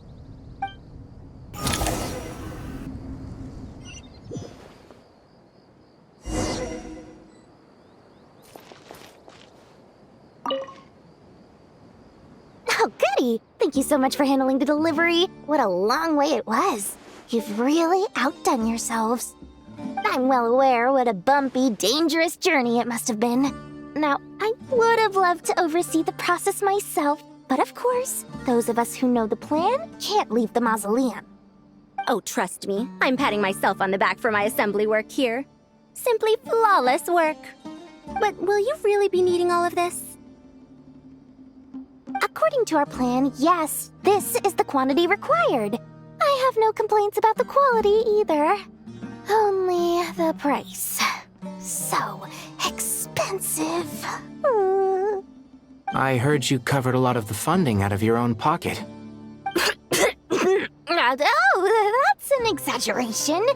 The Academia provided most of the funds. I just offered a small token of my goodwill. Of course, the real tragedy is how little profit I'm making on this. You know, it's a serious crisis when you can't even make money out of it. It's really quite a beautiful design. And I'm intrigued by how such a diminutive device is able to output the power of the Light Realm. Did you attend the lecture on Light Realm energy, Madame Farzan? I don't believe I saw you there. Of course I attended. I was just a little late, so I had to listen to the whole thing from outside the back door. Anyway, I have a perfectly good understanding of Light Realm, elemental and abyssal energy, as well as the relationship between the three. Good to know. Master told me in private that the conversion process between Light Realm energy and elemental energy involves highly classified knowledge that shouldn't be disseminated too widely. But even so, the scholars still shared said information.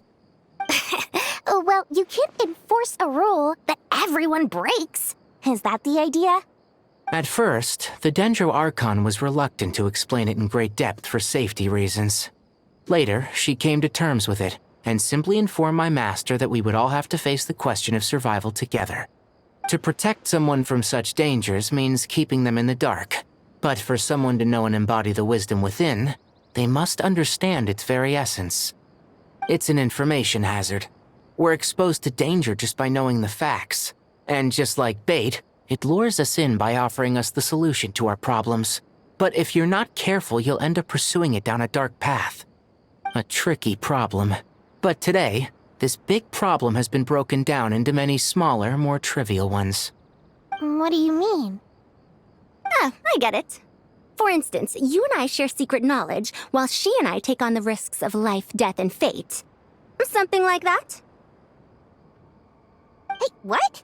That is not what I call a trivial problem. Well, as they often say in Bahumana, an event that is monumental to the individual is negligible in the grand scheme of history. Generally, the fate of the individual is an insignificant affair. Being from Amorta, where the subject of our research tends to be a lot more personal, I have to disagree. It's hard to dismiss the individual as insignificant. In other words, the big problem of survival has been broken down into many small, interconnected factors, and each one of us represents one of those factors? When the same secret is shared with a group of people, the same fate binds them together. Most people would find this unimaginable, but to us scholars, this is the path that has always beckoned to us. Sharing knowledge is a good way to fight against fate. I will always believe in that. All right, I think that's everything. Thanks a lot. But don't go anywhere just yet. I'll still be needing you to calibrate the equipment.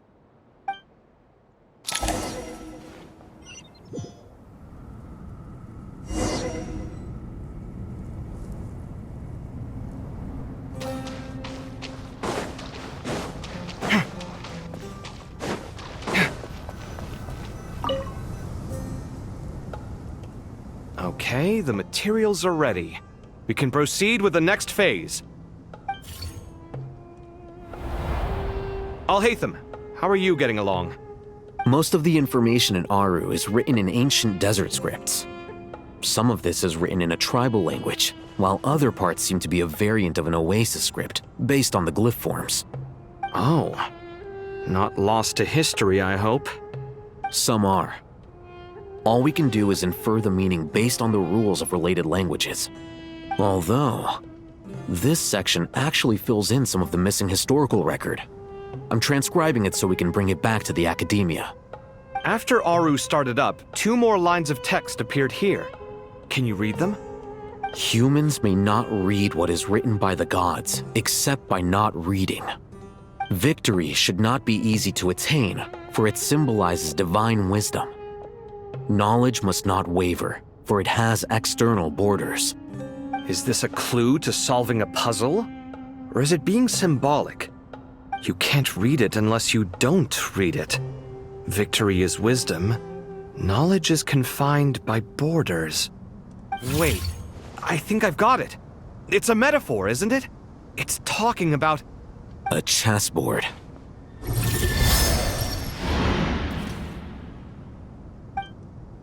You were right. The youth of today are skilled at solving riddles. Have the secrets buried in the desert not been unearthed over the years all the same? Since Aru is a place reachable through wisdom, this day was bound to come sooner or later. Oh, I've always been against overly cryptic sentences. Don't you get tired of reading and writing all that? Ah, it's you 3. Just in time. We've been delving deep into Aru, and now this board has appeared. I've heard this was how you'd while away your free hours. You must be quite the experts by now in that case. It is true. King Deshret's chess games are some of the most well-loved of all his wonderful creations.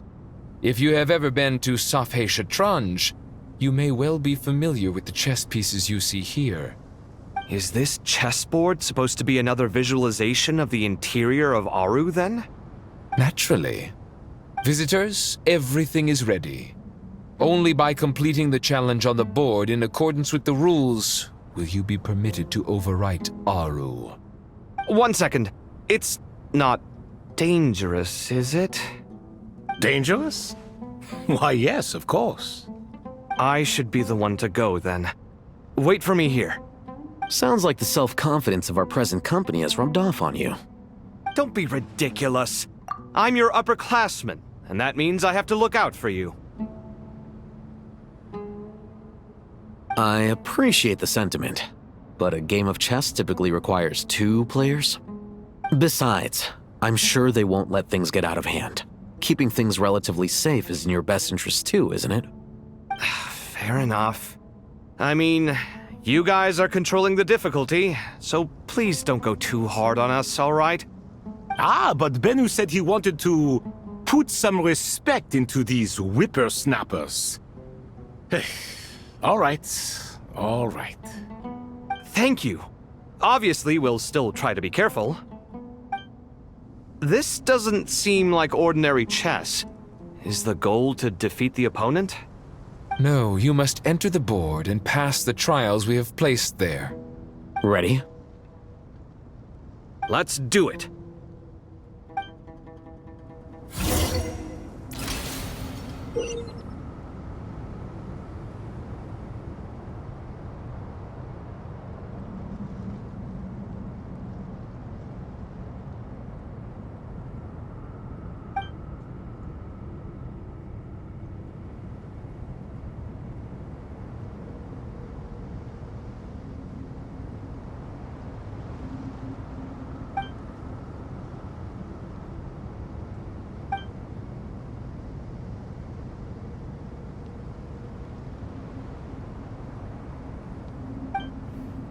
The first trial is posed by me. I don't think this is gonna stop us. Ah, but the key to this game lies in working together. Otherwise, you will be deemed to have broken the rules. Looks like it's up to me. Marak, can you open it? King Deshret's favorite primal construct. Living on in suitcase form, of all things. Amusing. Ho ho! Excellent work.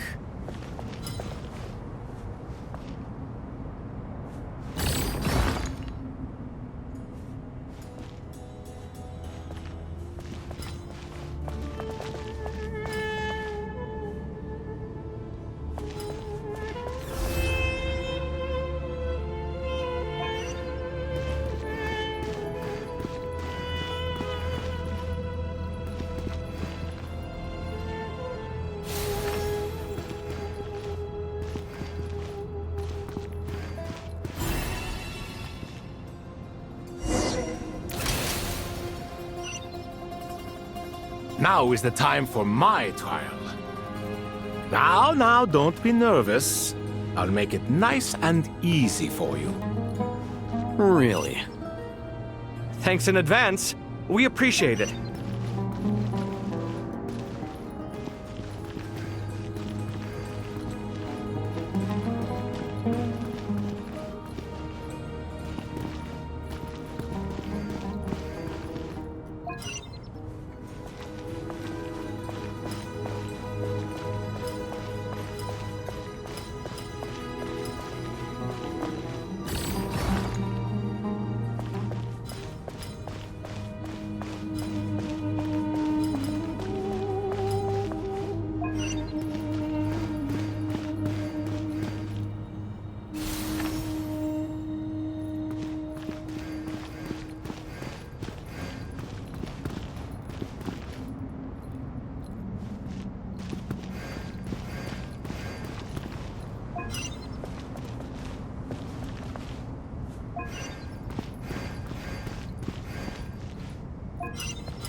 Ibis King, don't you think this all rather inappropriate?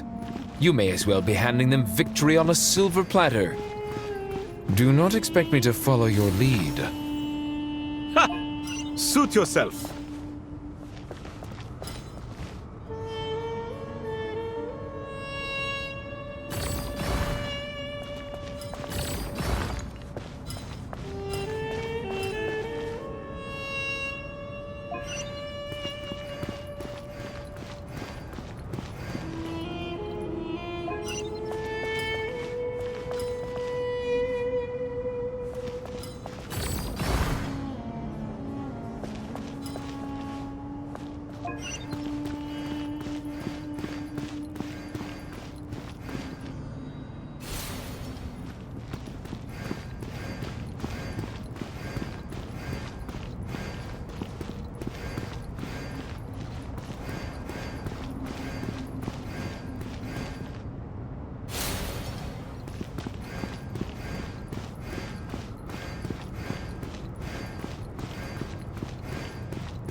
Alhaitham, what are you thinking? If you don't want to wait, you're free to leave. I never wanted to wait in the first place! Chessboard gave me no choice. If you say so.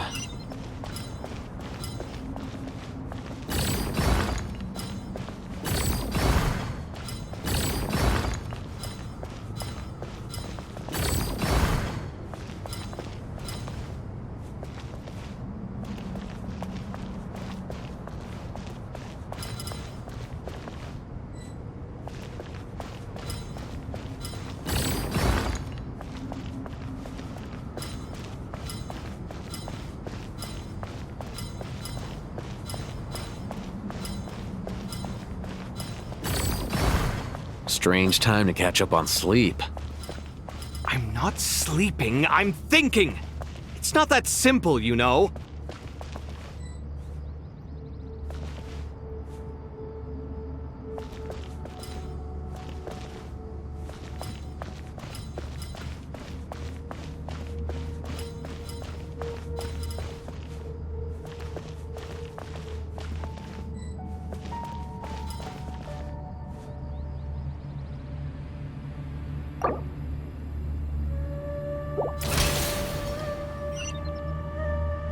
Ibis King, don't you think this all rather inappropriate? You may as well be handing them victory on a silver platter. Do not expect me to follow your lead. Ha! Suit yourself.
Ibis King, don't you think this all rather inappropriate?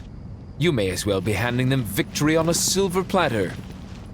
Do not expect me to follow your lead. Ha! Suit yourself.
Strange time to catch up on sleep.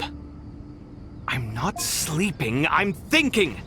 It's not that simple, you know.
Strange time to catch up on sleep.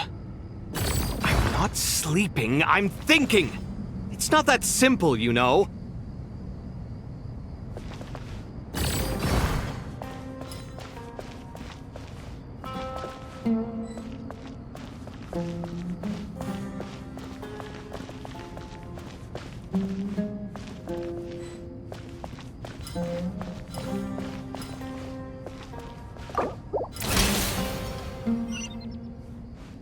Ibis King, don't you think this all rather inappropriate? You may as well be handing them victory on a silver platter. Do not expect me to follow your lead. Ha! Suit yourself.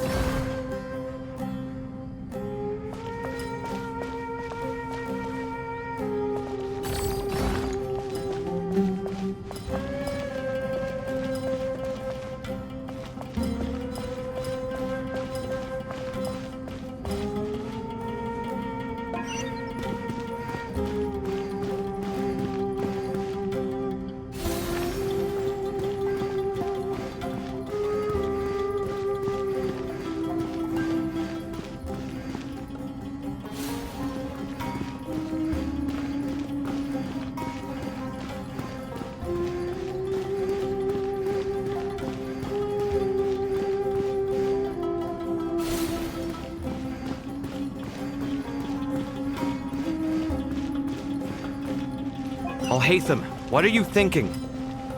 If you don't want to wait, you're free to leave. I never wanted to wait in the first place! The chessboard gave me no choice. If you say so.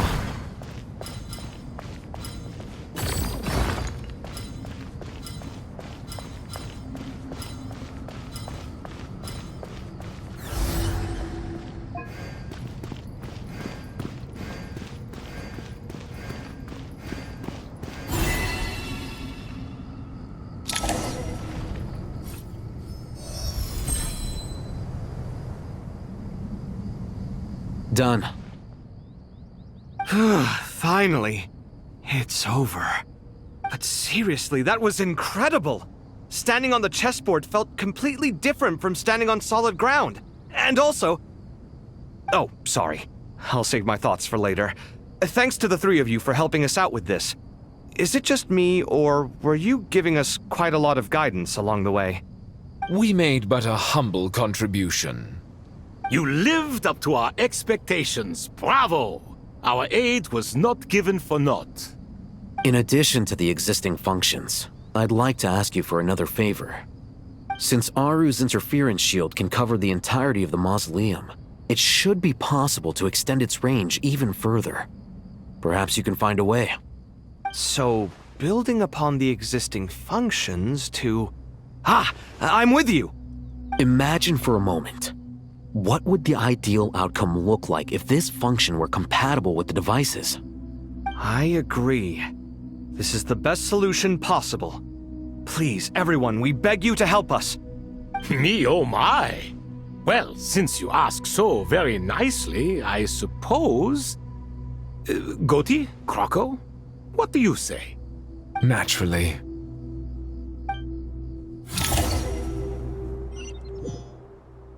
Time to go!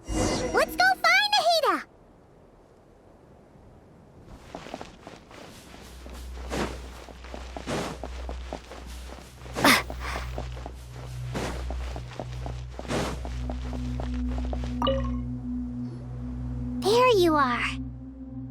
Miss Nicole truly is an angel. She shows great wisdom in guiding others, and she has already sent word to Natlan on our behalf. She said that while the other members of the Hexen Circle are busy with important work, she is quite free, and she is more than willing to accompany the people of Sumeru for the entire journey. Oh, yes, Nicole, all right. Always super patient and loves to help everyone out. She's the best. She is. So kind and enthusiastic. Well, time for us to get going. Let's head out.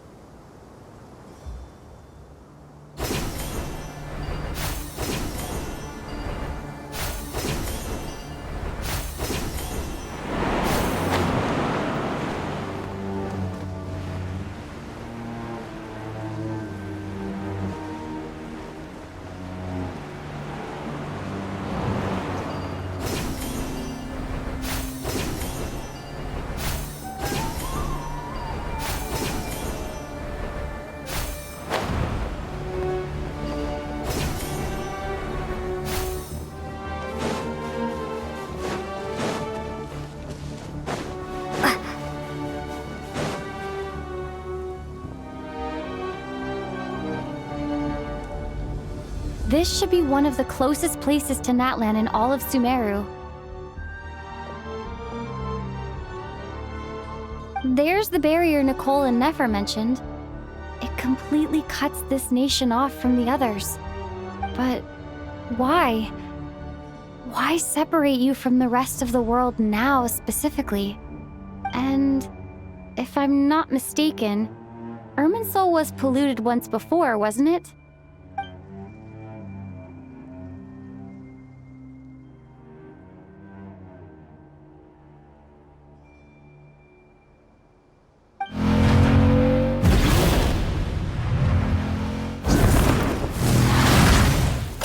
Good question. I'm wondering the same thing myself.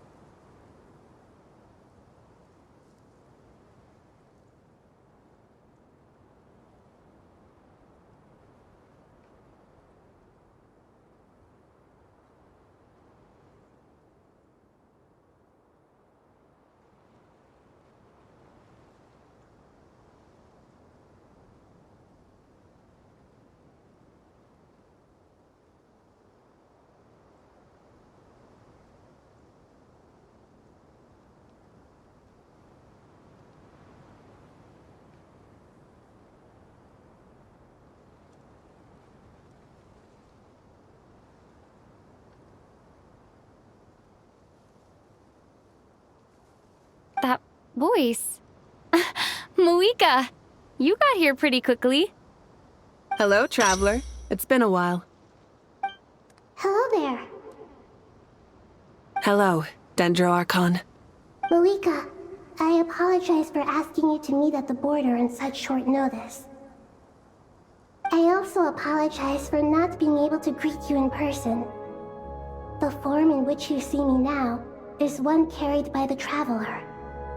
The real me is inside the mausoleum of King Deshret, and I am reaching out to you with my mind from here. Irminsul has been infiltrated by the Doctor. We must be on our guard, as he can spy on information in the world from within the tree. Fortunately, there is no record of the Traveler in Irminsul, and you are still within Natlan's borders. My records will be preserved in the Night Kingdom, rather than the ley lines. As long as the Night Kingdom remains disconnected from the ley line cycle, the Doctor has no way of knowing my movements. Exactly. So by meeting each other in this way, the meeting essentially never happened. No wonder Paimon didn't come. You were concerned that her activity would be recorded by Irminsul. The Natlanese have heard about the situation in Sumeru. With the borders sealed off, merchants have been forced to stop their shipments. It's pretty serious, and you're the ones bearing the brunt of it. I'd like to address the question you raised at the beginning. I can offer a brief explanation, although it will sound rather cruel. I don't reach this conclusion gladly, but Irminsul predates the heavenly principles. It existed long ago, when the dragons of Natlan were at the height of their power. So even when the people of Sumeru became ill because of pollution, it was not a critical issue from the perspective of Irminsul itself. As long as it continues to function normally, the barrier will not be activated. But this time, the Doctor's invasion has directly affected the tree. That is what caused the barrier to deploy.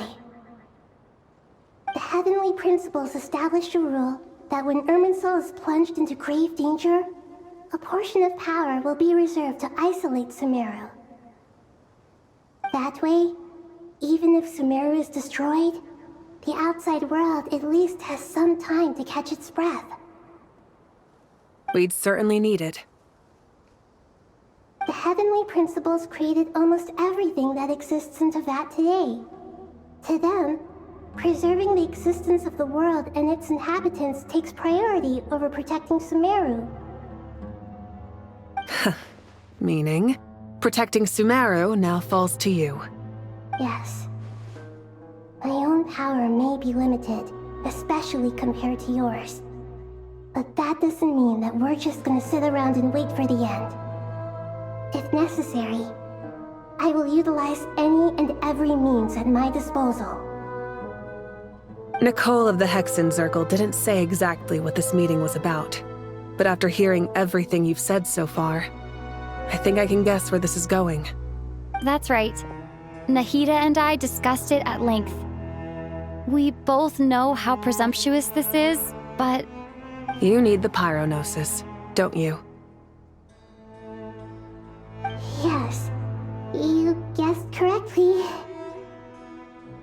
Originally, I only intended to borrow it, but the situation is far graver than I foresaw.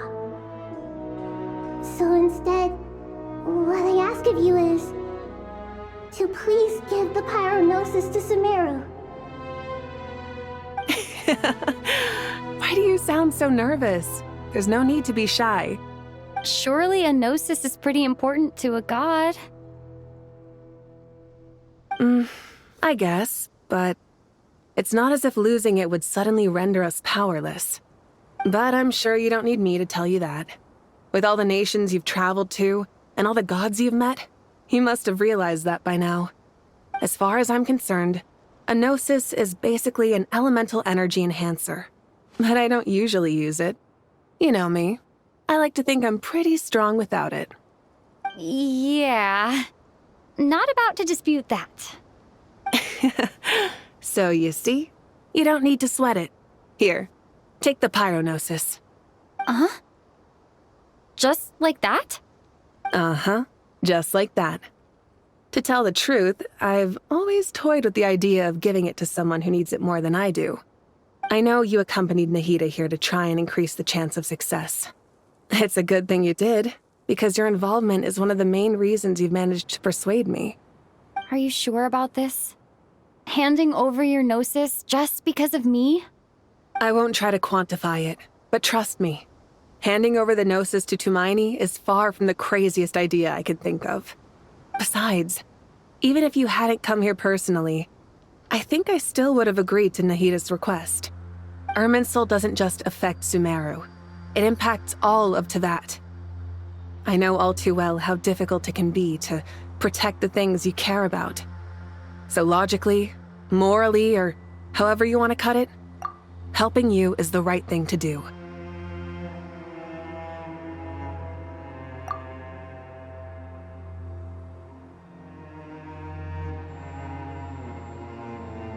You don't need to tell me the specifics of your plan. Where the Gnosis is involved, the tighter the secrecy, the higher your chances of success. Malika, my heartfelt thanks go to you and the people of Natlan. Don't mention it. But now for the hard part. How do I actually give it to you? The Irminsul barrier is right in the way. I have an idea.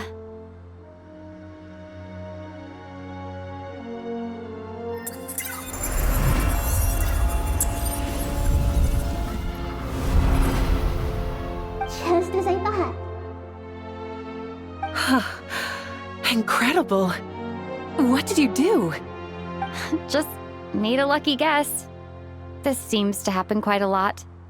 Things that apply to everyone else don't seem to apply to me. I figured the same might be true here. Irminsul usually produces effects based on the records it holds.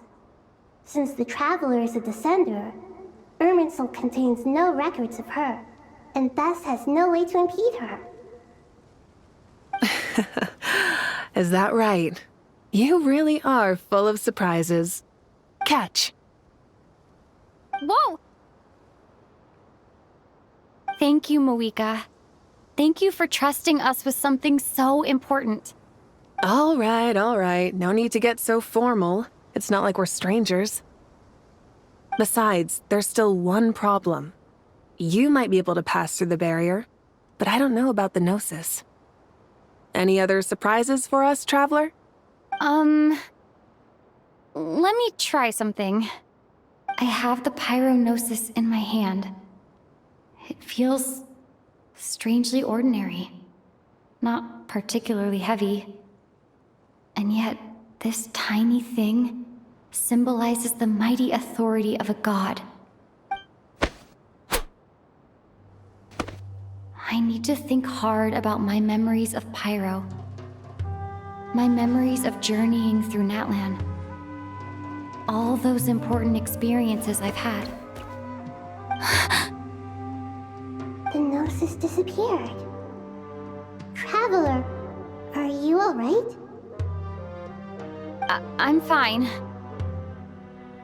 The Pyrognosis disappeared into my body, just like phlogiston. Maybe it resonates with you because you've mastered the power of phlogiston. You might not be recorded in the ley lines, but you're still our Tumaini. Whew.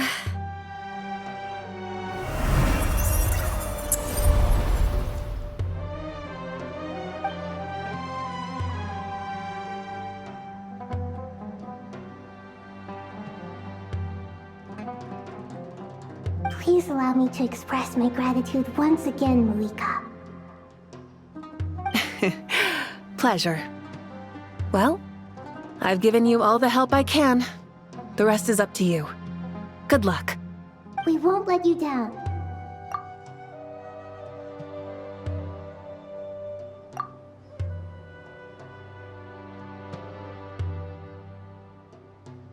Yeah, we aren't about to lose.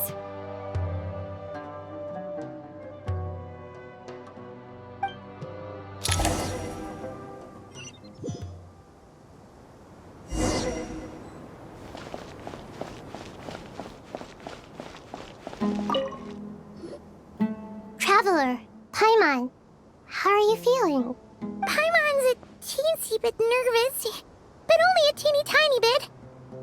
Seems like she's gotten way braver over the last few years, huh? Of course. After all the adventures you've had with the Traveler, I'm sure you've gained a lot of experience and grown as a person. I'm doing all right. What about you, Nahida? How are you holding up? With the negative effects of Irminsul, I'm a bit like a piece of fruit that's been burrowed into by hungry insects and left to rot. I'd be lying if I said it was nothing.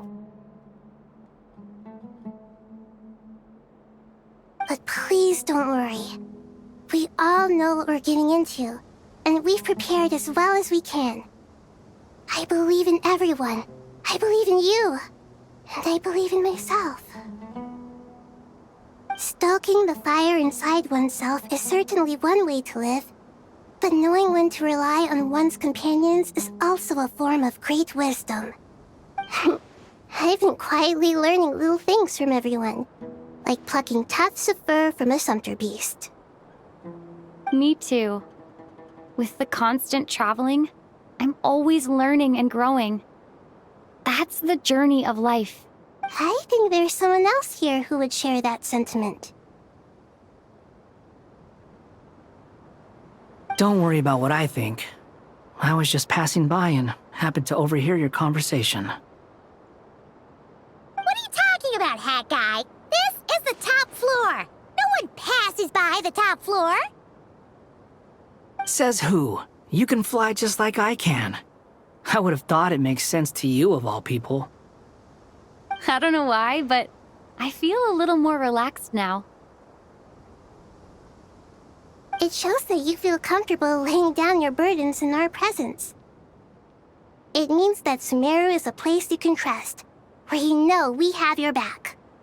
And we feel exactly the same way around you. That's what it means to be friends.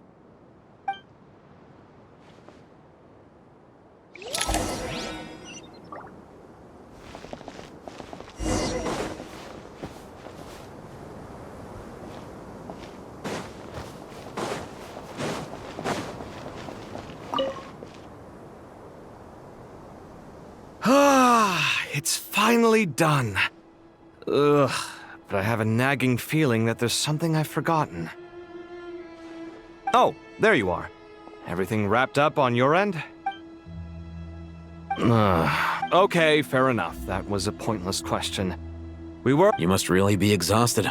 Well, it's been a busy day. When work ends, you clock out. Yeah, we're definitely due a break. Probably a little late to start drinking now, though. I'll stick with water. Here, this one's for you. Thanks. You want a bite to eat? I can grab us something. Or wait, I think there's a stove nearby. Let me take a look. Are you nervous? A little, yeah. Unlike you, it seems. How are you not feeling at all nervous? Because everything that happens next is beyond my individual control. What do you mean? There's only so much I can do. Was it like this last time, too? You mean with Azar and his... So the enemy is stronger? I still vividly remember the way you interrogated me in the If your memory is so vivid, you might also recall that it was you who came looking for an argument.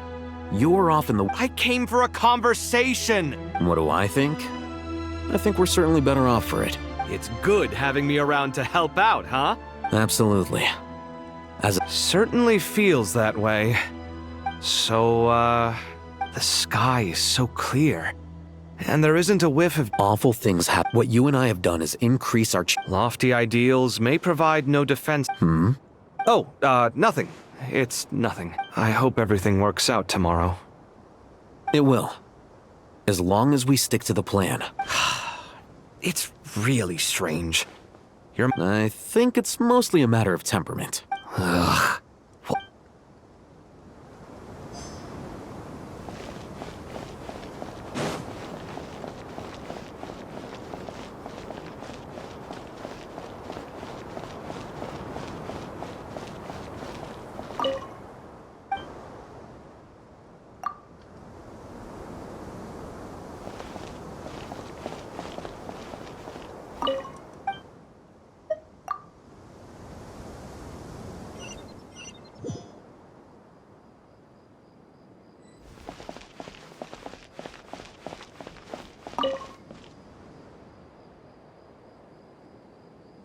We'll make our move. Good. As much as... That'll be enough. Master Tainari! Mr. Sino! I brought some juice and some water. I know how easily you get dehydrated in the desert. I gotta ask, though. Who's on juice-making duty at a time like this? Madame Farazan said she was feeling a little nervous, so I told her about the automatic juicer my friend invented. She took it right off me and started making carton after carton of juice. A juicer? Yeah, I hadn't had the chance to try it out before this. The juice is very sweet. I think so too. Kale, how are you? Physically, I'm okay. It just still feels strange to me. What? I know the feeling well. At least now. All the more reason that you should apply for Spontamod. Tainari fiercely opposes the idea, though. Those two things are completely unrelated. What are we all chatting about, Would anyone like any juice? Oh, you have some already. I had some earlier, ma'am. Maybe give the extra to someone else? Very well, very well. I shall be off then. There's this enormous power, and then there's little old you. You feel like there's no connection between the two. And that sense of dissonance is difficult to get used to. Yeah.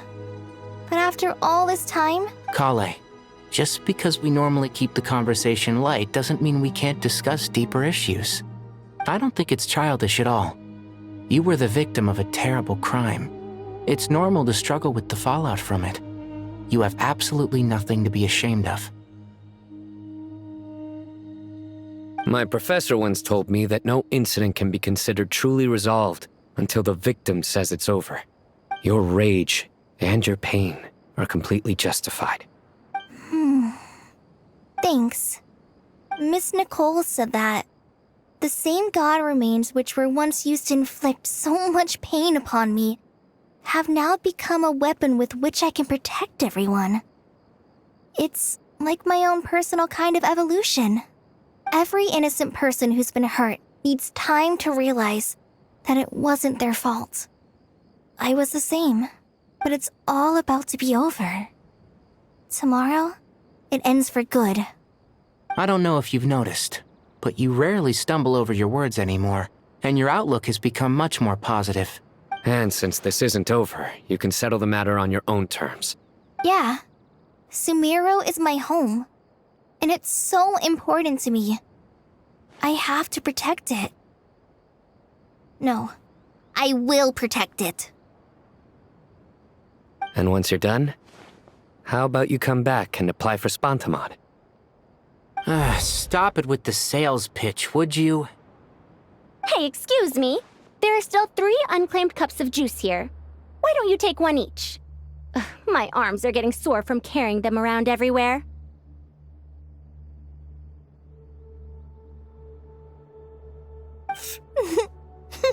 Madame Farazan, why are you... Here, let me take them off your hands.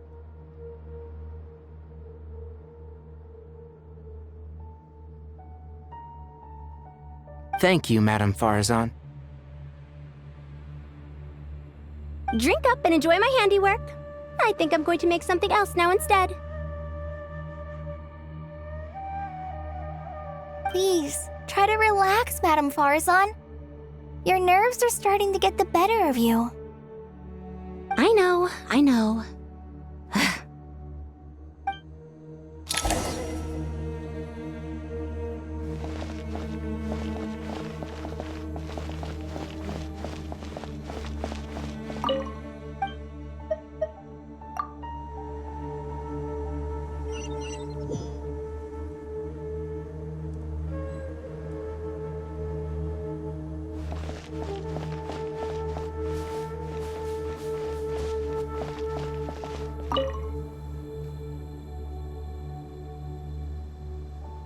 Something on your mind, Miss Nefer? Nothing in particular. It's just... right now, the future feels... But the future has not yet arrived. Some people know that there's an impending disaster. Others remain blissfully unaware. People are shaped by their circumstances. Different circumstances create people with different perspectives. I've always found the perspective of the Vahumana Archon to be a particularly incisive one. Even at the height of the crisis in Nodcry, people held diverging opinions. Indeed.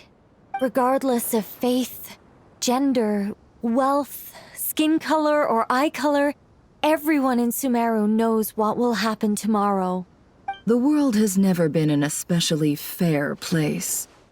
Yet now, against all odds, a moment of unprecedented unity and equality is about to take place. It's fascinating. If only my father could have lived to see this era. Era. To me, that term represents a much greater span of time. It can be an unsettling word. I would even say I'm afraid of it. Do angels even feel fear? Yes, at least I do. I fear the gap that grows wider with each passing day and the never-ending flow of time. Time renders all memories insignificant and reduces all splendor to nothing. But those memories are the one thing I do not want to lose. You're very human in that regard. If angels draw too close to humanity, our wings burn away in the bright flame of awareness, and we fall to the earth. After spending so long among humans, I have lost much of my former glory.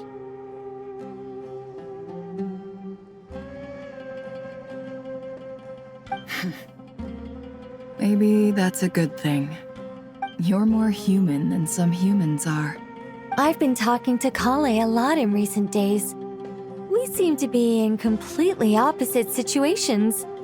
I suppose that makes us good case studies for comparison. Case studies for who? Myself, I suppose. After comparing the two of us, I suddenly discovered that I desired more than before. It was a gentle, pleasant sensation. Just as most people pursue glory and miracles, I too am pursuing miracles of my own, guiding humans to make the miracles in their hearts a reality. That is my miracle. It doesn't sound so bad, does it?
The story has only just begun! Too late for regrets! Ears of the storm! Such defiance! I live within you. Time for takeoff! Brace yourselves!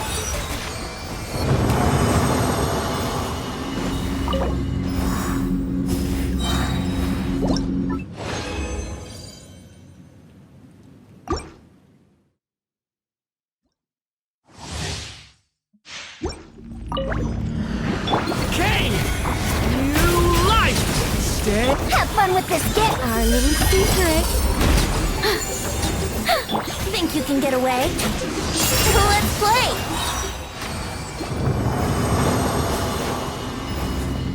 play!